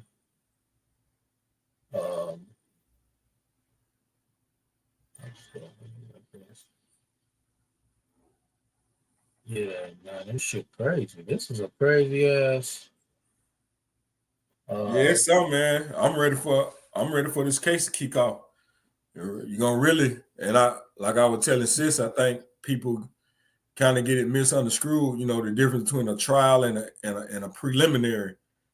You know, that preliminary, what they had was to be able to charge him for the charge they wanted to charge him with. You know, without a body. Yeah. So they were withholding a lot of information. You know, they don't put it all out there, the preliminary. So it's going to be interesting to see like what all do they really have. And you kept hearing them ladies say that the detectives kept saying, we got what we need. You know, y'all can keep doing what you're doing, you know, to bring awareness, but there's no need to get yourself hurt or get yourself in trouble behind it. Yeah. So they must have got some shit. And the sad part about it, man, like they didn't. That's why I really can't say that, you know, we know Detroit is what Detroit is, but we can't say Detroit Police Department failed that little girl. They got the case down there a month and some days later. Like, which is crazy to me. The school resource officers had it, which, you know, they operate on a total different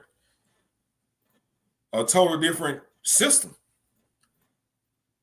They ain't got no fucking homicide detectives, no special victim detectives. They're fucking school resources. Yeah, but them Detroit police officers, they failed a lot of people. So I agree. That's why I said that. That's why it's still funny even saying like maybe they damn would have found out what was going on, but shit, finding out there's a reason why there's a crime show called The First 48, man. First 48, yep. There's a reason why. Yeah. And y'all done gave them the first 48 days. Yeah. Like, come on, man. Especially in a place like Detroit, where the weather the way it is, man, all kind of shit contaminated. Yeah, Detroit is something, man. That's like the mecca of and I don't want to say it like the mecca of death up there, you know? Yeah, it's pretty bad. It's pretty bad. Yeah. And what's crazy, even the detective said when they first got the case and tried to go out there to what a location where his phone pinged at, yeah, that they had to wait and go back when the snow melted. So for when it's where it's phone pinged, they had to go back. Yeah, because of the snow. You know, you can't check no river in the snow. Yeah, yeah. Yep. All right, let me open up all these cases. Open them all up one by one.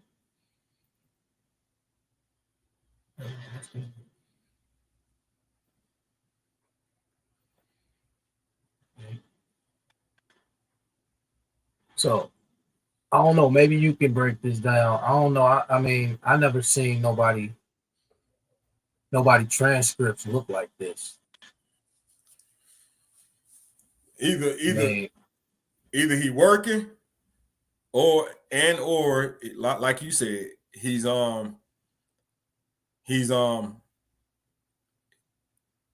got somebody in high places that they're dismissing them damn charges. They dismissing the man charge. Yeah. It's only. I mean, it's only one or two. I mean, I believe in God, but God ain't working in His favor like that. Correct. So besides that, the only two reasons could be Either the fact he working, or he down, or he's in, he's in cahoots with somebody at high authority, which doesn't surprise me about Detroit at all. It does Okay. not surprise me. We got one going up right now. Oh, you got the shit. So this Yeah, I is see it. I got it. biographical. I can't even say the word. Biographical information of Jarvis Butts. Okay. We got that. Okay, then I'm gonna close that one. So that's Buddy right there. Okay. Now watch when I play this other shit. But I'm gonna play this one right here because it says supervision condition. 1, no violations of any criminal law. Let's put it up there so we can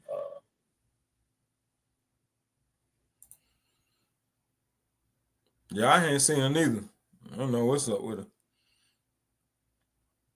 she's around. She's probably around somewhere. Ain't no telling. We know you be in the streets. Chill quiz. We know. So All right, hold on. I see. you see what that says? It says Non-violent violations of any criminal law, not leave state without permission, monthly reporting, notify change of residence, serve jail time as described, pay crime victims assessment, state cost. and that's all his supervision conditions right there. So basically, he had to well, I don't know if he did it, you know what I mean? But like Dal said, she said he wasn't registered, you know what I mean? Uh-huh. But this shit right here say notify of Change of residence. Yeah. Yeah. He wasn't doing it. Like I said, even the first time after she reported it, that should have been some kind of, some kind of discipline, and it wasn't. And then, like she said, he still ain't been registered since 2019. Okay, I didn't see nothing for no 2019 case at all. I didn't see anything for a 2019 case, and we're gonna start from 2003, and right there. That's sentence 1. 2003. Yeah, And we gonna go. And I guarantee you, every last one on he plea out. We're gonna go back. And it'll show you. I didn't get the screenshot where it shows the plea and shit at the end of it. I should have just put it together as a collage. I don't know why I didn't. I didn't have time. But that's 2 years. He got 2 years for carrying a concealed weapon.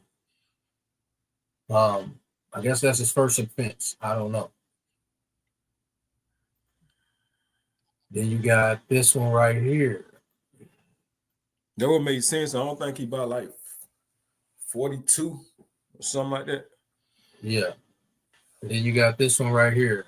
This is 2023 and 24. This is the one he pled out to. 3 years. What the fuck? He got 2 years for one, and then he got 3 years for another one. I thought after you get caught 2 times. Yeah, it's federal. Yeah.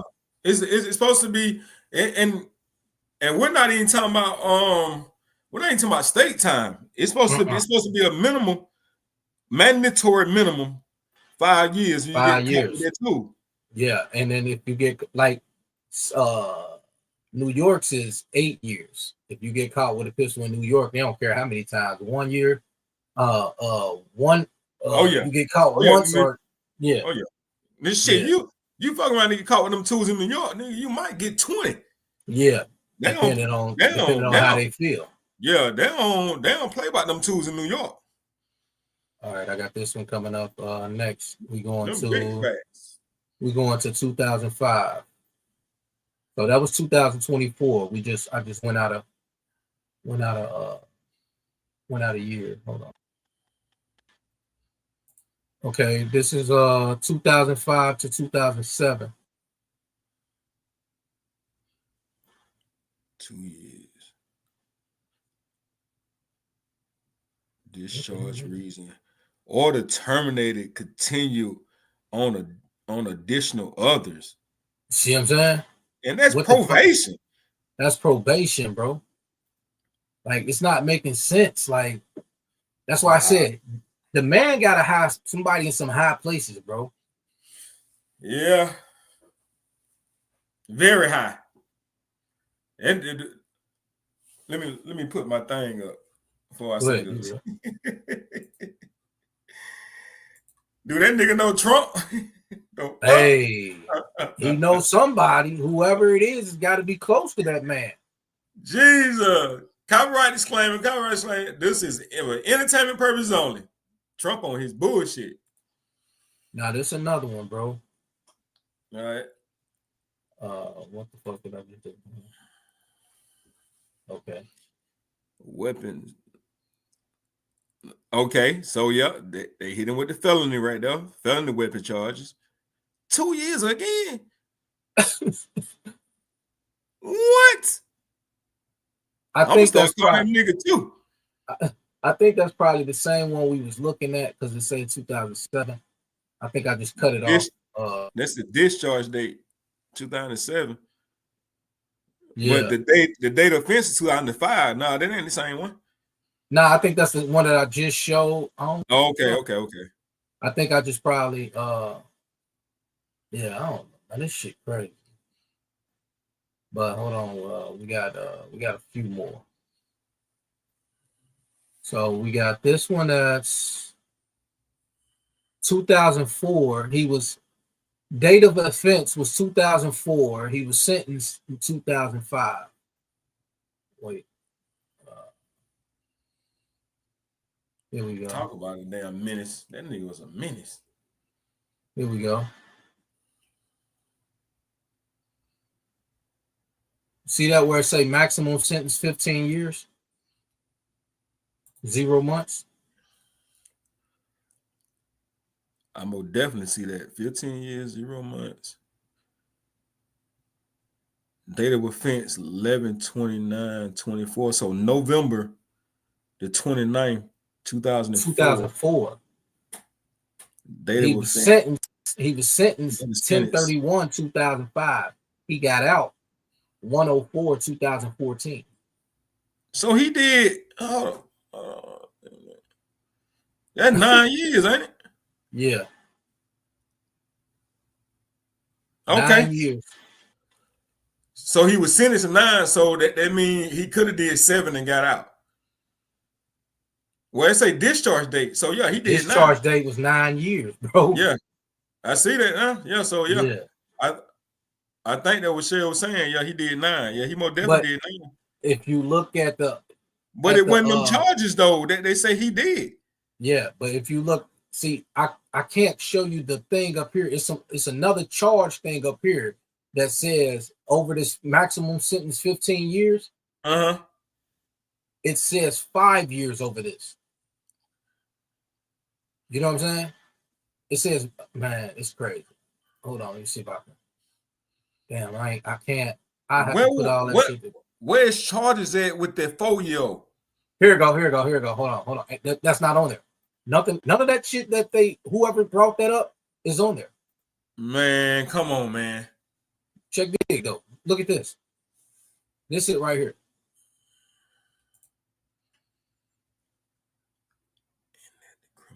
Okay. Criminal sexual conduct, 3rd degree, person 13 through 15. 5 years, 0 months, 0 days, minimum sentence. In 04. That's that whole thing that we just read, that 04, where he just did 9 years. Off of okay.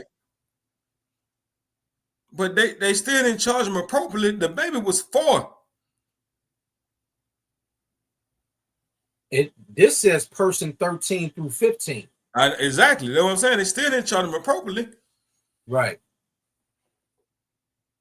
Come on. Listen, this shit so fucked up. I'm about to say Chicago. My bad, Chicago. This ain't about y'all right now. God damn, Detroit. That's why I was saying this shit don't make no sense. Like when I was looking at it, I'm like, hold on, what the fuck am I looking at? I don't. Well, the good thing about it, we know he did 9, but they didn't charge him appropriately. So did they drop them charges and charge him for? Oh well, I know when you plea, well in South Carolina, when you plea, you're actually charged that you plead to is actually on your record, not what you plead down to. And this is where I was telling you about the probation shit right here. Probationer, Wayne, Detroit. Supervision began 2/07/2024. Hold the fuck up. February Yep. February the 7th. Hold up. Come on now. So she went missing January.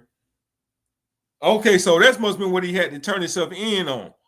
Well, no, because he had to turn himself in to something prior to that, not after. Exactly, but it's not in his records on this shit. Now, unless I ain't find the right records, but what the fuck? I'm about to go and see if I can find some other records. This Court TV. Y'all know I be on these records, bro.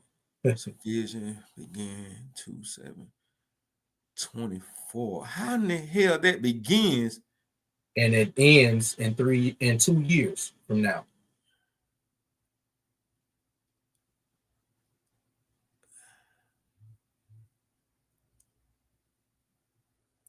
Well, he wasn't a suspect at first because they tried to act like she ran away.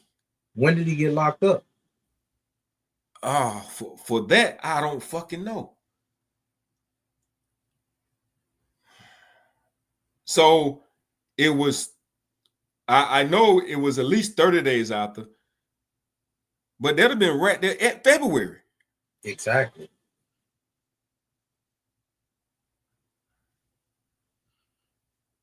Cause what day did she come up missing? January the 9th, 2024. What day did they find all this shit in the woods? That's a good question, bro. I don't know. I do know it was so okay. It was so January the 9th. I think February the 11th was when they actually Detroit Police Department actually took over the case. So okay. But that it doesn't add up though. Don't add up at all. But if he was under supervised probation from February 7, 2024, and you said the 11th, I don't see it. I don't know. Oh man, this shit here stressing me out. Okay, I got some more records. Hold on. My head hurt now. That shit don't make no sense. I see why your ass over there quiet. Well, maybe, yeah, you know. Booking that history. Shit is not adding up. I got a booking history for you. Okay, 2/7/2024. That's what we're looking at right there, right? $250,000 total bond amount.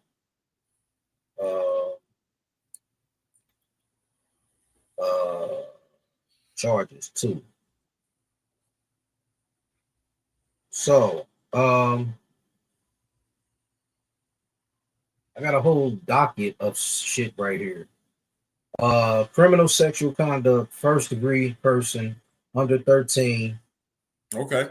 Defendant 17 or older. 1/17/2025. Okay. So that's all new. It's all new stuff. Yeah, so that's that was the enhanced charge where they got him where the 8-year-old told on him in the preliminary. So when he was locked up for 2-7 on February 7th, that was the carrying concealed weapon Or what year? last year. Probation. Oh, so that's how they went to question him, Yeah. and he was carrying. Okay, so that made him violate his probation. Okay, you just made sense of it. Okay, all right. Yeah. So yeah, that's why he 12 months. It said sentence month. So he was only gonna do. Wait, I can hold breathe the now, bro. fuck up, huh? I was fucked up over here. Okay, so I'm that's still fucked up because hold on, man. As many guns this man got caught with on this probation violation, bro. He was I only don't looking at understand on this probation violation that from last year. He was only looking at 12 months. I ain't listen. I believe in God, but I don't know if God work like that in his favor. And I try not to question people's blessings, but all the bad shit he done did, boy. So check dig. They put they hit him with the situation with the little girl in April. They hit him with the situation with the little girl in April 3rd, 2024. Yeah, that's on Isaiah. Yeah. And then hold on, he got a homicide. Oh, that's the same shit. Homicide, murder first. Yeah, that's her. Yeah, I see it now. That's her. So and see, once again, you hit a date. They didn't get the case until fucking February. That's pretty goddamn good police work, brother. Without a body.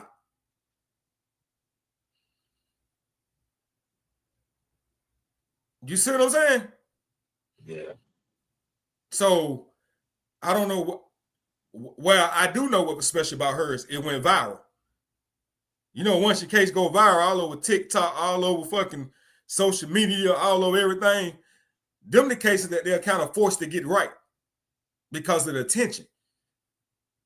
Like I said, I'm not a fan of giving a police department a pat on the back because I know how they can work. But in this case with her, in his charges, for them to get that case on February 11th, and he was charged with that without a body, shit me. Them investigators working like they were working.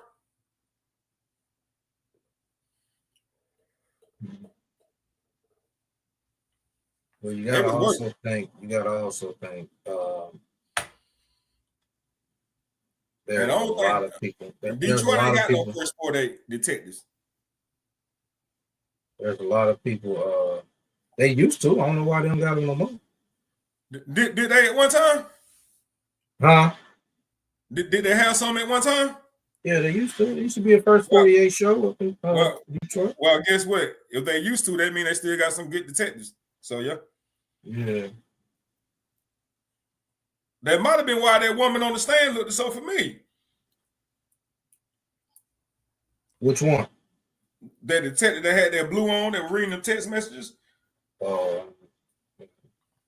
You'll see it tomorrow.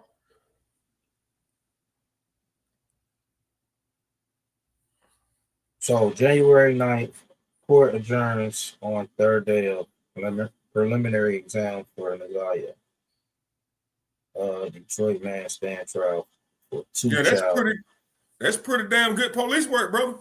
To get a case, the fucking evidence was over 30 days old, and to get a conviction without a body within 60 days, shitting me.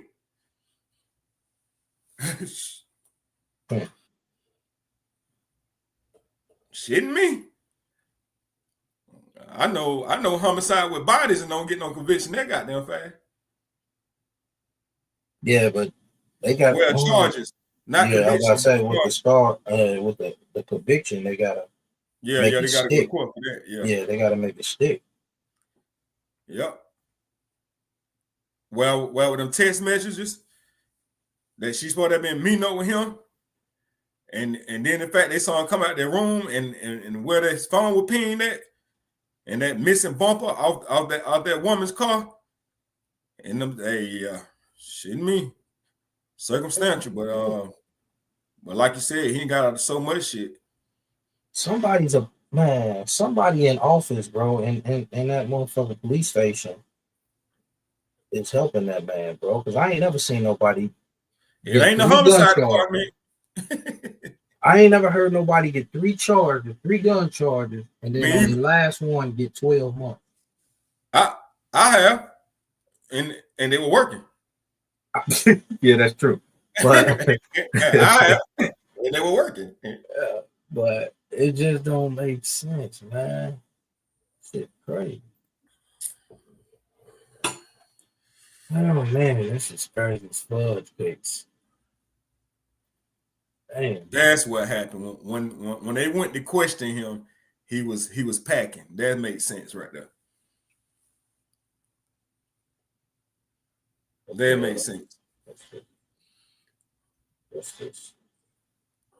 Oh, that's what you do. Snow. I don't know what the fuck you are. So I'm pulling up all other pictures and shit, bro. Man. Yeah, that's all I see is what I just showed you. But That's enough. For real. You done broke that shit down. You done brought some clarity to it now. That's some clarity. But I'm still like you though. Well, I know the answer. Like I said, it's either one or three things. The main one, he working. He tied into some shit, and I don't believe the third one. I don't believe God working in his favor. I mean, but even if he worked in, ain't no way you can get off on that, man. I mean, there's a way, but this is a black man we're talking about.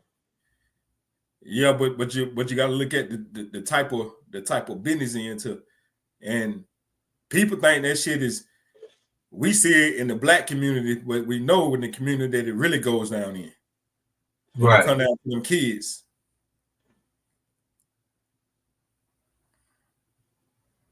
Shit, wild, man. This shit's crazy. With a last name Butts. I hope when they get finished with him, he ain't got no goddamn butt. Pause, nigga. Jarvis Butts. They already got him limping. He probably in PC now though. You think they put him in PC? They had to. You ain't see him walking in limping on the last court date. He couldn't even sit down. I ain't even watched the court date. Yeah, he couldn't. He barely could sit down, bro. Barely could sit down. Motherfucker moving like a 100-year-old man. Wow. Yeah, somebody got to him. Well, he got what he deserved. He definitely got what he deserved. Well, no. The shit he done did, and this is a disclaimer, trigger warning. That motherfucker don't deserve to be breathing. That's true too. For real. That's true too.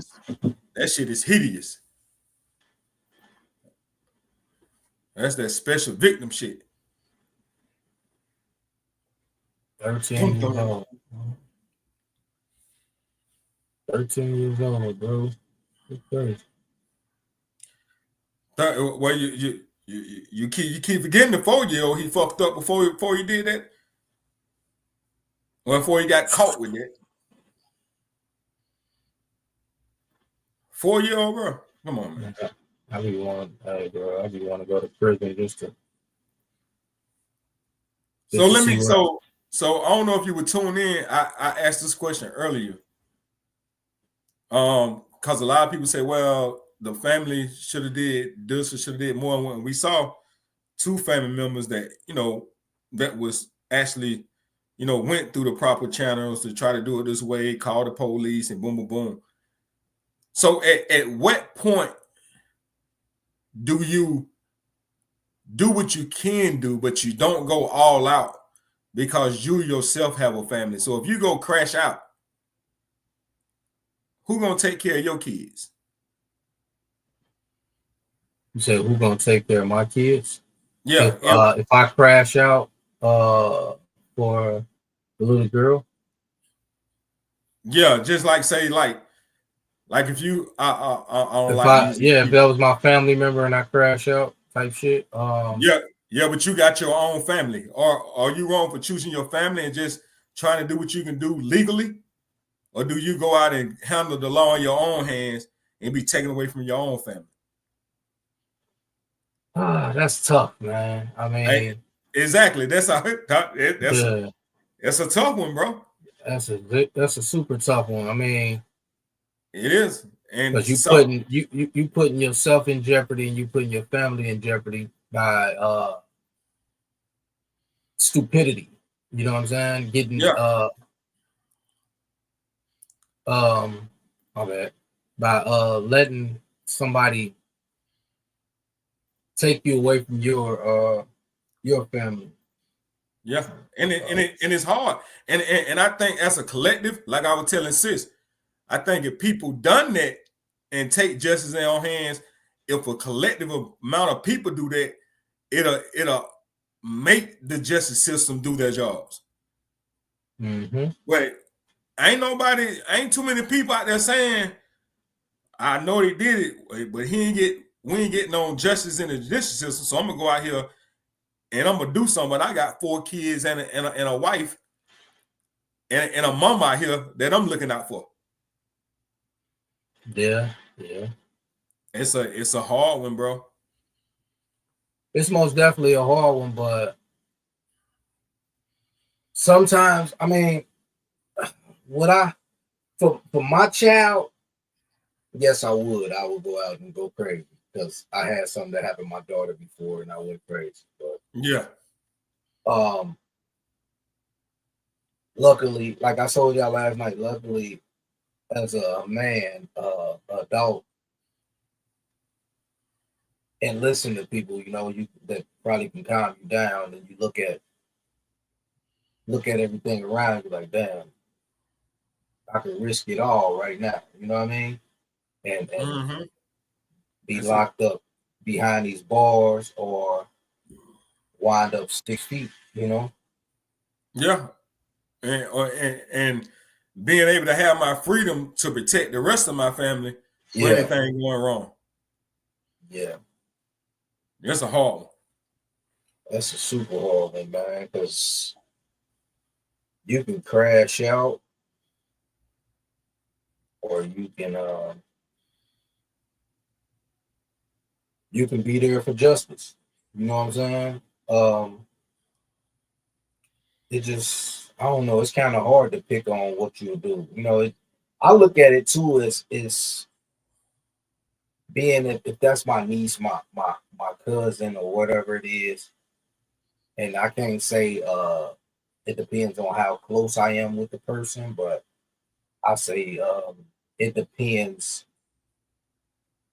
I don't know. I can't even answer that. I'm trying to make myself answer it for real. It's a hard one, bro. You don't. Because I'm telling you, like it's don't. I can't even. That's why I said it. Like I don't even. But it's so often that we say, so, and not just. I ain't talking about me and you or sis. I'm talking about so many people in the world would say, "I'm gonna crash out. I'm gonna do this." But if that were the case, the world would be a better place right now. Yes, it would. Yes, it would. So people will fucking think twice about the shit they do because they know even if you get away with that shit lawfully, street justice is gonna fucking take place. Right. What? So I could speak on a person I knew that took matters in his own hands, and he's locked up right now. I've known a few. Doing an elbow. You know what I'm saying? From the fact that somebody did something to his daughter or his Yeah. kids or whatever they did, and he's locked up doing the elbow right now. There should be a special charge for that. And you should get some leniency, or should I say? Yeah, I was gonna say special charge. I was gonna say, Yeah. what you mean? Yeah. I mean some leniency. Yeah, I mean, in all reality, yes, I feel like if you do It's something kind to of like the victim, self-defense to me, bro. yeah, if you do something exactly, if you do something to the victim that done something to yours, I mean to the person that done something to yours, and you go to jail for life, I don't think that should be right, bro. Nah, me either. I think there should be I don't think that's right at all. I think there should be some type of, okay, you got the motherfucker up out of here. We're gonna go on ahead and give you immunity or some shit like that. You know what I mean? Yeah. Like, Cause goddamn, if I do something wrong, the damn law don't forgive me. So right. and then look at it this way too, because if the law do something wrong, they get in trouble, but they don't get time. All they do is get put off the force. How many times you seen a officer get locked up for a wrongful death? Very seldom that they go on administration leave and go right back on the damn force and do the same shit somebody else. The most time you probably seen an officer probably do in jail is 3 months. They tell you they're gonna do 2 years, but you don't know if they're doing 2 years. You're not keeping tabs on these motherfuckers. We don't, and even if they say I don't believe none of it. Even if they do say they can do 2 years, they end up getting out. Yeah, I mean, right, because even if they go to jail for 90 days or whatever,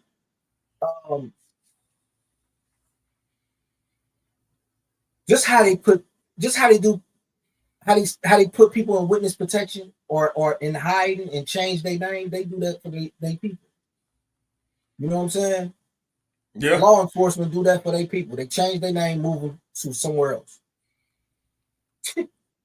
Serious, bro. Like, it's a fucked up world we live in. A fucked up world. But I feel if you do something to the aggressor, I don't think you should be locked up for it. I don't think so either. No. I think somebody you should be able to get one shot at them. You either hit or miss. You gotta get one shot. Legally, they should give you one shot. Like real talk. That would be nice. But you know, real shit. Eye for an eye. Shit. You back then you couldn't do nothing to one of them motherfuckers without them getting back at you. Right. It shouldn't me. Like so it should be called the Emmett Till law. I don't know. Well, yeah. Because they did Emmett Till wrong. They did Emmett Till wrong. Should be the Emmett Till law. He whistled. Hey, he probably did whistle. Was that? But they say he was trying to talk. They say he really couldn't talk. I don't know how true that is, but even if he did whistle, did it deserve his life? And not only then it's the matter they took his life. They should be called the Emmett Till defense. Shit, they should be able to plead guilty under that. They beat that man because he's a grown man now. He's over our age, but even though he passed when he was a child, they beat that man so badly, man. Yeah, that's crazy. And what a brave mama he had, and say, "Open casket. I want the world to see what they did to my baby." What a courageous woman. Yeah. What you think about what you think about Trump got ICE picking up all these people, man? Well, I mean, that's what he's in office for. That's what he was planning to do in the first place. Yep. Now everybody running talking shit like, no. And what y'all wanted? Y'all thought y'all would get a stimulus pack as soon as he got in there. I told y'all we ain't get no damn stimulus pack. That stimulus pack came from the pandemic. It ain't come from. I don't care if Mickey Mouse was the goddamn president when that pandemic hit. You were gonna get that money. It's just it's just how politics work. That's just how it works. That's how the economics of the shit works. They had to put money back into society for it being shut down for so long. But so many people gave him credit for that. This is coming from the same man that going to make Canada and all that shit a part of everything. You know what I'm saying? It's like, I don't know what the fuck you doing. I'm trying to figure it out. He don't know. He don't. How the fuck you gonna know when he don't know? That dude just wake up and do shit, bro. Like, huh? Go ahead. I mean, it's like, okay, this man, and I like, you know, I don't be on that Republican or the politician shit. I'm not really into it. I always told y'all from the jump. But that's the first only man I ever seen got hit with tax evasion and ain't get no time. Bro, the nigga still in court. No, they dropped him. No, they didn't. I got a video. They said they threw that charge out, bro. No, they said that shit when they thought Fannie. Whatever. No, they throwed out his federal charges. He's still charged. Oh yeah, you're right. Yeah, you're right. That federal shit. Yeah, they threw that shit out. Yeah, they threw that federal shit out. And he can't even fucking. Actually, no, it was that porn star shit. My bad. I'm in the wrong shit. It was that. Yeah, the lawsuit. Yeah, the lawsuit with the porn star. My bad. Yeah. Yeah, and he can't even pardon this shit. What that? He ain't never going on fucking jail, but he can't even pardon himself on that. You know, presidential can only pardon himself on federal offenses. They can only do federal pardons. They can't even do state pardons. But that's why he pardoned everybody else. Yep. Right. That's why he pardoned all these police officers, all these mass murderers, and all that shit. He pardoned a lot of people, bro. That dude dirty, bro. That's why I told y'all better get ready. That's why I said that shit last night. Y'all better get ready. It's about to be a race war. Oh yeah, it more definitely. More definitely. This may be ugly when I say this. Well, I'm gonna say it anyway. I hope. Well, I ain't gonna say I hope. I don't think he gonna live to see another 4 years. I ain't doing that to him, but I don't see him making it, man. Then, bruh, come on, man. What the fucking DC sniper at? Hey, I ain't ever came by. Fucking DC sniper locked up dead somewhere, goddamn it. Hey, them niggas went playing, boy. Them motherfuckers put every minute behind a box Chevy, boy. They changed the game with that one. Yeah. Hey, and the only thing they were doing to innocent people though, man, like they don't do that, man. Like, come on, bro. They was doing it up here. It was a Mexican dude that was doing it up here. For real? Yeah. A few years back, he was shooting people off the bridge. Bro, I saw T-Pain. It's long and you can skim through it. But I was watching T-Pain Big Booty Contest. Yeah. It was a girl from the 513 Wanted, bro, from your hometown, bro. Oh, you talking about she rapped too. She got butterflies on her booty. She never really showed her whole butt, but she light skinned with dreads. Yeah, that's Seduction 513. Seduction 513. Yeah. How you know, fool? I did some parties. She used to strip at the strip club. I know her. She one of the women that can go both ways. She real thick, then she dressed like a, you know what I'm saying? She don't mess with dudes. See, what I said, but she dressed it up and can look real sexy. Yeah, that shit crazy, bro. She won that contest. Yeah, I seen that. I know what you're talking about. I said I knew it was something I had to ask you about. Yeah. That is crazy. She showed up for the 513 though. Yeah. She be on everything. She on a lot of shit. That's my first time running across her. Yeah, she on a lot of shit. She think she live in Atlanta now or some shit like that.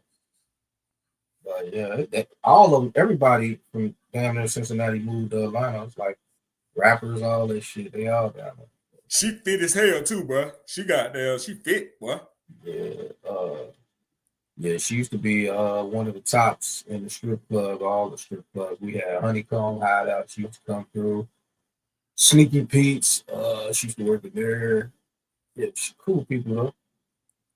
Yeah. She seemed like how like she was level headed, good personality type shit. Yeah. She was when she said Seduction 513. That's exactly what it was. Yep. Yeah. She rapped too. Yeah, see, it's another girl that's rapped on there. She didn't rap, but she got down. She was popping it though. Yeah, she did that. Matter of fact, she did rap, bro. You exactly right. She did rap. You right. She did. Now that I think about it. Yeah. She did rap on there. She did. Damn sure did. Now that I think about it.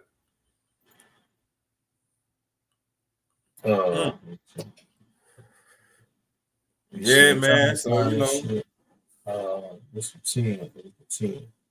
Yeah, so here it go right here. Damn, they did it again. Man shot and killed on I-10 highway in Phoenix. Yeah, this shit crazy. It be so much crazy shit out here, bro. It looks like the world. That's why I be looking at it like the world going crazy, man. Man, listen. I mean, it's been crazy, but it's so much going on, man. I mean, every day, man, you log into this motherfucker, man. Like either a new story, old story, somebody going live, something happened in real time. Like, man, it damn near not even safe to walk out your door, man. Yeah, that's what somebody was telling me the other day. You're really taking a chance and think about the people that enhance their chances. They don't even let they happy their kids don't go outside. That's what they were saying. I'm cool with my son not going outside. Yeah, real shit, bro. Crazy. Real shit. And like, it shit sound weird, but it's true. And I'm like, shit, bro. I mean, my son don't go outside. I saw he go to work, but but that's not outside. That's that's a means of living.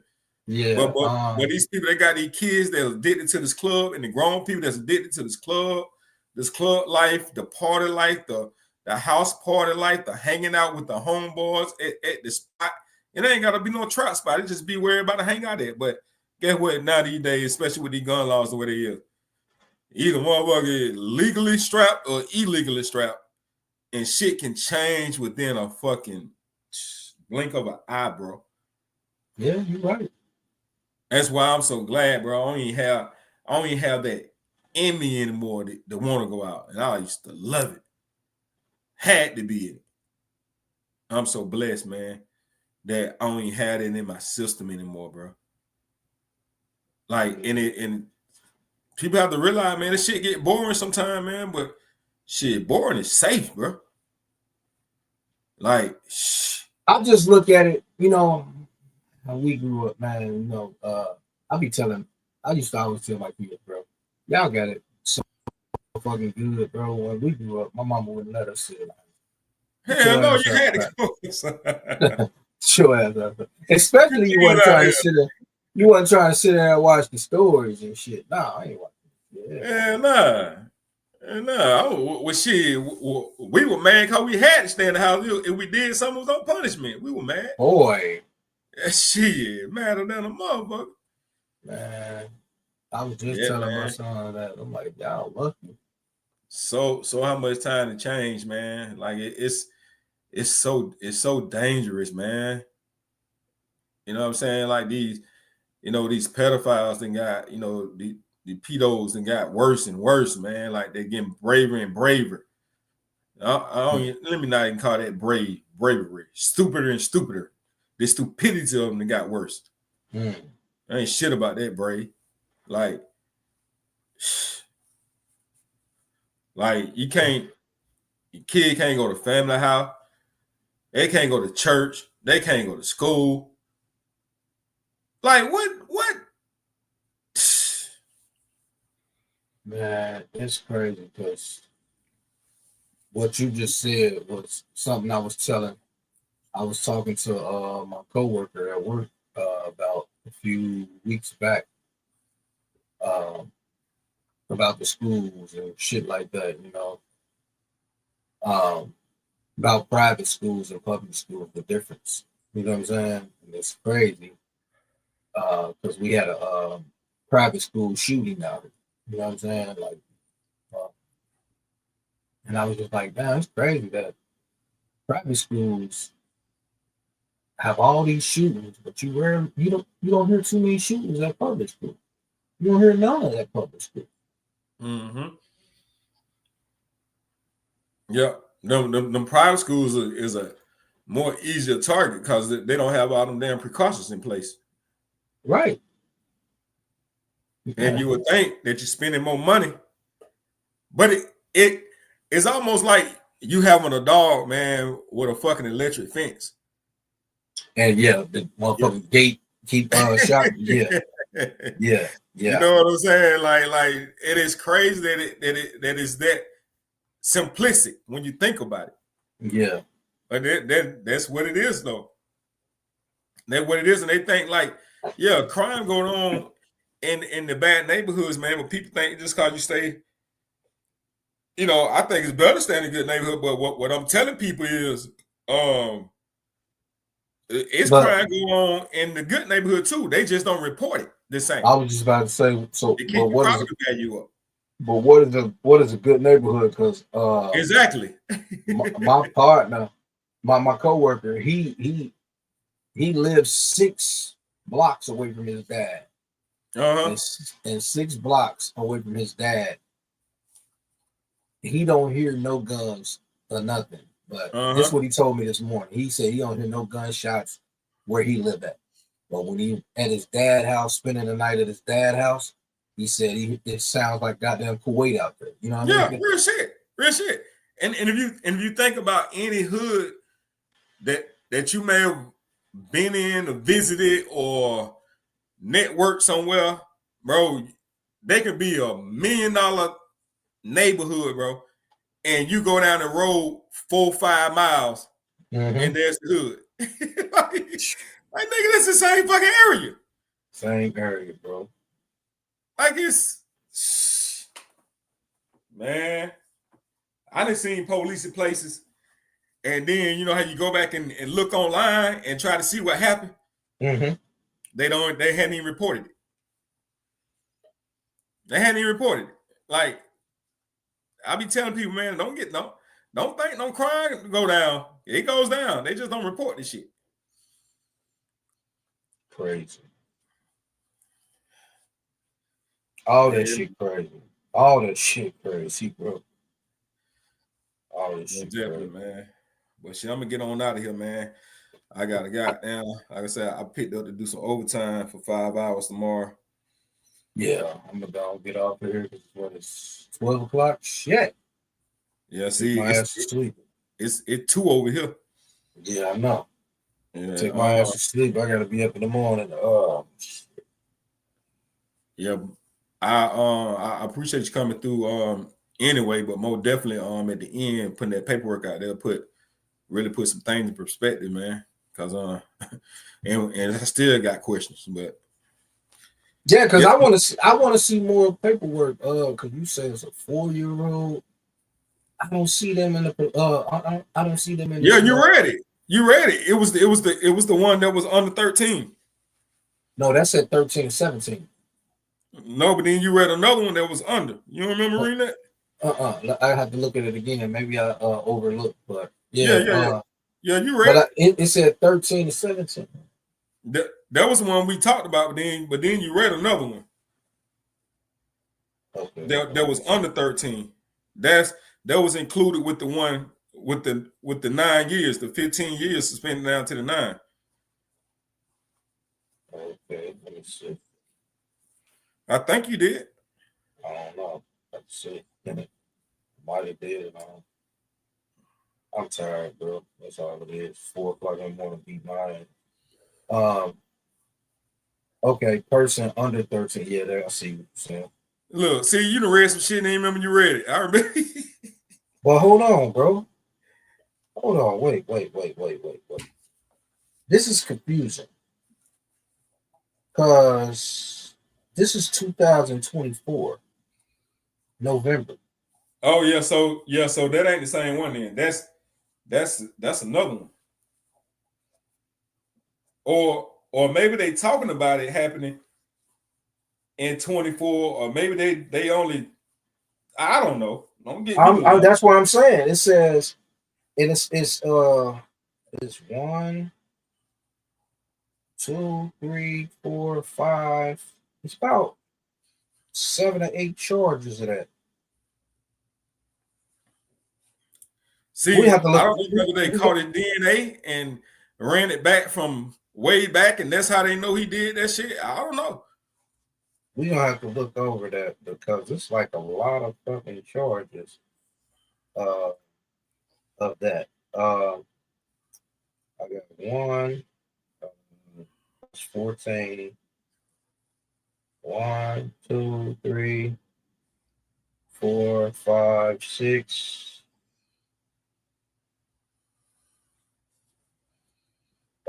Stop at 7, 6, 7, 8, 9. It's 9 charges of that.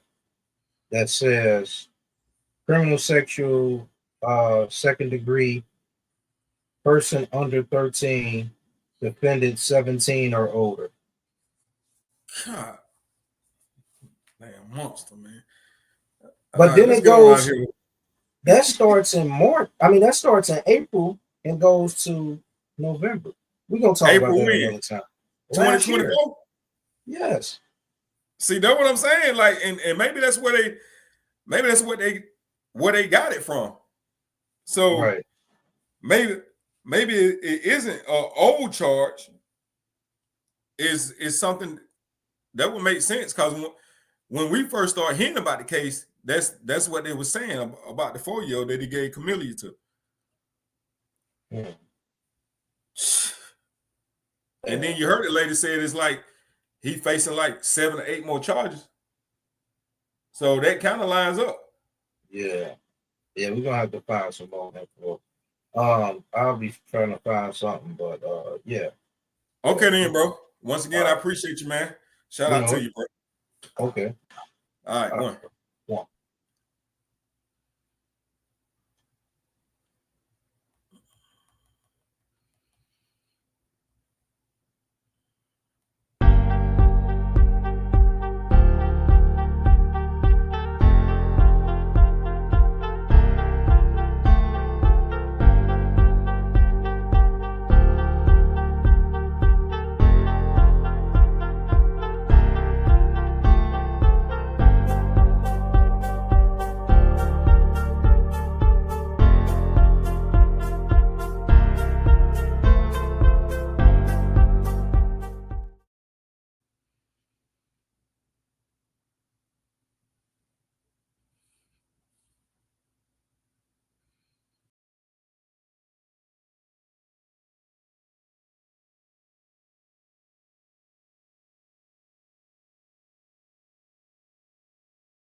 Hit that like button, hit that subscribe button, comment down below. Once again, thank you for coming out to Old Boy, rocking with Old Boy and Old Boy's Corner. Like, share, comment, subscribe, support the channel. Tap that like button. Support the channel. Once again, justice for Nazaria Harris. Justice for Nazaria Harris, man. Pay attention what's going on in your kids' life, man. Pay attention what's going on in your young one's life if you're able. And let's protect the kids, man. We just covered a lot of stuff. We looked at old buddy charges, trying to break it down, trying to see how he was able to even maneuver through the system the way he's been able to maneuver through the system. Got a lot of answers. We have a lot of more answers to come, and we also have a lot of more questions. So be good, be great. Remember, can't nobody do you the way you do you. Salute. This is Old Boys Corner, and I'm checking out Growth Sector.